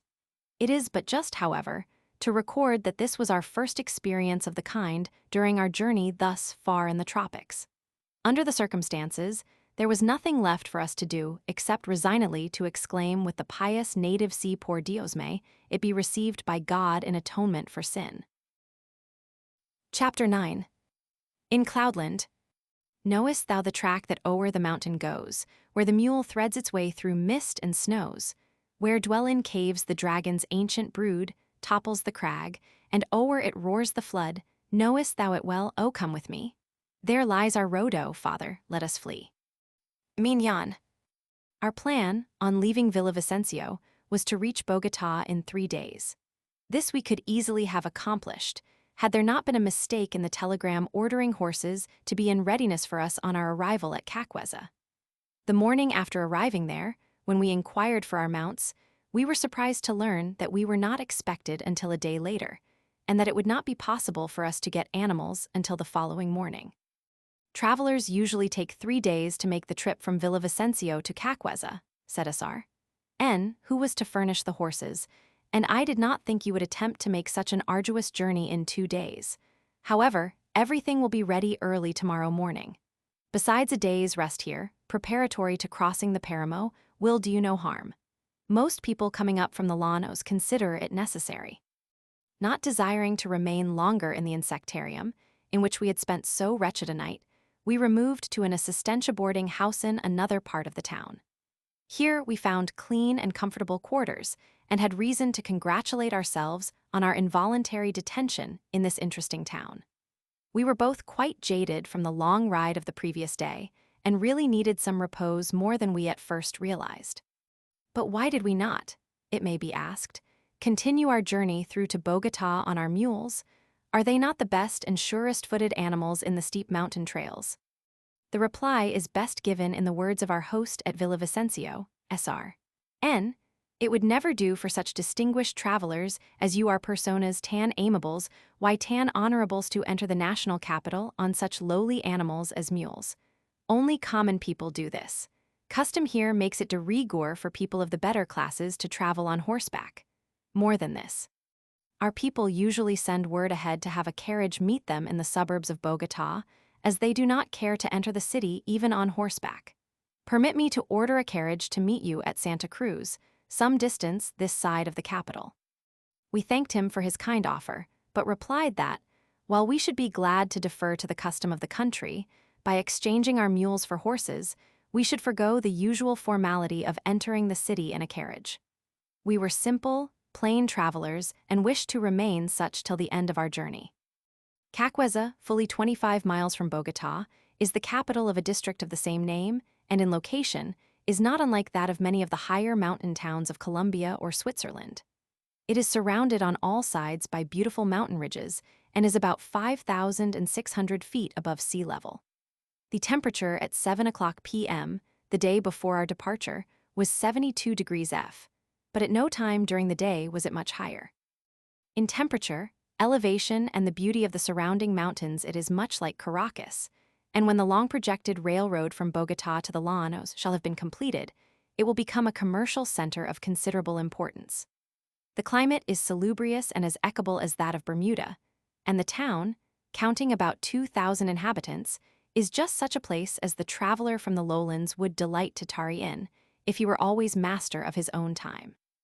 Early the second morning after our arrival in Caqueza, we had bidden adieu to this interesting town and its hospitable people, and were on our way to the crest of the Andes. Just outside of the town, we crossed the Rio Caqueza, over what looked like the Devil's Bridge in ruins. Fortunately, we had grown quite accustomed to such shaky structures, although, in the beginning, we approached them with the greatest misgivings. Near San Miguel, for instance, we had to cross a raging torrent, in a dark, deep ravine, over what was but the semblance of a bridge, that threatened every moment to collapse. It was in reality nothing more than 3 logs laid side by side and covered with loose twigs and earth. It had no railings or balustrades at the sides, and the abutments at the 2 ends had become so loosened by the heavy rains that it seemed every moment on the verge of tottering into the abyss below. Even our mules balked at the treacherous structure. However, after taking a good look at the tumultuous Rio Negro that was coursing through the wild gorge beneath, and stretching their long ears toward the opposite bank, as if to determine thereby what chance there was of a successful passage, they finally ventured on the bridge, but it was with fear and trembling. And how light was their step, and how they actually felt their way until they reached terra firma. From that moment, the much-abused mule rose high in our estimation. He may be obstinate, but he instinctively avoids danger. And when he concludes to go forward, you may be sure that the danger is more apparent than real. Subsequent experience only confirmed us in the impression that we then formed of him. From the time we crossed the Rio Caqueza, our path was ever upward towards cloudland. La Cumbre, the summit of the Andes, where we were to cross it, is about midway between Caqueza and Bogotá, and is nearly a mile higher than the makeshift of a bridge over the Rio Caqueza. We had left Caqueza only a few miles behind us when we found a large number of market women, young and old, on the road. They were mostly Indians, all carrying heavy burdens from 75 to 100 pounds, and to our surprise, they were all en route to Bogotá. I do not think we met one going to Caqueza. They were loaded down with chickens, eggs, fruits, and all kinds of garden produce for the Bogotá market. But think of carrying such burdens more than 20 miles, and that, too, over the lofty cordilleras, and think, too, of the slight pittance that was often to reward the expenditure of such energy. Nevertheless, all of these poor people seemed to be quite happy. They were constantly chatting and singing, as they trudged along the rough, stony path and rarely stopped to rest. They were clad in a rough, dark-colored tunic, something like the peplum or chiton of the ancient Greeks. Most of them were barefooted, although we saw some who wore alpargatas, a kind of sandal made from the fibers of the aloe, which flourishes everywhere in the uplands of Colombia. As in Mexico, so also here, this plant has from time immemorial furnished the natives many articles of daily use. What specially attracted our attention was the number of chickens and eggs these humble folks carried with them to the market. When we observed this and noted the number of cattle, horses, and other domestic animals we had seen along our route, and the variety of fruits and vegetables that were under cultivation, we could not but recall what Herrera has to say about the absence of these and other things in pre-Columbian times. In the other hemisphere, America, he writes, there were no dogs, asses, sheep, goats, swine, cats, horses, mules, camels, nor elephants. They had no oranges, lemons, pomegranates, figs, quinces, melons, vines, nor olives, nor sugar, wheat, nor rice. They knew not the use of iron, knew nothing of firearms, printing, or learning. Their navigation extended not beyond their sight. Their government and politics were barbarous. Their mountains and vast woods were not habitable. An Indian of good natural parts, being asked what was the best they had got by the Spaniards, answered, "The hen's eggs, as being laid new every day. The hen herself must be either boiled or roasted, and does not always prove tender, while the egg is good every way." Then he added, "The horse an artificial light, because the first carries men with ease and bears his burdens, and by means of the latter, the Indians, having learned to make wax and tallow candles and oil, they lived some part of the night. And this he thought to be the most valuable acquisition from the white people. At the time of the arrival of the Spaniards in South America, there were no domestic animals except the llama, the alpaca, the guinea pig, and the alco, and these were found only within the limits of the empire of the Incas. There was a time, however, long anterior to the advent of Europeans during the Pleistocene epoch when horses, and the larger members of the camel tribe, roamed over the vast plains of South America, notably in the parts now known as Argentina and southern Brazil. It was at this period, too, that flourished in the same regions those gigantic creatures, now extinct, known as the mylodon, the ground sloth, the glyptodont, the mastodon, the toxodont, and peculiar saber-toothed tigers, vast quantities of whose remains have been found and carefully stored away in our museums. Not far toward the west of us, at the Campo de los Gigantes in the savanna of Bogotá, to speak of those found in the bluffs along the valley of the Zulia, abundant fossil remains have been discovered of horses, taxodonts, glyptodons, and megatheriums. It is, indeed, a remarkable fact that the South American continent, which has enriched the Old World with so many valuable medicinal and economic plants, has not given to it a single useful animal. After traveling some hours, we reached Chipac, an interesting mountain town fully half a mile higher above sea level than Caqueza. Our attention was attracted by an unusually large and beautiful stone church, which was then undergoing repairs. A great bell, imported from Europe, had just been put in one of the towers. It was the gift of Gen Reyes, then President of the Republic, and the good people were not only proud of their bell, but were loud in their praises of the generous donor. But where did the money come from for the erection of such a noble structure? The people all seemed very poor, and quite unable to keep such an edifice in repair after its completion, not to speak of supplying the means for building it. We frequently found ourselves asking this same question in other parts of South America, when contemplating the large and beautiful ecclesiastical structures that are often met with where one should least expect to find them. The builders of them evidently belonged to those ages of faith that have bequeathed to us those marvels of architecture, the great cathedrals of Europe. Something that always afforded us great comfort, and that was rarely far away after we left Villavicencio, was the telegraph line. For weeks we had been far away from it, and, in case of need, it could not have been reached. It was then that we really felt that we were indeed a long way off from home and friends. To communicate with them by letter would then have required the best part of a year, for there was no regular postal service to which we could have had recourse. With the friendly and willing telegraph ever near, it was quite different. By its means we could, in a few hours at most, convey a message to the most distant parts of the world. When leaving any given place in the morning, our whole party, peons with baggage, mules included, would be together. But it was not long until we were far in advance of the vaquino and peons, whom we would not again see until evening or, as it sometimes happened, until the following morning. There was rarely any danger of losing our path, for the simple reason that there was, as a rule, only a single path from one place to another. We had, therefore, nothing to do but to keep to the trail. Occasionally, however, we would come to a point where it was necessary to choose between two diverging trails. Then it was that the telegraph line was an invaluable guide. We followed the trail which it paralleled, and in so doing we never went astray. It was now several months since we had received a letter from home. We had not even seen a newspaper of any kind, and were, consequently, in utter ignorance of what was occurring in the great and busy world we had left behind us. But strange as it may seem, the traveler in nature's wilds seems soon to grow indifferent to the world's doings. Even those who at home consider the morning and evening papers indispensable necessities seem to forget that there are such things. Nay, they even experience a sense of relief that they have gotten beyond the reach of post and telegraph, and that, for once in their lives, they can call their time their own. Indeed, the absence of the daily paper, with its countless dispatches, far from being a privation, soon impressed us as a positive blessing. We enjoyed a sense of freedom, the freedom of the child of the forest we had never known before. We were beginning to see how easy it was to dispense with many things that are so often regarded as essentials to pleasure and comfort. If we had been unavoidably detained at some Indian encampment for a few months, or found it necessary to tarry a year or so, in one of the little bamboo cottages on the eastern slope of the Andes, we should not have regarded it as an unmixed evil.